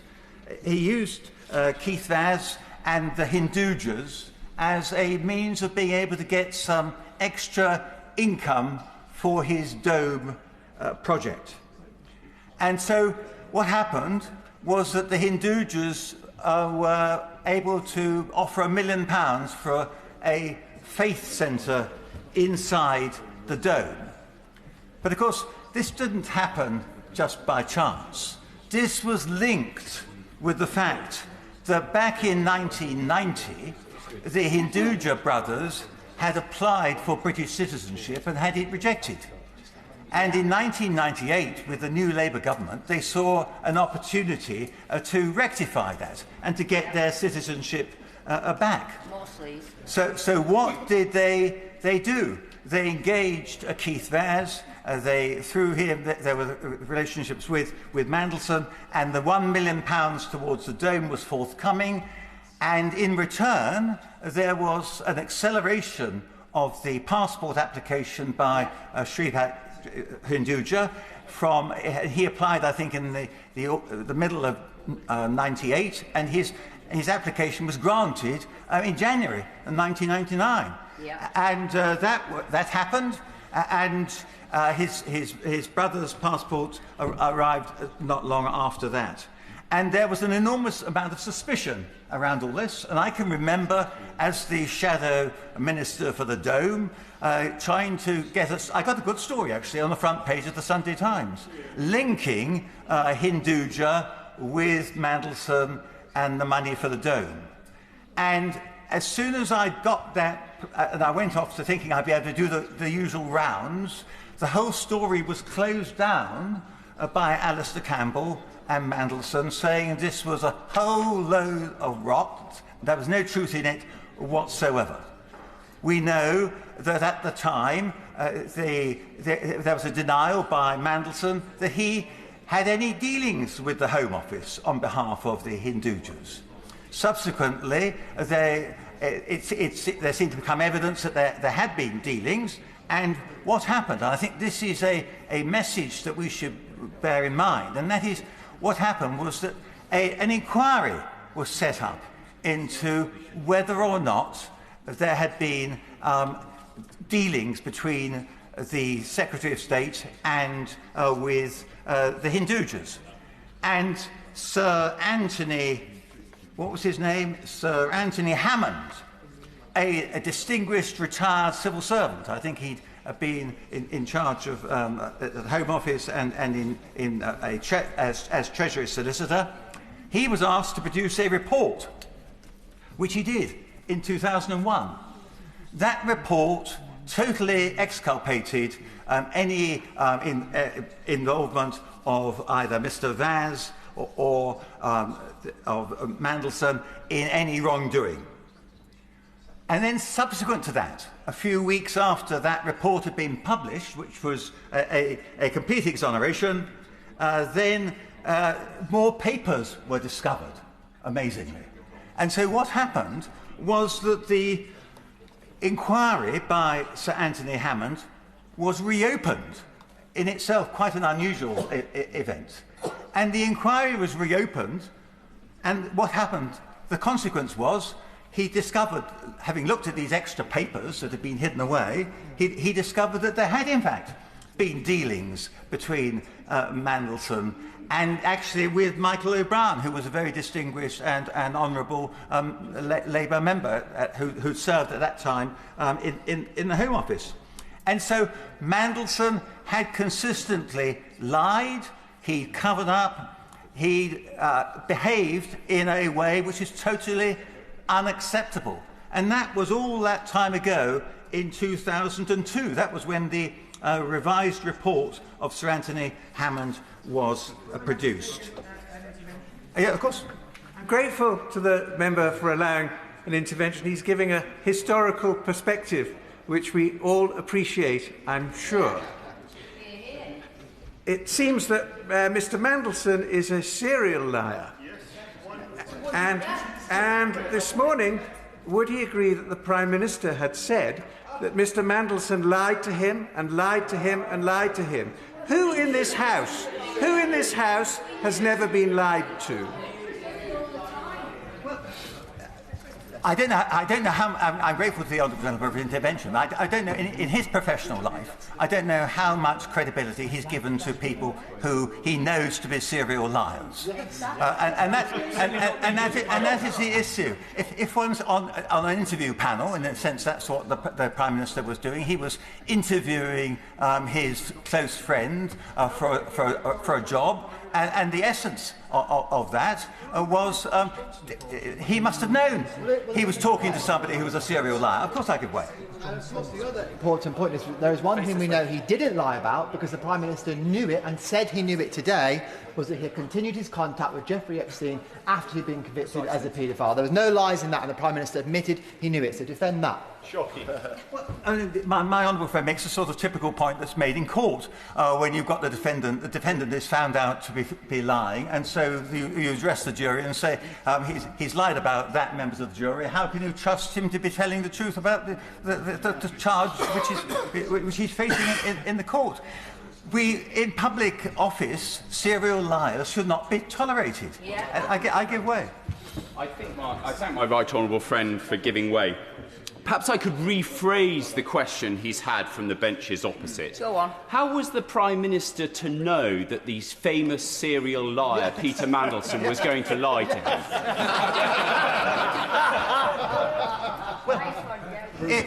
If the Prime Minister was here, he'd be able to answer that question, I'm sure.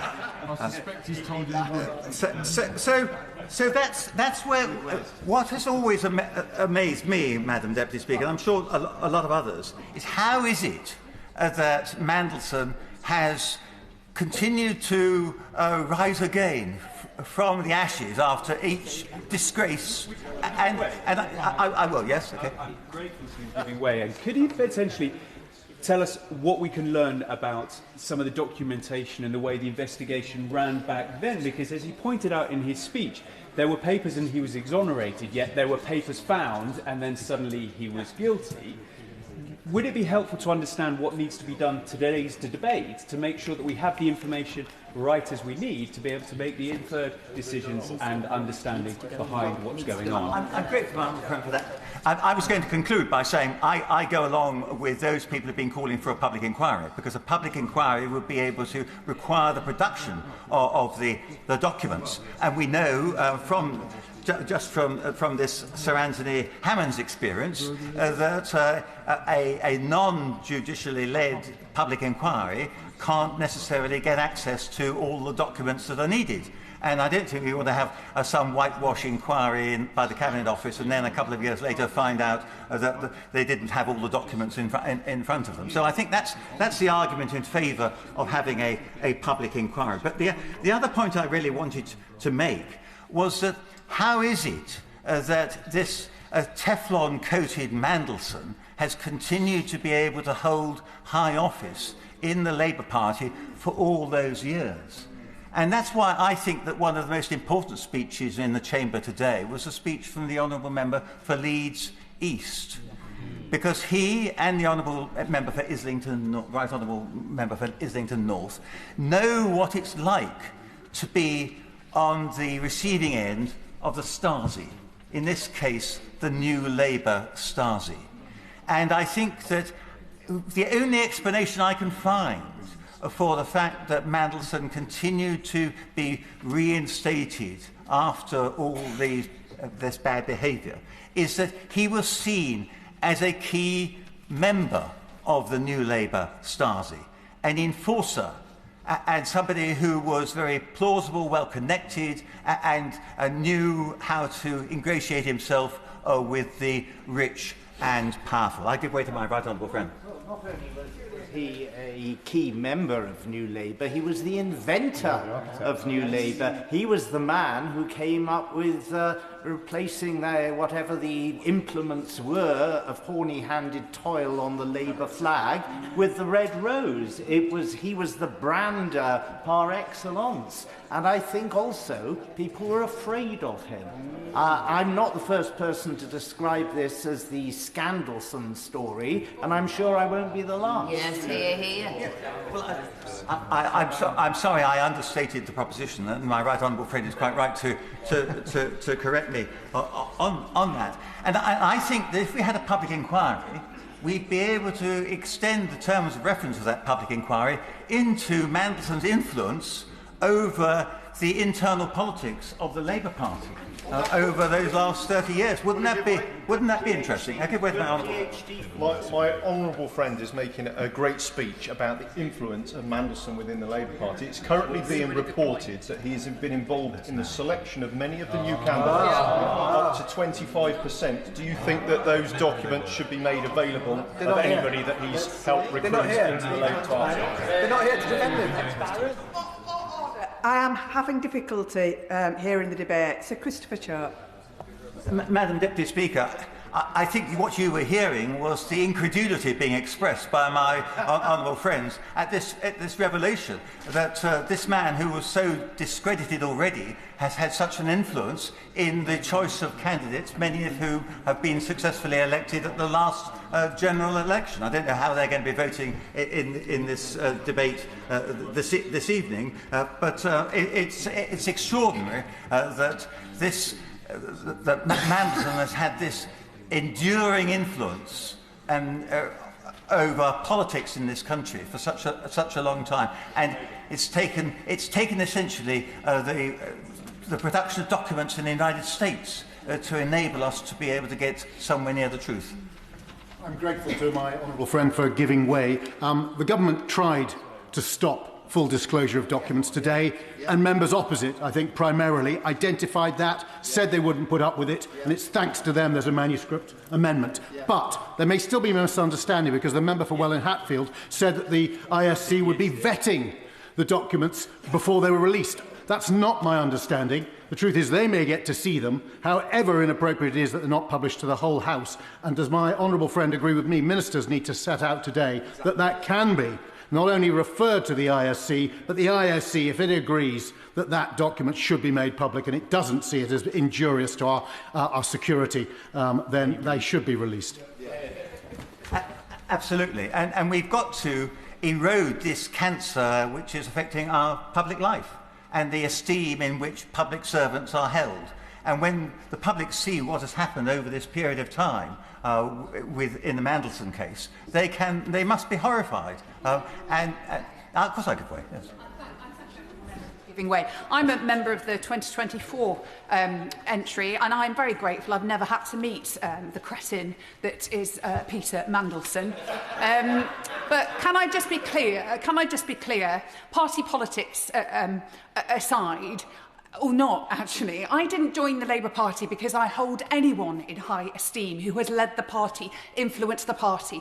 I joined the Labour Party for two very important reasons. One, the welfare state is one of the most important things this country's ever done, and the National Health Service. Now, I think it's dangerous when we hold someone in such high esteem and we give so much power to so few people that things like this are allowed to happen. But let me be also very clear. My faith in the Labour Party to continue to deliver for people of this country continues. My faith in people like Peter Mandelson, I am very, very grateful that he is no longer a member of this party. I'm grateful to the Honourable Lady for her intervention, and I'm certainly not going to make any accusations about her owing any patronage to Peter Mandelson. And it seems from what she says that she's going to join those of us in this House who are independently minded and express our views in a straightforward manner. But let us be clear, it's obvious that a lot of people on her side who were elected at the same 2024 general election, they were chosen by panels which included Mandelson. And this is not just an exclusive problem for the Labour Party, but we must recognise in our democracy that the people who choose the candidates have enormous power. And if those people who are choosing the candidates are corrupt, as in the case of Mandelson has now been established, then that puts grave doubt upon the credibility of our democratic institutions. Of course I will. Well, friend, for giving way, but actually, according to reports, it's worse than that where Peter Mandelson had his fingertips through the whole of the Labour Party, but also the government, because there are reports that he was actually, after the Prime Minister had realised that he still had a continuing relationship with Epstein, was in number 10 during the cabinet reshuffle of the 5th of September. So actually, he hasn't had a direct role in appointing half the cabinet, hasn't he? Well, these revelations keep coming, and the answers come there none, and I hope that in due course we'll be able to pursue these points further with the Prime Minister when he next appears in the House. I give way to my honourable friend. What we're talking about really here with this appointment of Mandelson really is the judgment of the Prime Minister. And when we look at the judgment of him appointing Mandelson, that he's now a key part in the Starmer government, in appointments, what goes on, the key people, it begs into question every judgment of this Prime Minister, from Chagos to China to the Northern Ireland Troubles Act. This today, I would say, is the crumbling of Starmer. His judgment is poor. His judgment is ruining this country and the Labour Party. My right honourable friend is absolutely right. It's fundamental. Judgment and discretion and the way we behave, and that's part of our character. And we know that the character is set quite early in life, and certainly we can see from the case of Mandelson that it hasn't changed in all the time that he was being involved in public life and public service, so-called. And so what the point I'm just going to make, and I'm going to finish in a minute, but what is... It's only because of what has been revealed in the United States that we are now in a position to know that he's no longer Lord Mandelson, no longer the Right Honourable Lord Mandelson. Yes, I'll give way here. I'm grateful to my honourable friend. In order that the Minister can have time to prepare and perhaps find out if he doesn't already know, does my honourable friend agree that he should find out, was Mandelson in number 10 Downing Street at the time of the last government reshuffle? Was he involved? Were his fingers involved in the appointment of ministers on that Treasury bench? And if he's able to tell us later categorically that he wasn't, that will be a relief to this House. And if we can't get a straight answer from the government to that my honourable friend's question, then that's another reason why I would say that we need to have a public inquiry. I give way to my honourable friend. You mentioned the revelations coming out of emails. The point I made earlier, which I think is also very important for the Minister to answer, is actually the government could have asked the Department of Justice in the States, is there anything in the emails that haven't been released that relates to Mandelson that could affect our decision to appoint him? There was nothing stopping them approaching the DOJ and asking that. It's vital that we know whether they did or not. That's another very good point that's been made, and I'm sure it will be picked up on the Treasury bench and they will respond accordingly. But we have to thank our mercies in a sense that Mandelson has been exposed finally, and it wasn't just that exposure outside George Osborne's house. Yes, of course I would. Yeah. Thank you very much for giving way. I very much enjoyed the history lesson about a man who has a history of misfeasance in public office. And I've spoken in this House about my surprise at his appointment as the US ambassador, which is an incredibly important relationship for this country. Listening to the debate, it makes me reflect on the importance of parts of our Constitution which give us freedom of speech and freedom of the press. Two incredibly important things, and I think we all owe a great vote of thanks and gratitude to Elon Musk and X, who has played his part in exposing a great deal of this evil.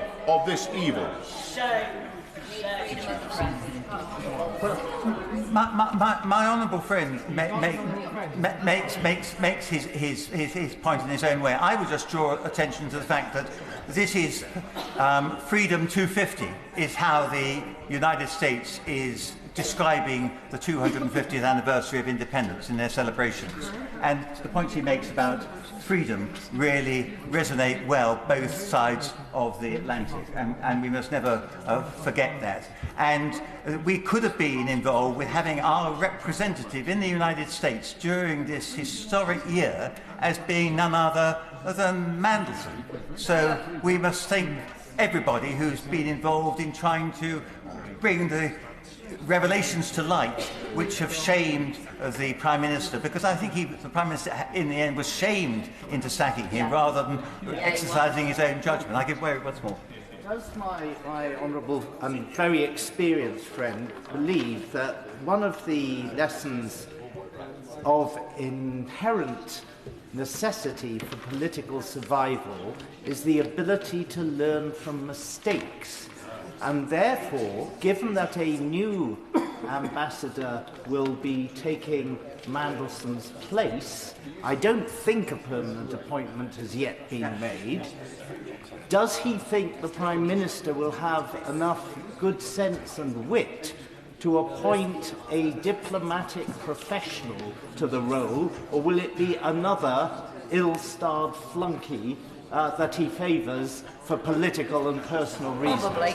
I'm grateful for my right honourable friend's intervention, but actually I think the appointment has been made. I met the gentleman concerned, who is an esteemed member of the diplomatic corps, and he was present at Mr. Speaker's dinner in honour of the Speaker of the House of Representatives 2 or 3 weeks ago. So I think we are in safer, more secure hands there.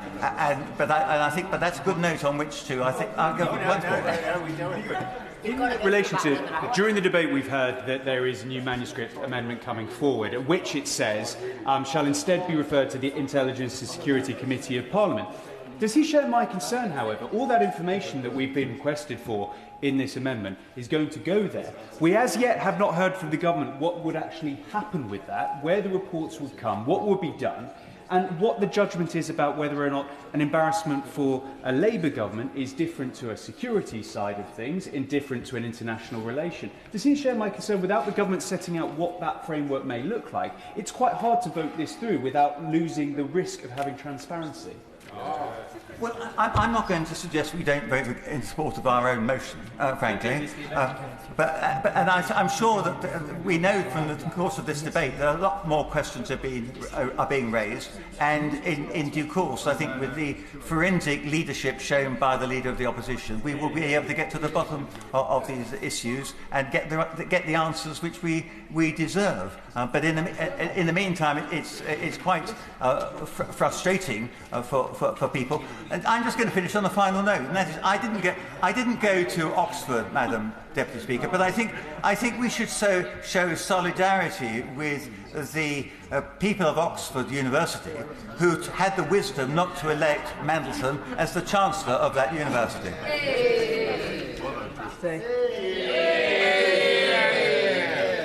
Thank you, Madam Deputy Speaker. It's a great honour to follow my honourable friend from Christchurch, who I have to say was one of his shorter speeches that I'm. Look, we come here for a very serious matter of one of the most utmost gravity.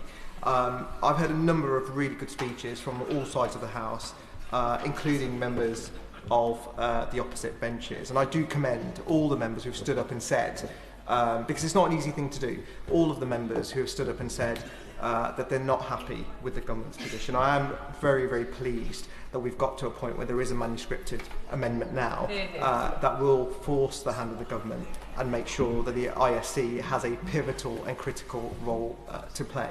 But I do want to pick up on a number of members who made some points that I do agree with and some that I don't. And while I agreed with a lot of the points that were said today, I did notice that a couple of members did say the government got here because they demonstrated leadership. They did not demonstrate leadership. No. They got here because they were dragged here to do so. They got here because there was a dump of documents by the DOJ, and the Leader of the Opposition tabled a motion which forced their hand, which meant the members opposite had to finally confront the fact that the Lord Mandelson, Peter Mandelson, had a relationship with Epstein for much longer than many of us knew, but certainly the Prime Minister knew. As we found out earlier today. But this idea that the government has demonstrated leadership is for the birds. And it's important, by the way. It's important because I've heard members across the House talk about the victims of Epstein.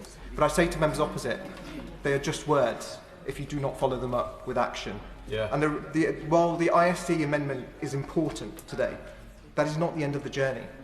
Because for months now, we have been pushing on this side of the House to get clarity and find out the truth as to what has been going on with the appointment of Lord Mandelson. This goes right to the heart of our politics. And what did we find out today when the Leader of the Opposition challenged the Prime Minister? He'd run out of road, and he finally had to come clean that he knew about his relationship. And this idea that you need to know the depths of the relationship. I asked members opposite, what is the depth of a relationship with a paedophile that you need to have before it becomes eligible for declaration? I think the fact that the Prime Minister resisted giving that answer for so long proves the fact he knows it's incredibly damaging to his judgment, that he didn't want people to know that he had known and appointed him anyway. Well, I think it's. I agree with my honourable friend, and we were sat together in the debate reflecting on some of the speeches, and when we talk about, I think it was the Health Secretary who talked about the toxic culture at number 10. Well, this debate, that amendment was a demonstration of that toxic culture, because it wasn't for the victims of Jeffrey Epstein that amendment was put forward. It was to protect the Prime Minister. Now, of course, I get. Absolutely. And does my honourable friend agree with me that actually to try and focus on the angle of what he did as a minister in releasing secrets and trying to get them to make money from them, etc., is still deflecting from the fact that a man who was associating with a convicted and now released paedophile was felt to be worth the risk to have been sent to America as the ambassador? Exactly. We should all share anger in that because it speaks to a rot that has now, as we find out, has infected our politics and government in this country, Labour governments in this country for decades. And look, I get it. People make mistakes, but this is what but the people. I get it. People make mistakes on all sides of the house, but this is of such gravity that it speaks to a corruption that we actually need to get to the answer. But the point my honourable friend just made, my right honourable friend just made, the point he just made is really, really important, because that is one issue about corruption, but you cannot get away from the fact that Mandelson had a role at every echelon of the Labour Party's journey, whether it was New Labour before we came into power in 2010, or the new Labour that is now in charge. Whether it was helping in the selection of candidates, or it was whether it is the honourable members shake their head, and I'm more than happy. I'll take the intervention on behalf of everybody. I thank the honourable member for taking the intervention, and I intervene to make a point because I wouldn't want any member of this House to inadvertently besmirch any other member through misleading information. I served on the National Executive Committee of the Labour Party for 10 years before I entered this place. Peter Mandelson had no role whatsoever in the selection of Labour Party candidates during that time. So I would just make that point so that individuals are aware exactly of what they're talking about. Madam Deputy Speaker, I'm pleased to say I didn't mention any single member of the House, so I'm happy that she's put that on record. But I do not trust Mandelson. And I do not trust. Let me. I'm answering the intervention. I do not trust Mandelson for what he has done, and how far his reach was in this government or in this party. I do not trust him because we know he had a very close relationship. She can shake her head all she wants. We know she had a close relationship with Morgan McSweeney, the Prime Minister's Chief of Staff. The party opposite hasn't even started to address the point of the Chief of Staff. And I do not believe for a second, and I hope she's right, by the way, but just in case she's not, and the documents do come to the fore, I'm sure we'll come back to this House to scrutinise which members he had a hand in appointing. Thank you. Just on that point, it's currently in the mainstream media at the moment that Mandelson had a handle on recruiting candidates for the Labour Party. The mainstream media are reporting this. They will have evidence to support this and back this up. There will be candidates that have been selected where he's had his hand on, and he's also been in cabinet reshuffles. That's what is rumoured to believe. So he has had a far bigger reach than probably most of you realise, and any defence of that now is indefensible. I couldn't have said that better myself, although I may not have used the word you, but that's This is important. This is important because of the reach that Mandelson had and how he was enabled. And at every step of the way, there was no regard for Jeffrey Epstein's victims. And that is a really, really important point, because there's been a lot of obfuscation today. We've had to drag the government into this position where this amendment has now been put forward, where they now will release documents to the IC. And I noticed the earlier intervention about the role of the IC that my honourable friend made. I think it was a really important point. Because if members opposite, I say this again, this is not the end of the journey. They have a role to play now. They have a role. I will admit they have a role to play now in terms of doing right by those victims. Because what we do know is that Mandelson was an enabler, and anyone who's enabled Mandelson needs to take a long, hard look at themselves. We've given way, but isn't the wider point here? If the Prime Minister was duped, Wouldn't you be releasing the papers back in September when we had the SO24 debate, or putting them out now, rather than bringing it to a debate here where he's forced his hand to to have these papers? The only reason we're having some papers released is because his hand has been forced by the Leader of the Opposition. Doesn't he think that's bizarre? Correct. Well, it's not bizarre because we've been here many times before. They've been dragged time after time, scandal after scandal. I say to backbenchers opposite, this is a Prime Minister who's now flailing. He's admitted, after months and months of pushing, that he knew about the relationship that Mandelson had with Epstein, and yet he thought it was a risk worth taking anyway. And I made this point earlier, that risk worth taking, it wasn't just about denigrating the experience of those victims. It's also, the risk worth taking was marching all those members up a hill and using their careers. And it's okay, look, we're members of Parliament, we care about our careers, you know, wherever they may end up. But the truth of the matter is, he did not care about that. And that journey is not over yet, because he is going to use them over and over again. He will throw people under the bus. Before he throws his chief of staff under the bus, that will happen too. I can almost guarantee it. Does my honourable friend think that we're going to get to any sort of position where we can start to understand what level of influence did Mandelson have, that having not declared six-figure sum loans, had to resign from government, having tried to flog passports, had to resign from government, having gone off to the EU, and now all the allegations of that brought back into government, put in the House of Lords? There must have been something that made people think it was a good idea to bring him back again and again and again.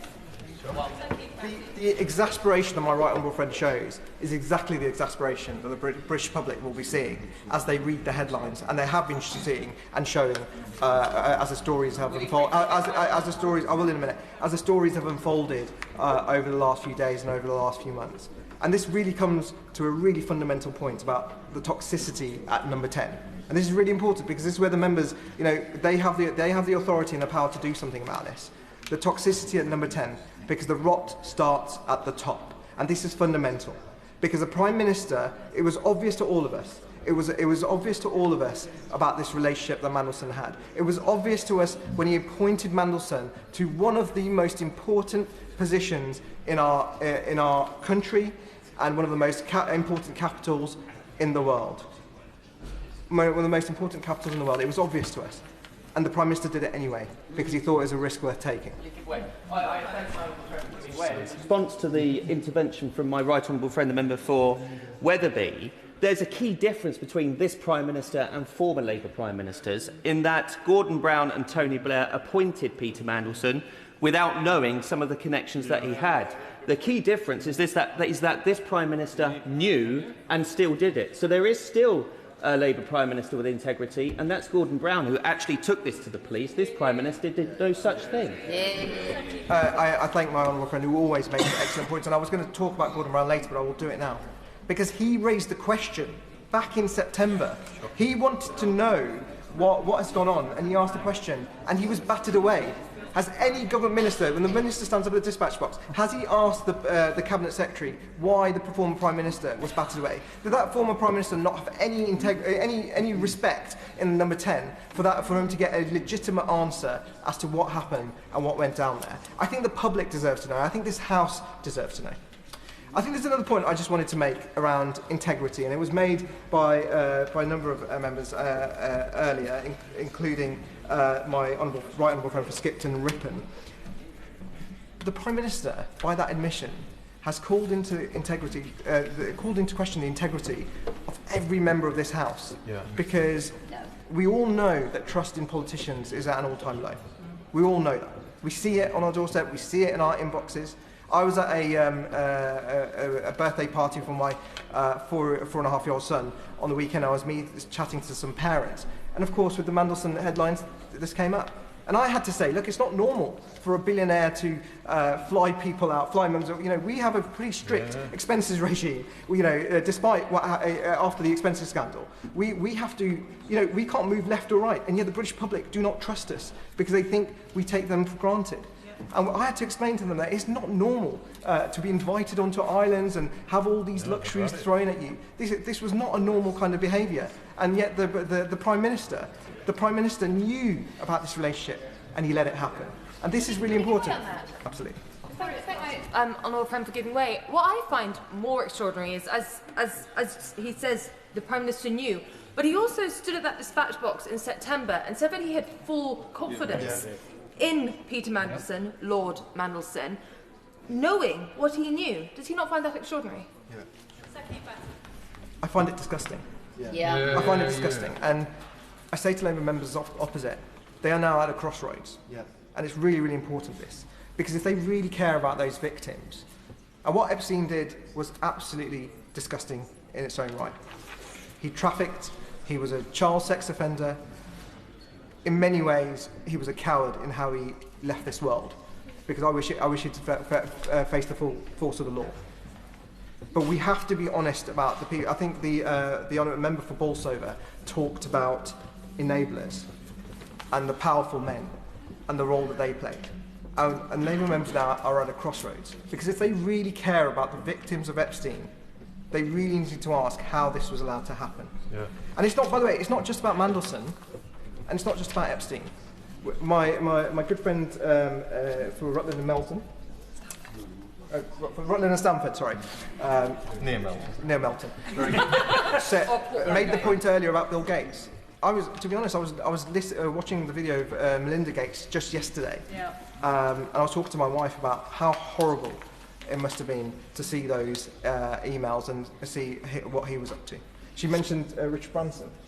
The reality is, there is clearly a culture of men who thought they were above the law.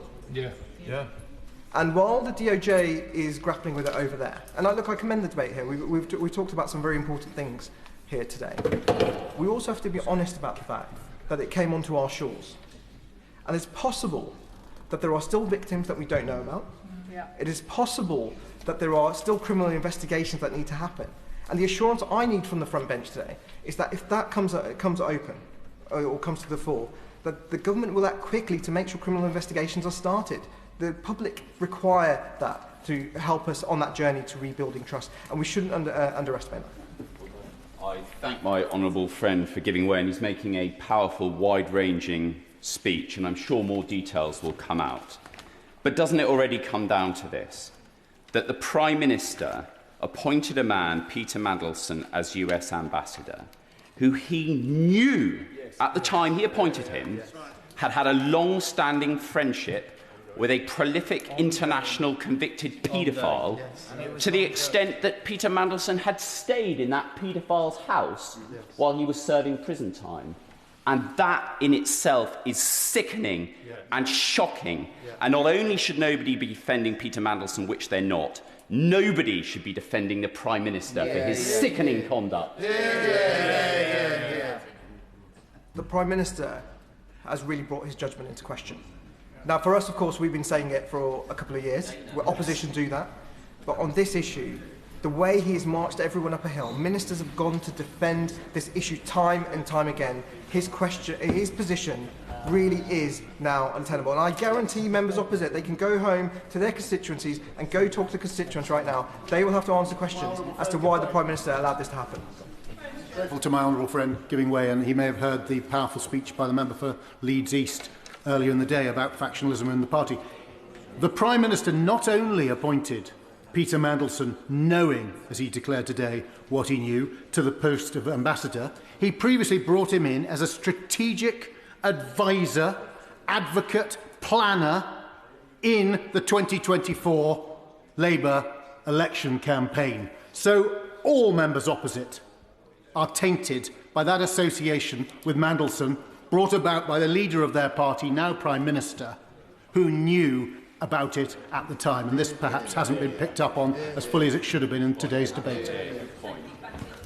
Madam Deputy Speaker, I'm going to leave members to reflect on that, because I think many have spoken up today.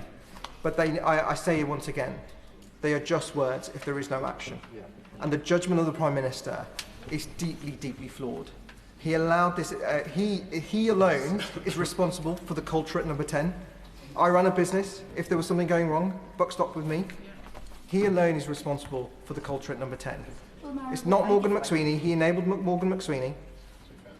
It should definitely needs to be held accountable. for his relationship, and we need to see those emails. We need to see what the conversations were. That's why this is important. But the buck stops with the Prime Minister. I'm going to raise a very sensitive issue here because my honourable friend raised a point about vulnerable women being abused, about powerful men taking advantage, about a friend who was appointed, known to be a friend of a convicted paedophile. And we also have a Labour government who ran away from investigating grooming gangs.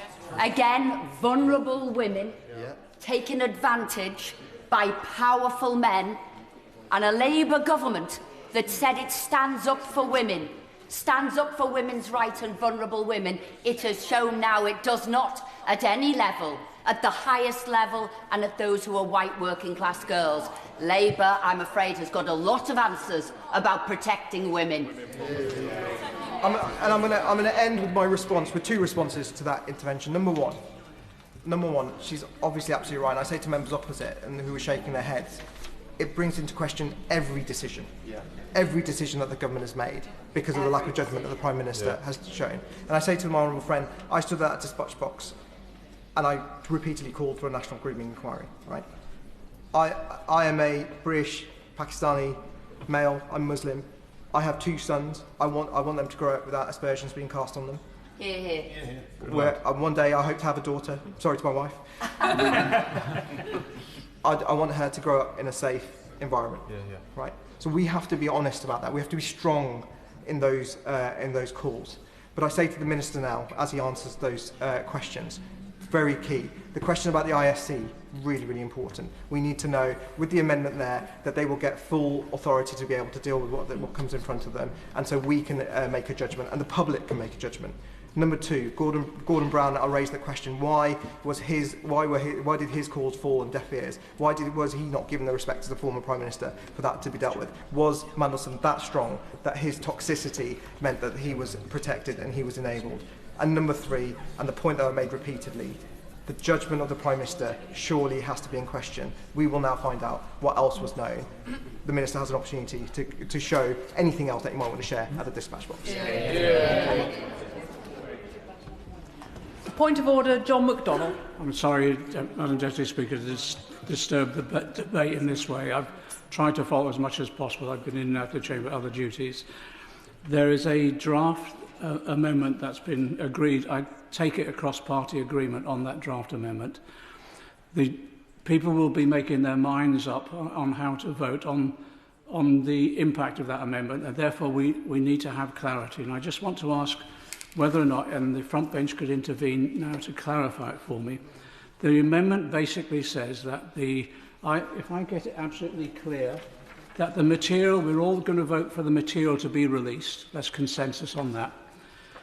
The difference that we had was with regard to who releases, who interprets what's released, and the amendment that's been put forward, it basically says accept those items, those elements of information which are prejudicial to national security and international relations, which shall instead be referred to the Intelligence and Security Committee of Parliament. I agree with that, but I want just the clarity, is will the Intelligence and Security Committee make the decision about publication, or please listen, or will it simply advise the government and then it rests with the government on the final decision? It would be helpful to have that clarified before we vote. Point of order, Sir Jeremy Wright. Thank you, Madam Deputy Speaker. If it's of assistance, and I recognise that the honourable gentleman is asking to assist the House, the answer to his question is that when the material is referred to the Intelligence and Security Committee, the committee is independent, it will act independently, it will consider the material referred to it and then decide how to respond, what to refer to publicly and what not to refer to publicly. But I can assure him the committee will act independently in this matter as it does in all matters. Madam Deputy Speaker, if I could follow that. Well, just one moment. So we have several other points of order. I'm keen that we do not conduct the debate via points of order. So if the right honourable gentleman will allow, I'm going to take 2 further points of order. I will then respond to his point of order, and hopefully we then might have an answer.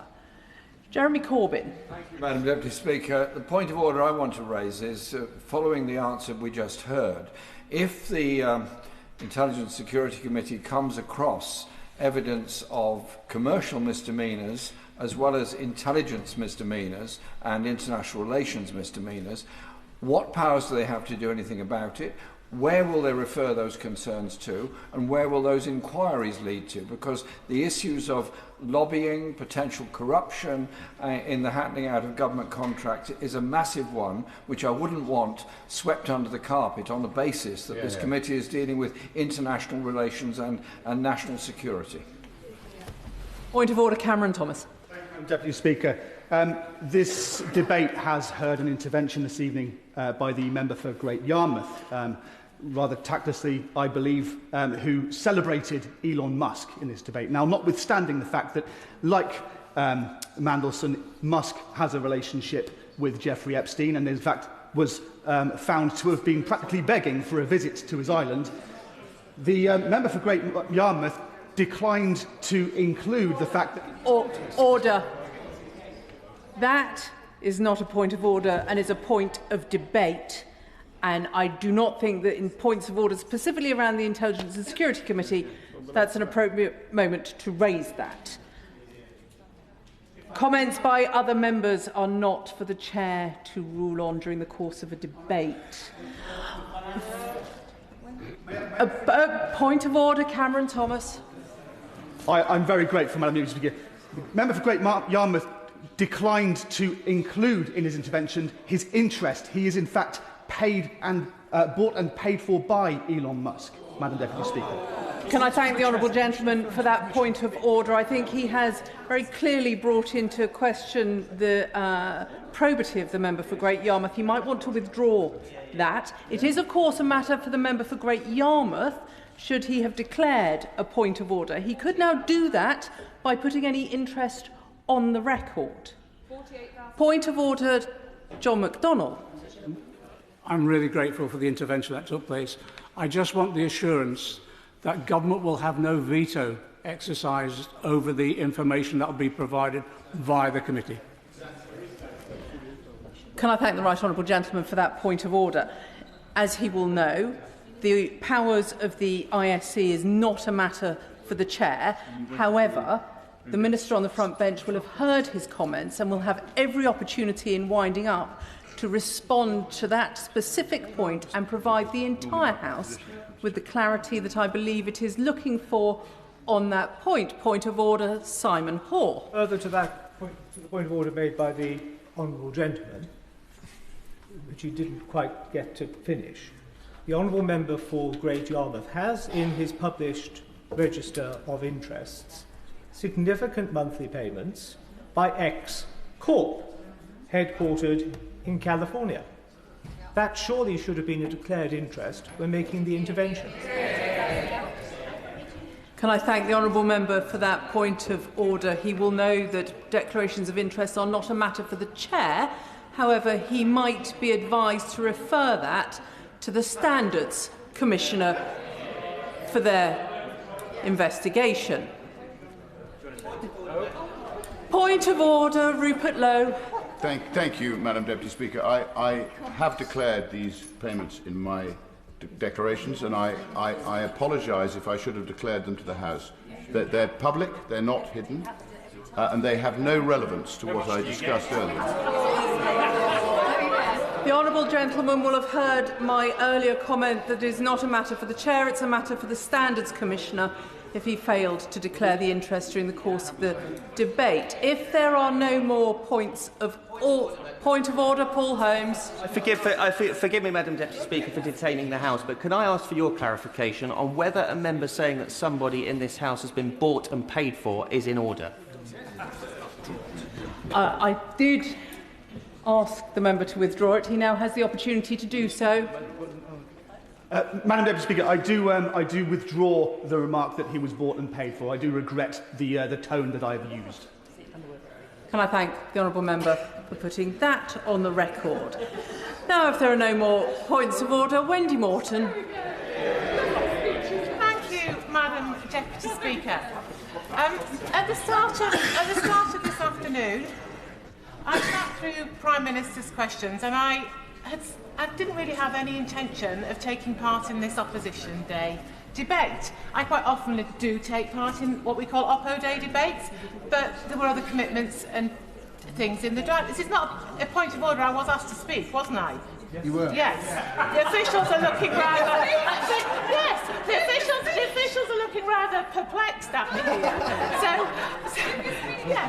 So at the start of today, I had no intention to speak in this debate, but I sat through Prime Minister's questions, and I listened to the Leader of the Opposition asking the Prime Minister direct questions, and with each question that went by, it was quite simple to me that there were more questions that were simply being answered, and there was an attempt by the government to simply sweep this issue to the side and to deflect to other matters around the periphery. So, I want to first of all come to the humble address. Now, I've not been in this place as long as some of my vintage colleagues here, and I say that in a very kind way. But I have a few scars to bear from my time as Chief Whip. I never lost a vote, mind. But the reason that I raise that is that I, like others in this place, know the significance of a humble address. A humble address is not used on a normal Opposition Day debate. It's used not as a regular occurrence, and it's not used lightly. It is used to indicate this is a very serious matter that we have brought to this House today.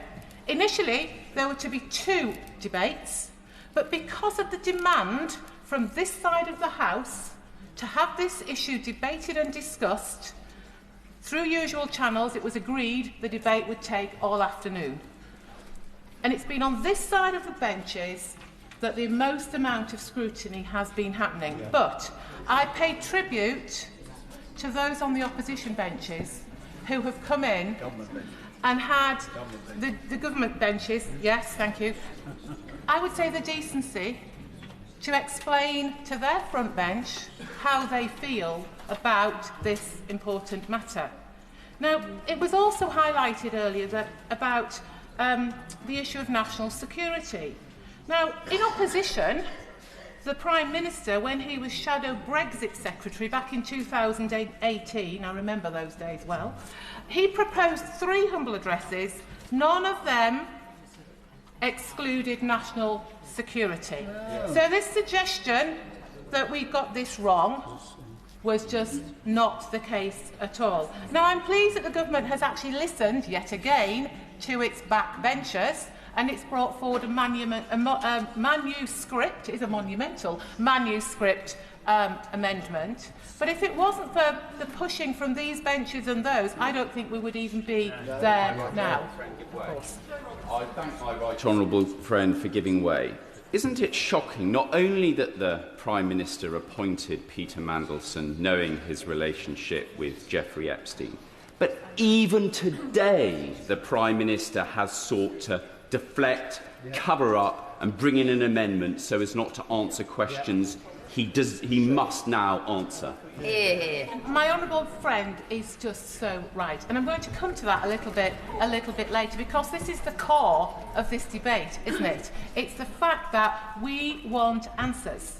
There are huge questions about the judgment of the Prime Minister about his appointment of Mandelson.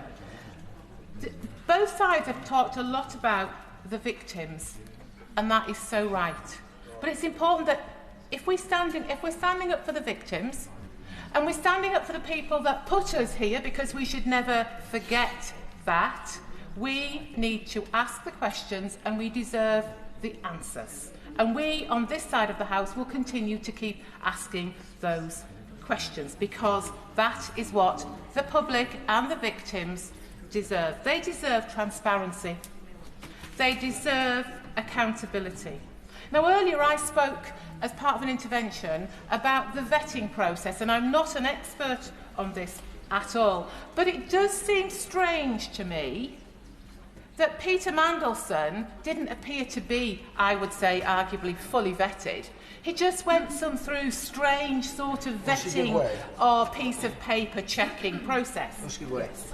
I thank my right honourable friend for giving way. Does she agree with me that the public are sick and tired of people who appear to fail upwards in public life simply for the reason that they appear to move in the right circles? Yeah, correct. Absolutely. And I will share with this House today, I never set out to be a politician. I never in a million years expected to stand or sit on these green benches. But I did it to stand up for my local community because I felt that they needed a voice. I might not get everything right, none of us do. But one thing that I will do is strive to be a voice for those people that put me in this place. And let none of us ever forget that. So just back to vetting, what I would really like the Minister to explain to us is, did Peter Mandelson go through the exact same vetting process that a normal diplomat would if they were going to take up that post in Washington? The role of the UK ambassador to US is one of the most important roles within our Foreign Office. Yes.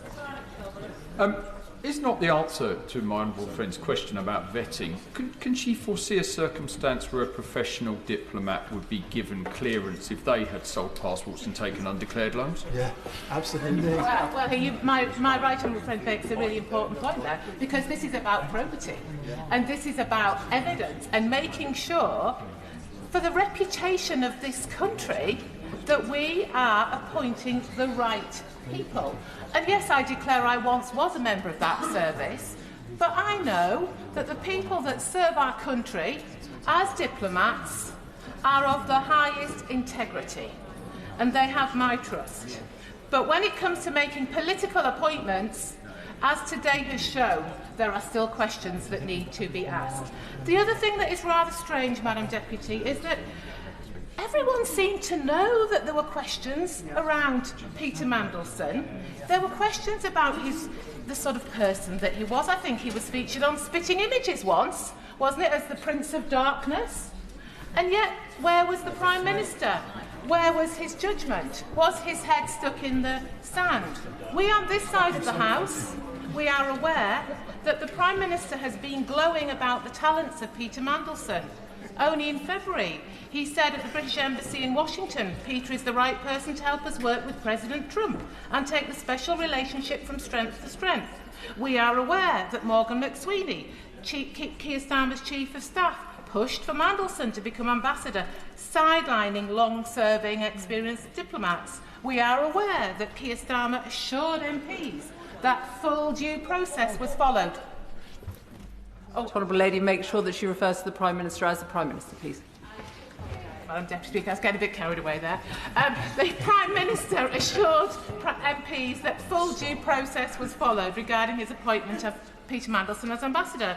And we're aware that he appointed Peter Mandelson despite it already being in the public domain that Peter Mandelson had discussed issues relevant to his ministerial position with Jeffrey Epstein while Epstein was in jail. And I could go on. Why? Why did the Prime Minister choose to ignore all of that? And at a time when we know in this place, I think on both sides of the House, that the public are often scathing of politicians.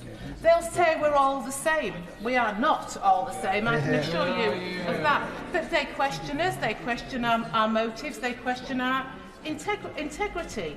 Some will even refer to us in this place as members of the establishment, something that I will always rail against. But I can absolutely see why they may say that. They mock on the other side of the benches. But the point here is about integrity. Of course. My honourable friend is making a really serious and important point, and she made a point about how she ended up in this place, and I don't think anyone should denigrate her for all the hard work she's done to achieve what she has. I'm grateful to my honourable friend, but after a while you just get used to that sort of thing when you've been here for a while. The point is here that we should never forget the people outside. We should never forget the Nolan principles. Members on this side of the House have explained, which perhaps I think was needed to certain members on the other side, the importance of the Nolan principles and what they are. So I would urge the government to do the right thing. Honourable friend, yes. I thank my right honourable friend for giving way, and she quite rightly talks about trust and trust in politics, trust in politicians. But the issue here is that the Prime Minister put blind trust in a proven liar. So much trust that he was willing to forego process, forego judgment to appoint him to one of the top diplomatic roles in the country. Why does my right honourable friend think that the Prime Minister showed such a lack of judgment, such misplaced trust? And why is it this country who's been proven on the international stage to be the laughingstock because of it? Well, that is exactly the point. I don't think it's for me to answer those questions. I think it's for the Prime Minister to answer those questions. But I personally will continue to question his judgment. How on earth did he appoint Peter Mandelson to this role? But it's not just me, Madam Deputy Speaker. It's not just people on these benches that are questioning it. Today, we've heard from members of the Labour government benches who are also raising questions. Yeah. And the benches are quite full now, but it's been this side of the House that has been leading the charge on this topic. On so many opposition day debates, I would expect to see those benches of the government full. Yeah.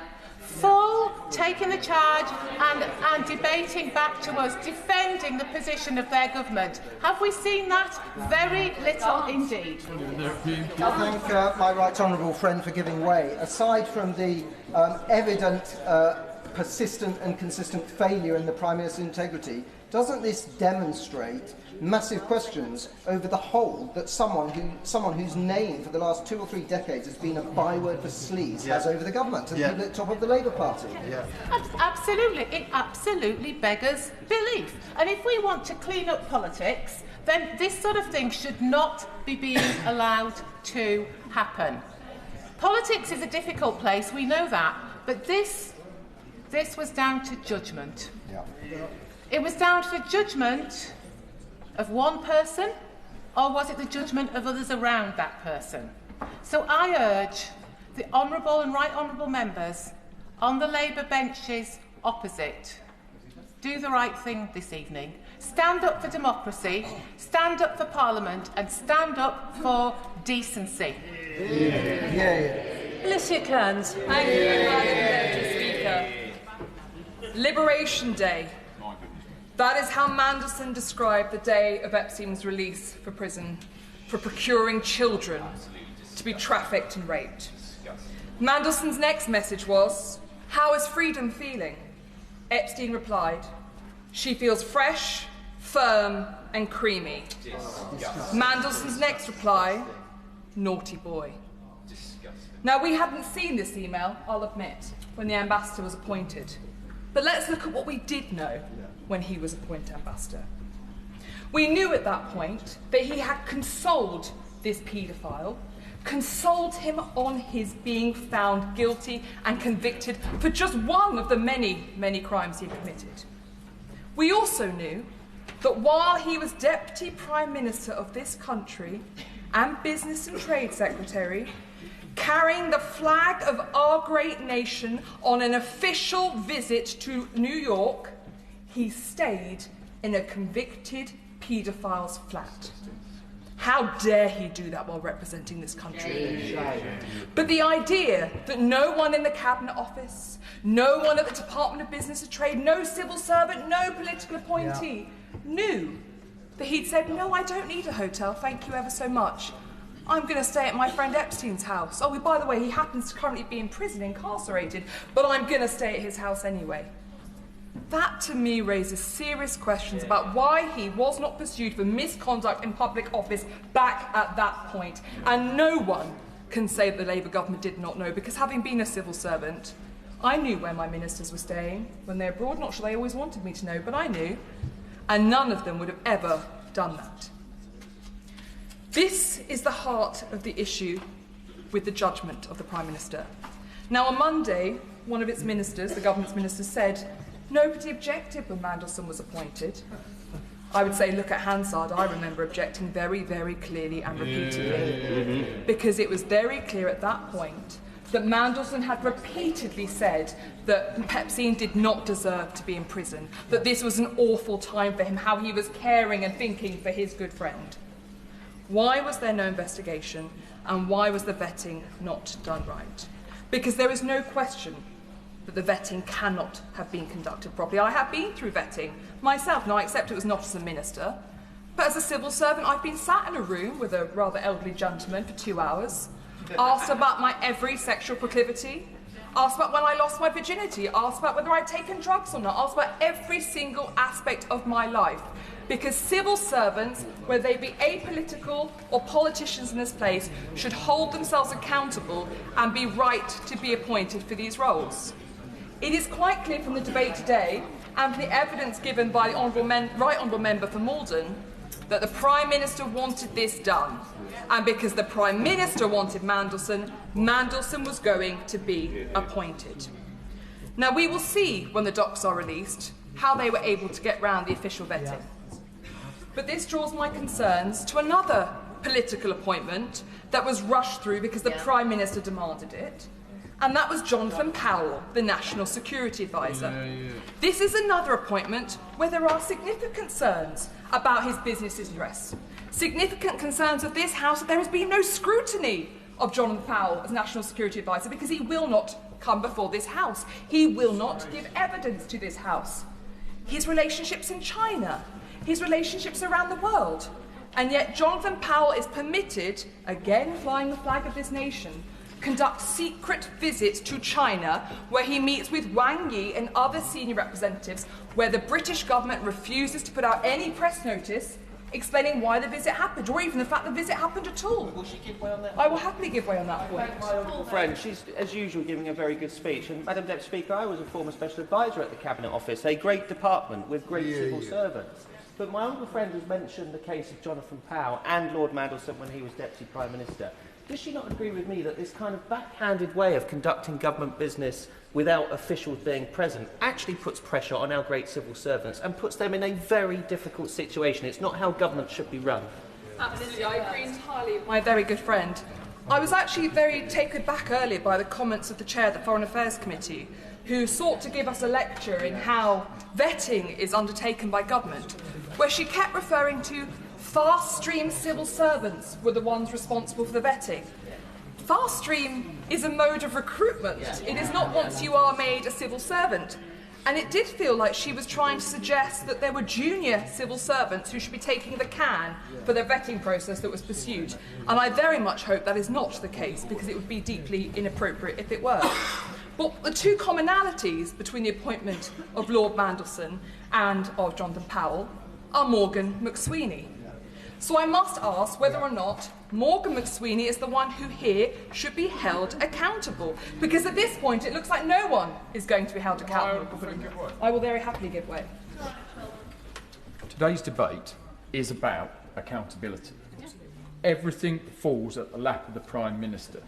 Does she find it quite frankly incredible that the Prime Minister has sent, with all of the greatest respect, a junior minister to the dispatch box when he alone has serious questions to answer? And would it not show real leadership that he came to that dispatch box tonight to wind up this debate? My right honourable friend is absolutely right, and he may also recall that following Prime Minister's questions today, I had no choice but to make a point of order, because the Prime Minister told this House that every humble address that their party had put forward in opposition had a national security protection clause.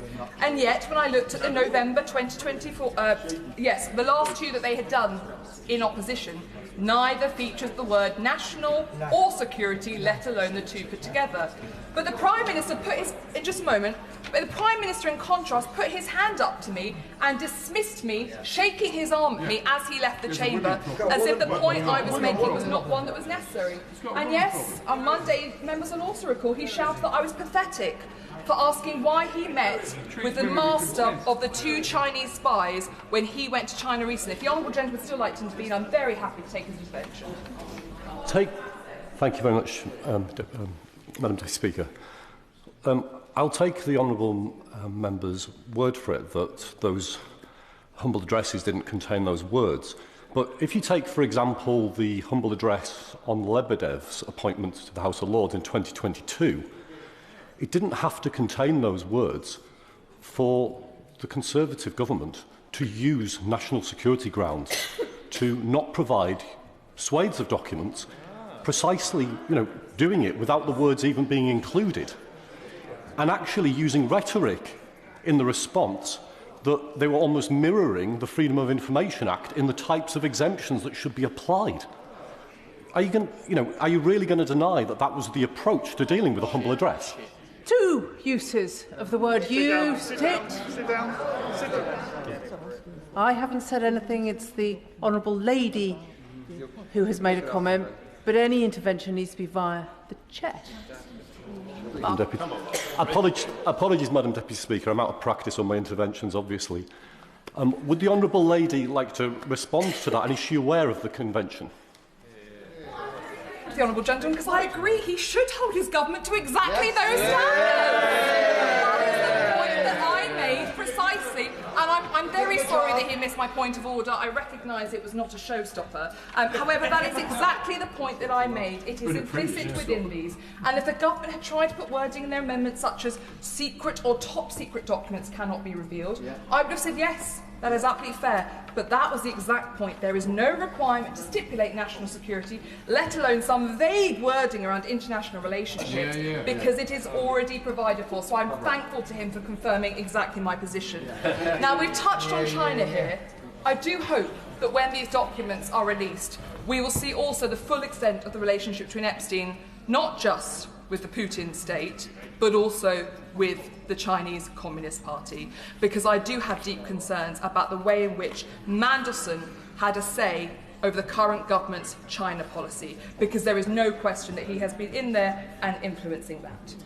Now, when it comes to what is still unanswered, as I have raised almost every day this week, on the 5th of December, I wrote to the government, in fact I wrote to the Cabinet Secretary, I should be accurate, and asked the details of Mandelson's severance package. These were not complicated questions. It was, what was the detail of the contract and will it be published? Has any NDA been signed at any point to do with it? When did Mandelson receive his final payment, or is he still being paid by the taxpayer? And what were the details of his severance package? We are almost 2 months on, and I have received no response from the Cabinet Secretary, who, as we have discussed today in this chamber, almost ad nauseum, we do not have confidence to be able to carry out this inquiry. It is not a personal attack, it is recognition of the fact that he works for the Prime Minister. It is recognition of the fact that he does not reply to basic and straightforward questions from members of this House. I will happily give way to Honourable Lady. I thank my honourable friend for giving way. Would she agree with me that, given that those are very basic and very straightforward questions, if she struggled now to get that answer, and if again she struggles today to get that answer, then we can draw our own conclusions as to what the answer is? Absolutely. I think, unfortunately, members will slowly learn this place that where there is a vacuum of silence, our constituents, the great people of this country, see conspiracy, and too often they are sadly right. So I know that the right honourable gentleman on the front bench has committed to get me answers on my letter. Although he's currently having a conversation with someone else, I would just gently encourage him that I would like to see the answer to those questions on the severance today at the dispatch box. Because I raised it on Monday and I have received no response, it is in the motion. Please can we have those answers? I want Madam Deputy Speaker also to briefly reflect on what's happened over the last week. On Sunday, the Labour Party informed the media that they could not strip Mandelson of his membership of the Labour Party. Perhaps the Honourable Member for Islington, I believe it's North, would like to intervene on me on this point, because I suspect he has something to say about the Labour Party stripping the membership from its members. Then we saw the government on Monday telling this House that they cannot legislate. It would not be appropriate or possible for them to be able to legislate on this. It was too difficult, despite the entire House offering to sit until 4 a.m. to do so. We then had silence from the government when members of this House asked them to refer the matter to the police. It was quite clear from early doors that this was going to end with the police and hopefully in our courts, as I've argued it should have done back in 2010. Absolutely. But actually, she will recall that during various parliamentary occasions in this chamber on Peter Mandelson, at one stage, despite the Prime Minister knowing that he had a relationship, at one stage she and I asked the Minister a very simple question as to whether they would strip Lord Mandelson of the Labour whip. And that was refused to be answered, and they didn't. Doesn't this just show a constant lack of action from a Prime Minister that doesn't have a grip? I thank the Honourable Gentleman, and look, the lesson of being in government, there are many, but one of the ones I'd hope that we have learned is the writing is normally on the wall. It was very clear from early days that this man was going to let down our country, but those of us who criticised him were told, but this is imaginative, this is inspired, they're putting in place a man who can shake things up and make friends with Donald Trump. Then throughout his persistent behaviour, as more and more became clear, the Prime Minister could have taken the decisive action. Because as I've said, it has been clear for a very long time that this was not just going to end up with him disgraced. It was not just going to end up with us rightly saying that he should be removed from the other place. It is going to end up with him facing court, I hope. And let me be very clear, malfeasance in public office is what he should be tried for, and that does carry a life sentence. That is how severe the crimes are that he's conducted. And I am ashamed that Gordon Brown raised the flag of warning and seems to have had nothing in response to his concerns. On that point, I'd be very happy to give way. my honourable friend is making a passionate speech, and at the moment, since today's debate has started, more information is coming out, and we might be on the actual tip, and there is so much to come out. And at the moment, the PM has made a significant error of judgment, and people and his backbenchers are still defending it. Does my honourable friend believe that this has the possible chance to cause detriment to the whole of government? It's very difficult, particularly when your party has such a high number of new MPs, we've been there and experienced it, to feel the mood music, to hear the jungle drums and to understand whether something is a precipice, whether something is a turning point. But I think for many of us who've been reflecting over the last few days, this does have hallmarks of things that we feel we've seen before. We've been here, we've seen this sideshow. And it's very difficult, because your integrity is the only thing that you take with you when you leave this place. And that is something too many colleagues across all sides of the House have had to learn over the last few years, because this is a cruel game and you will find yourself thrown out when you do not expect it. I turn now to the manuscript amendment that has been laid today. Can I say how much I welcome the fact that this has been moved forward? This is a sign of the government listening, and I give them credit for having done so. However, as I say, all of this could have been prevented if on Monday the Prime Minister had come before this House and made more firm commitments to take action. I will very happily. I thank my honourable friend for giving way. Does she agree with me, particularly following her point about the writing being on the wall, that the Minister, when he wraps up on behalf of the government, needs to quash any rumours that the Prime Minister is bunkered up in Downing Street planning a reshuffle to stabilise a ship that is sinking? Alicia Kearns. I can give but one comment to those new MPs who may think that a reshuffle is a good thing. It only causes more upset and heartache within your own party, and it will not solve the solution. I will very happily give way to the honourable member. I thank the member for giving way. Does she think that the House should be slightly cautious here and not just roll over and accept the government's manuscript amendment without clear assurances of how far the inquiries are going to go, whether they relate to commercial interests rather than just security interests, and a very clear process of reporting and a timetable on it, so that this isn't just a carpet-brushing exercise to get rid of an embarrassing day for the government. Alicia Kearns. Can I thank the honourable gentleman? I think it's quite clear that the will of the House is that that would be beyond unacceptable, and that would be a contempt of Parliament if that was what happened. But I can say, and I would like to think this goes to the entire House, that I have complete confidence in the integrity of gentlemen like my right honourable friend, the member for Kenilworth, who sits on that committee. And no one would impugn his integrity or question that he would make sure he got to the bottom of whatever is necessary. But there is no question that this goes so far beyond the vile and inhumane treatment of women, but also to the way in which I'm afraid it appears that Peter Mandelson betrayed not just his own colleagues, but his country into the financial interests of others. I will take one last intervention. Grateful to my honourable friend for giving way, and further to that last intervention, we need assurance that we're going to have urgency. We've seen victims of child abuse in this country let down by a government which resisted an inquiry and then agreed to it in the big moment, which could be like today, where the government appears to give way, and then months passed with nobody appointed to it. So we need to hear from the Minister the government is going to move with speed to make sure this information comes out.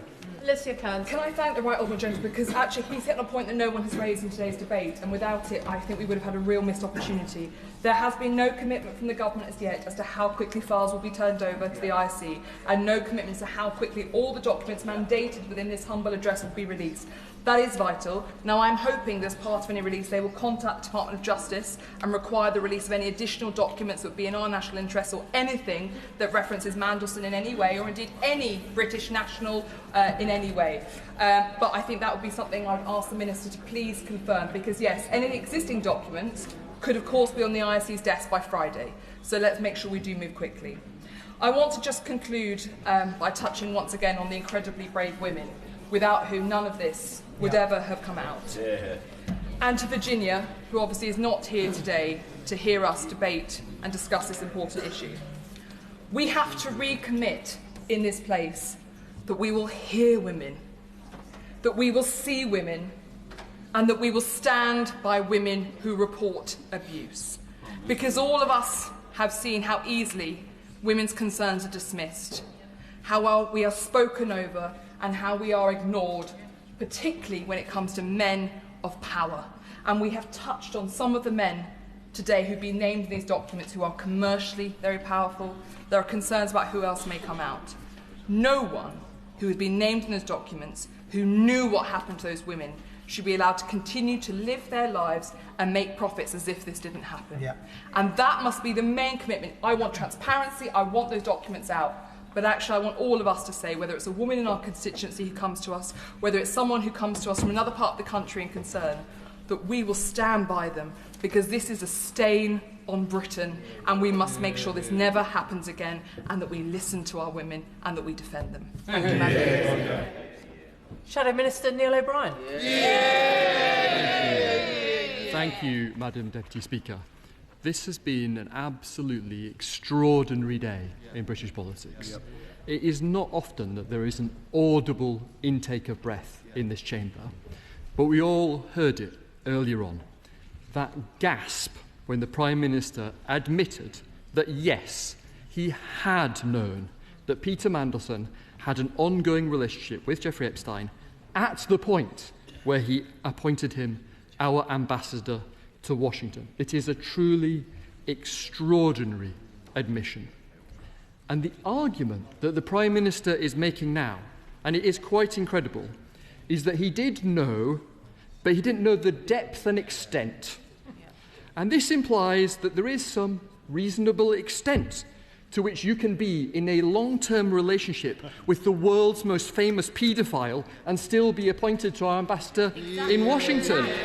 That you can be, to a certain reasonable in depth, involved with the world's most corrupt man and still be appointed His Majesty's ambassador. And now the Prime Minister is asking to be taken on trust. Well, after this whole sordid affair, I'm afraid that's just not good enough anymore. The Prime Minister knew that Mandelson had stayed in Epstein's house while he was in jail for child prostitution. Did that not set some alarm bells ringing in the mind of the Prime Minister? Or is that not deep enough a relationship to have worried the Prime Minister? The member for Skipton earlier on told the House that the British government was warned by one of our closest international allies about their deep concerns before his appointment. Did that not set some alarm bells ringing in the mind of the Prime Minister? No, instead, he appointed a man who had twice had to resign over corruption, and now, unbelievably, his argument is, if only there had been some sign that Peter Mandelson was like this. Unbelievable, Madam Deputy Speaker. And this may just be the beginning. We really need to hear an answer now from the Minister on a specific point which ministers ducked and refused to address earlier on. The whole House will hear if he does not answer. Will the government agree to a full investigations into Mandelson's behaviour while he was our ambassador in Washington? Because on 27th of February last year, Mandelson arranged for the Prime Minister to meet Palantir, a client of Mandelson's company, Global Counsel. That meeting was not recorded in the PM's register of meeting. It only emerged later. Palantir were then awarded a £240 million contract by the government on a direct award rather than a competition. We need the Cabinet Secretary to examine the circumstances of that contract. Will a minister agree, yes or no? And I asked the minister, why wasn't that prime ministerial meeting recorded in the normal way? How many more such lobbyist meetings were there? What other inside information was shared with Mandelson's clients? And will he now agree to a full inquiry into Mandelson's time as our ambassador, yes or no? Can furthermore the Minister reassure the House that the proper process has been followed for all Number 10's other appointments recently? Can he say that very clearly to the House and give us that reassurance? Now, before I come to the manuscript amendment, Madam Deputy Speaker, let me say something positive about some of the contributions we've heard today from the Labour backbenchers. The member for the Forest of Dean gave a genuinely superb speech in which he said he would not be able to look victims in the eye if he voted for the government's amendment.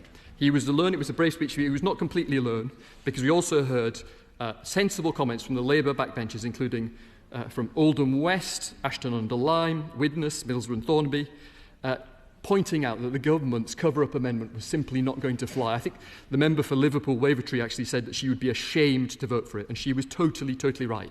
All those Labour backbenchers have shown their character today.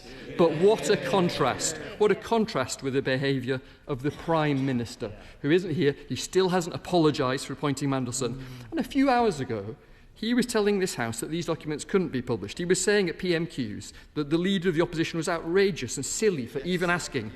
And here we are, just a few hours later, and the government has had a total U-turn because they know that they can't get their own people to vote for this shameful proposed cover-up.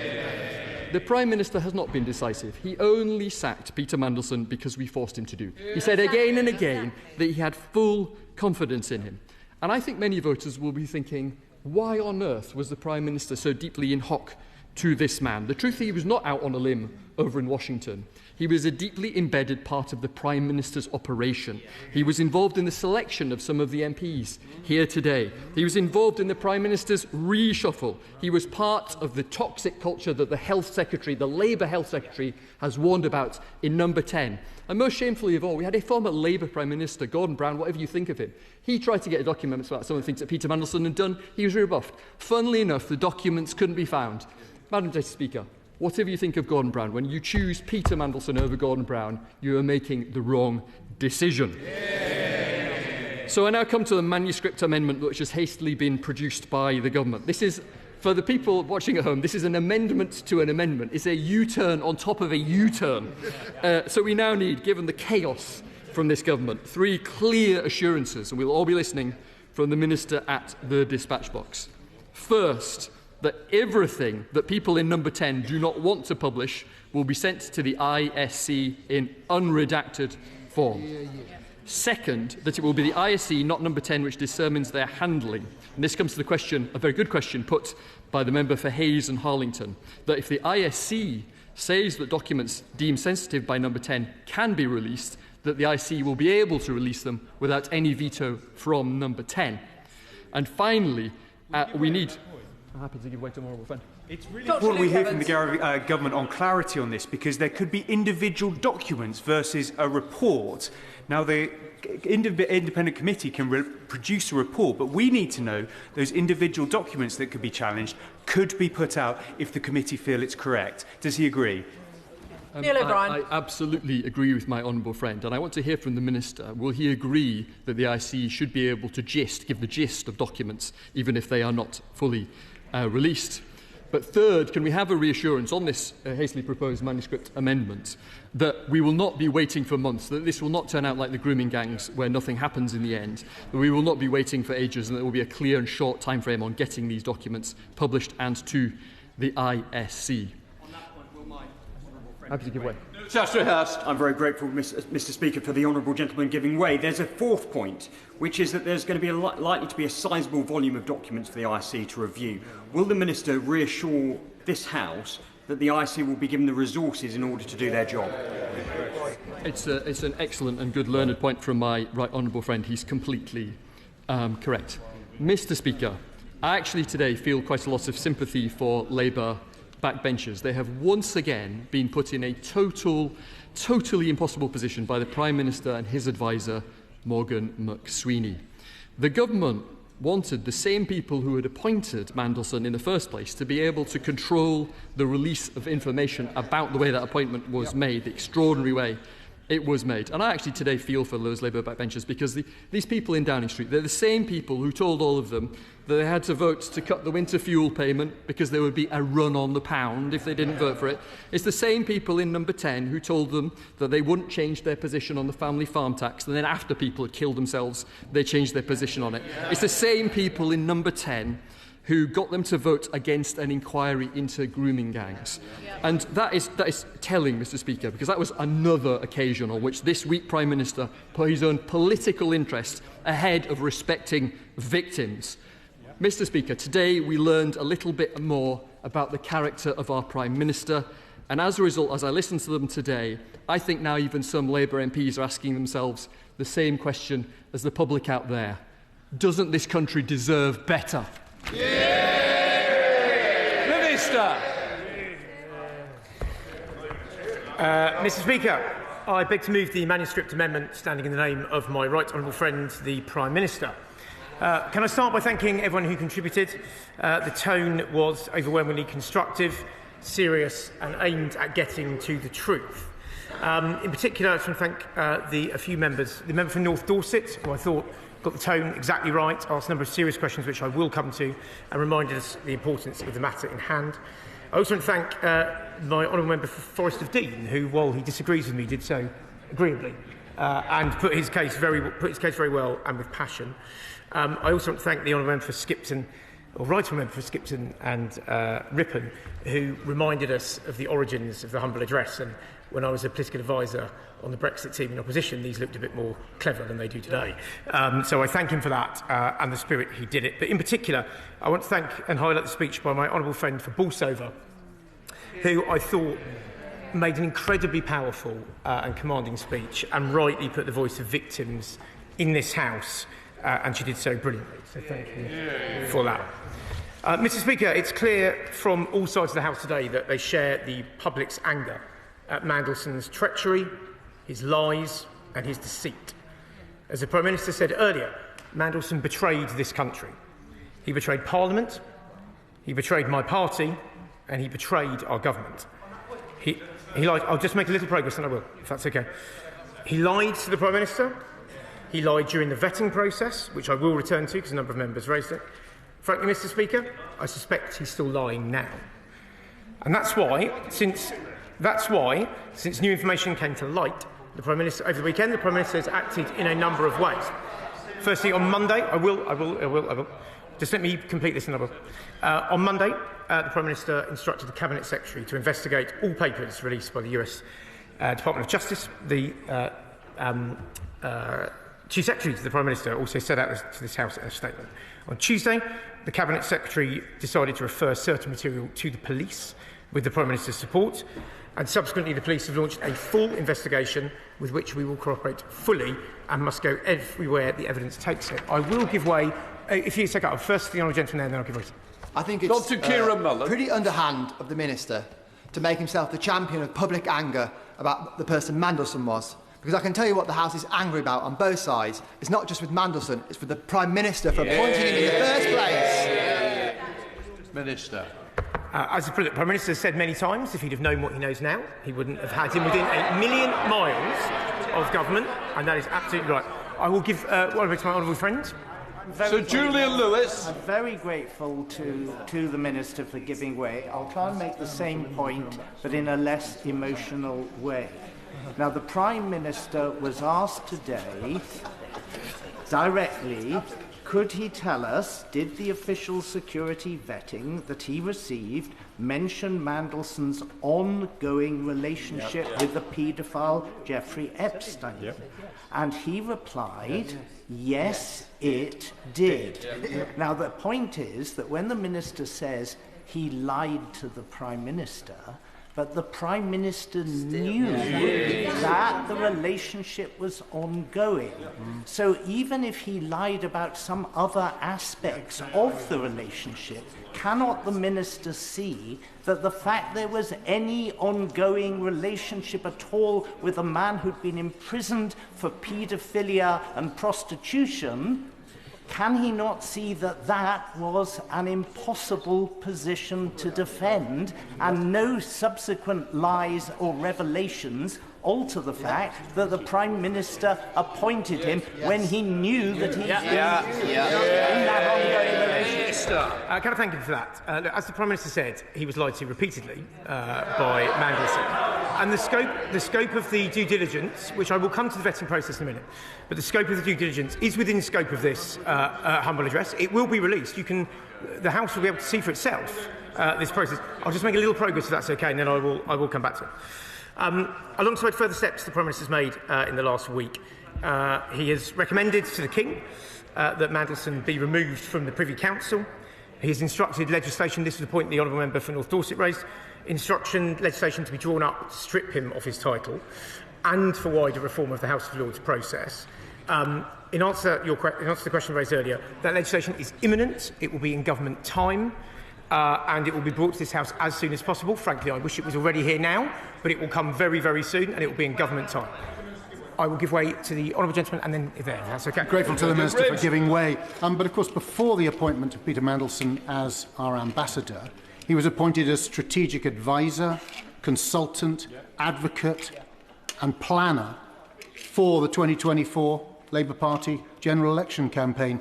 And could I suggest that he was appointed, and members opposite know this to be true, because he was treacherous, because he was deceitful, and because he was a liar, a master manipulator in political dark arts. That's why the Prime Minister appointed him. And there's no defence, is there? Minister. Just to be clear, he was not appointed to any role in the 2024 campaign. I remember that campaign very, very well. And honourable members, to clear up two other points that were raised in this debate.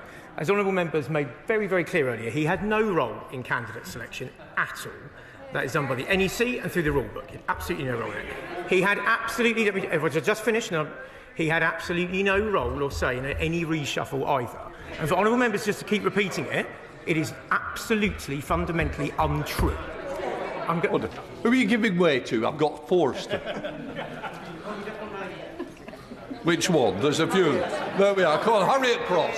Thank the Minister for giving way. Just say the Minister was appointing his own new member of staff, and he knew that member of staff had twice lost a job in the past because of misdemeanours. If he then also knew that member of staff had relationships continuing with a convicted paedophile, would the Minister give him a job? Yes or no? Minister. She tempts me into hypotheticals I'm not going to get to, if that's all right. But let me answer some other. I'm going to make some progress, if that's all right, because there are a number of questions raised, and I want to make some progress, please, because a number of people raised the question of vetting, which I want to come to, and the chair of the Foreign Affairs Committee outlined this process a little earlier, and I just want to clarify that. But she was absolutely right in what she said. Before Mandelson's appointment, there were two distinct and separate processes. Firstly, within the Cabinet Office, where due diligence was followed in exactly the usual fashion for this type of appointment, and a second process, which is national security vetting, undertaken by UKSV, the UK security. I'll just complete this point, by UK security vetting. I want to be very clear with the House. None of that was skipped. Nothing was removed from the usual process. And we have, as the Paymaster General set out earlier, strengthened the vetting process further. I will give way to the Honourable Lady, and then I will give way to the Honourable Gentleman behind. Thank you. I thank the Honourable Gentleman for giving way. I wonder if I could ask him, the Prime Minister said clearly today that he knew when he appointed Peter Mandelson to the job as His Majesty's Ambassador, that he knew that he had an ongoing relationship with paedophile Epstein. So can the Minister tell us what sort of relationship he thinks would be acceptable in appointing such a person? Minister. As the Prime Minister made clear, he was lied to repeatedly by Peter Mandelson on this. And information on that was in the vetting report, which will be published to the House. I will give way to the Honourable Gentleman. Thank you, Mr. Speaker, and I thank the Minister for giving way. But the question, Mr. Speaker, to the Minister is this. The Prime Minister stood at the dispatch box and said he knew. When the Minister says that documents will be released and the vetting will be released, that's all irrelevant, Mr. Speaker, because we're not interested in what he said, because the Prime Minister said that he knew. So the question is this. Why did the Prime Minister feel that that was appropriate to appoint one of the most senior ambassadors in the world? That's got nothing to do with vetting. This gets to the heart of the Prime Minister's judgment. Minister Ward. As I say, the Prime Minister, look, before Mandelson was appointed, there were reports obviously linking him with Epstein. This was looked into as part of the vetting process. Mandelson lied to the Prime Minister, he hid information. When new information came out, he removed it from it. This information will come out, will be approached and look further. I'm going to make some progress and actually come to the motion. If that's okay, I will give way to my own relief. It's the first one from behind me. The Minister... Just a minute. In fairness to the Minister, he's given way time and time on this side, and quite rightly, he's giving way to the left. So don't feel that you've been outdone to, please.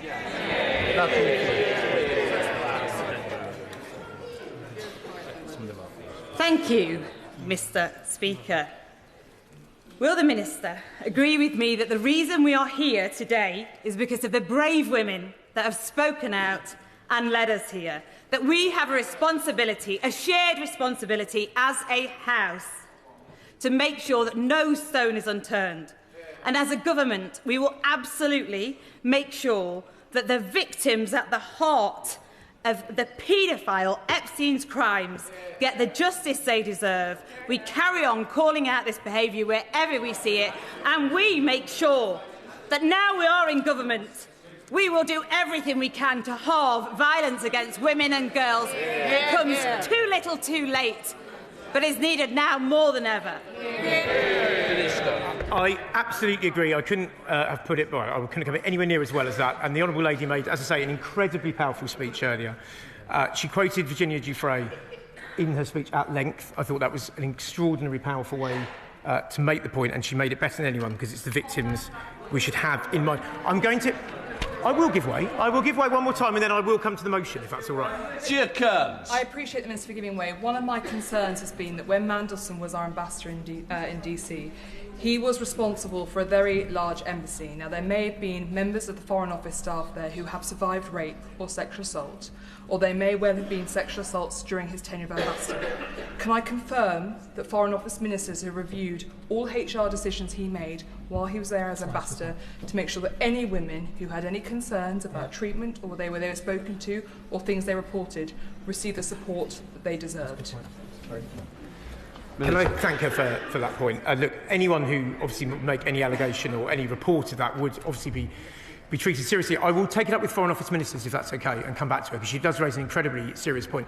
I will give way one more time to the former Attorney General, if that's okay, and then I will... I'm extremely grateful to the Minister for giving way, and I know he wants to move on to the motion. But just before he does, the point was raised by my honourable friend with the Shadow Minister, but I'd be grateful for some reassurance from him.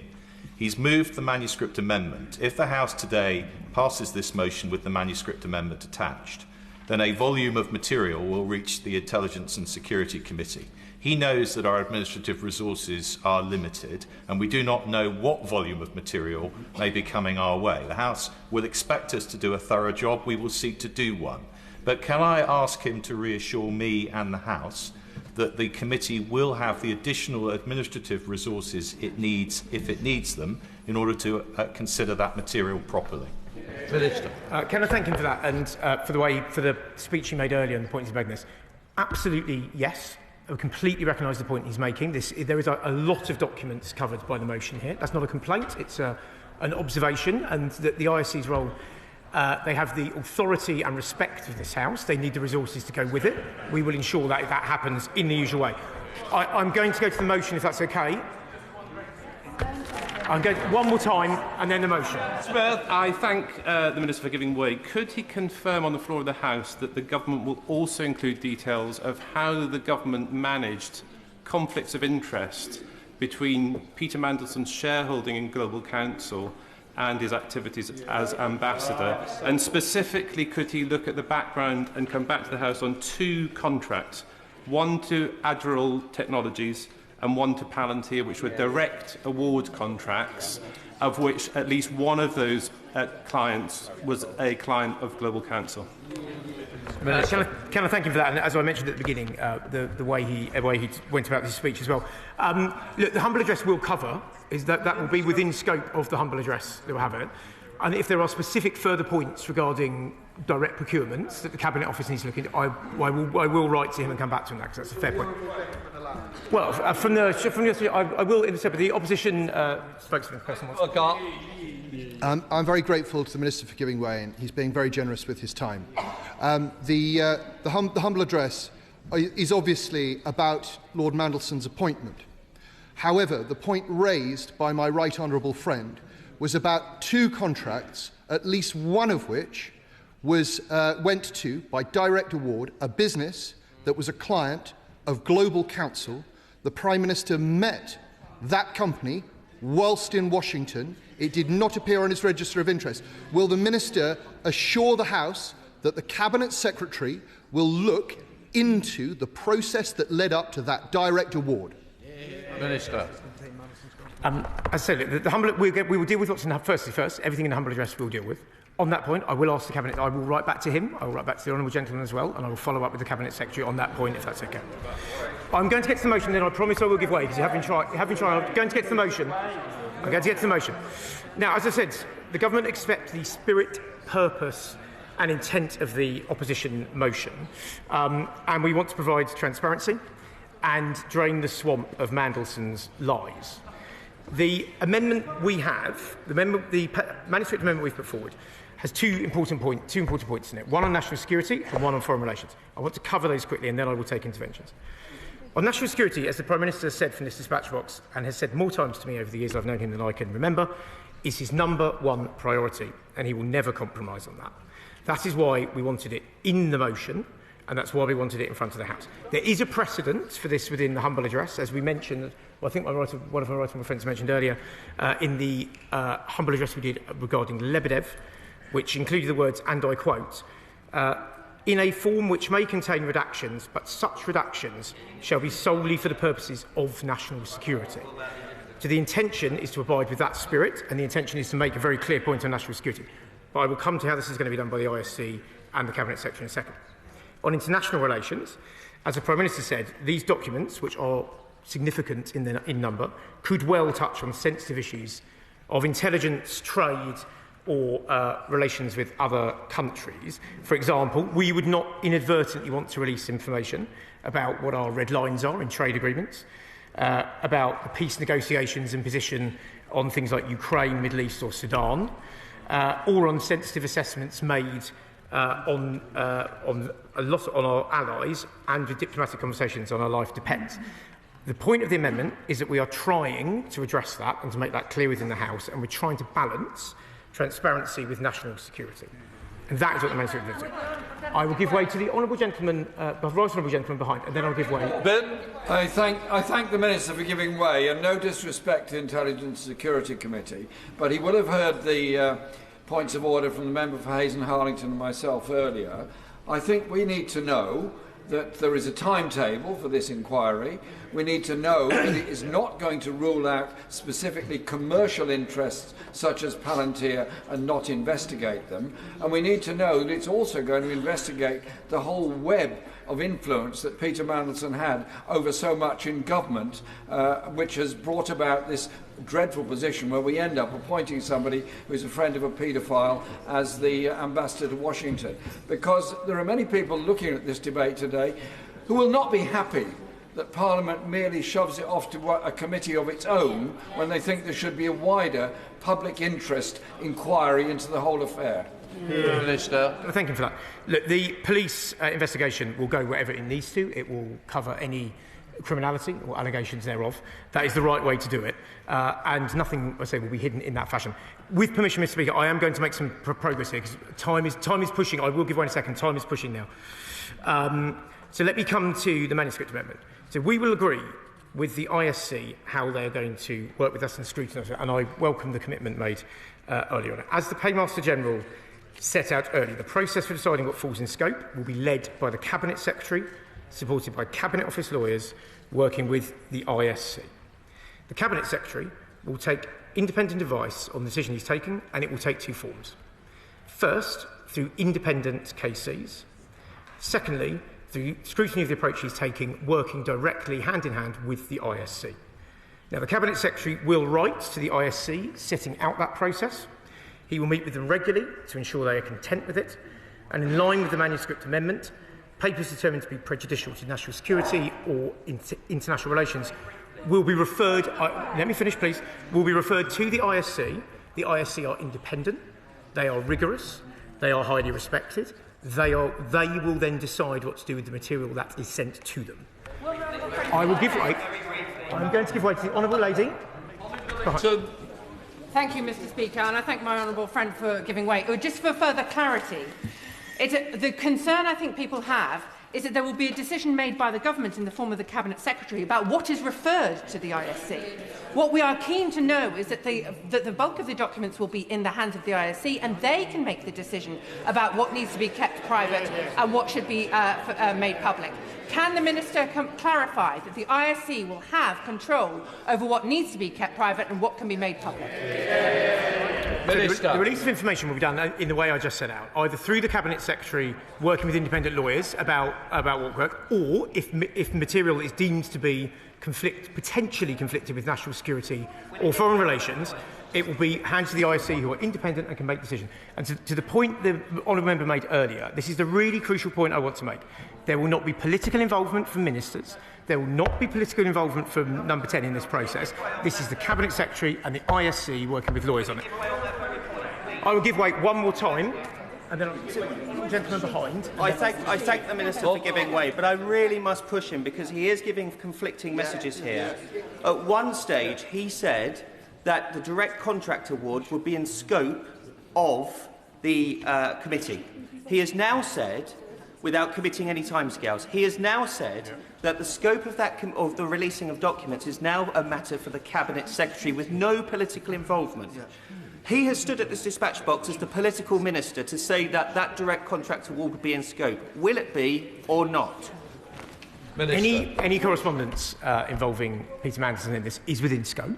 That will be looked at, as I say, by the Cabinet Secretary, who will make decisions based on with independent lawyers and working with the ISC on it. I'm going to give way one more time to the honourable gentleman. Yeah, can I thank the honourable gentleman, my honourable friend.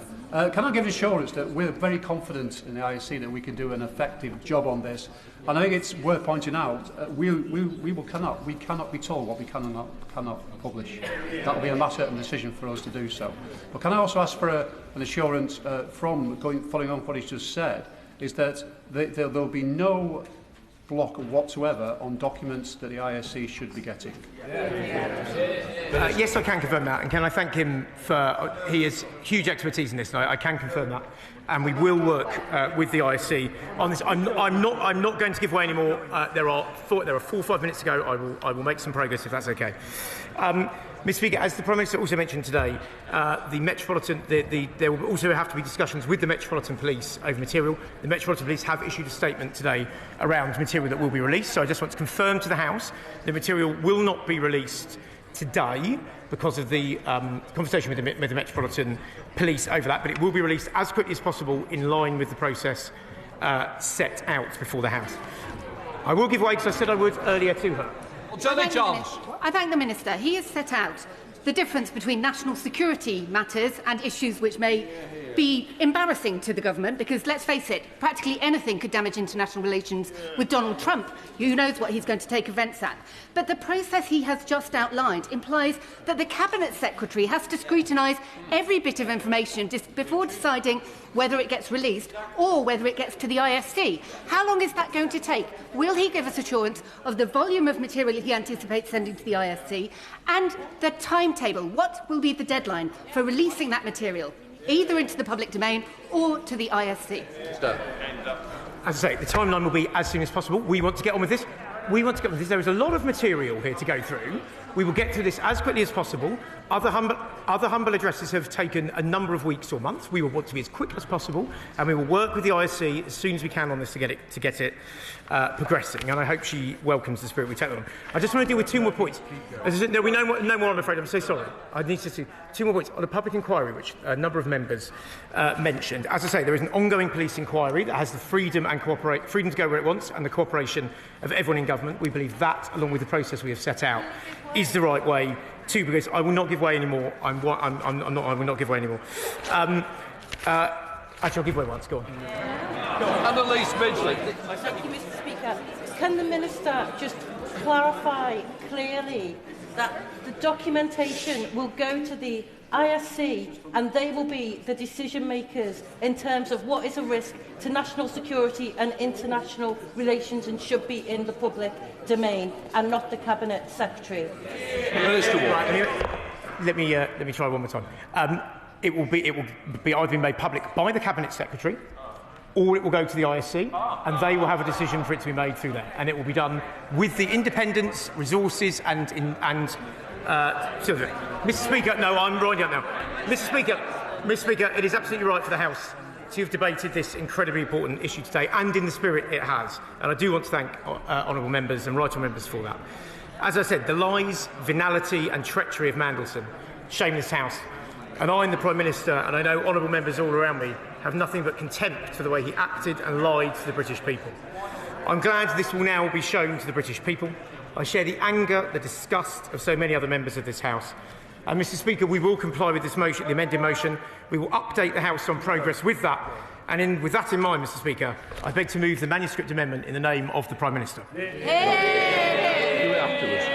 The question is that Amendment A be made, since when an amendment to the amendment has been proposed as follows: that amendment at the end of the Amendment A, and which shall instead be referred to the Intelligence and Security Committee of Parliament, the question is the amendment be made and proposed amendment be made. As many of that opinion, say aye. Aye! Of the contrary, no. I think the ayes have it. The ayes have it. Right. The question is that Amendment A, as amended, be made. As many of that opinion, say aye. Aye! Of the contrary, no. I think the ayes have it. The ayes have it. The question is that the motion, as amended, to be agreed to, as many of that opinion say aye. Aye! Of the contrary, no. I think the ayes have it. The ayes have it. Right. That completes. Are you ready, Caroline? Yes. Right. Sorry, a point of order, Simon Horn. Speaker, it's in relation to the point that the Minister made with regards to the Metropolitan Police, asking that certain documents are not released in case they prejudiced a trial or an investigation. You know as well as I do, sir, the importance of privilege to this place. Will your office and Council be working with the Cabinet Office to ensure that the rights and privileges of members of this House are protected? Can I just say, we're not going to continue the debate, but just to sum up. The question with the Metropolitan Police have no jurisdiction on what this House may wish to do. It will be whether the government provides or not. But just to let you know, they cannot dictate to this House. I'm going to leave it at that. I'm not going to continue the debate. It's been a long debate, an important debate. Let us move on.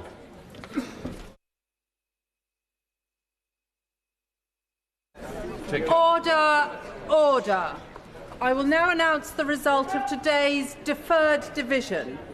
Draft Greenhouse Gas Emissions Trading Scheme Amendment Order 2026. The ayes were 3.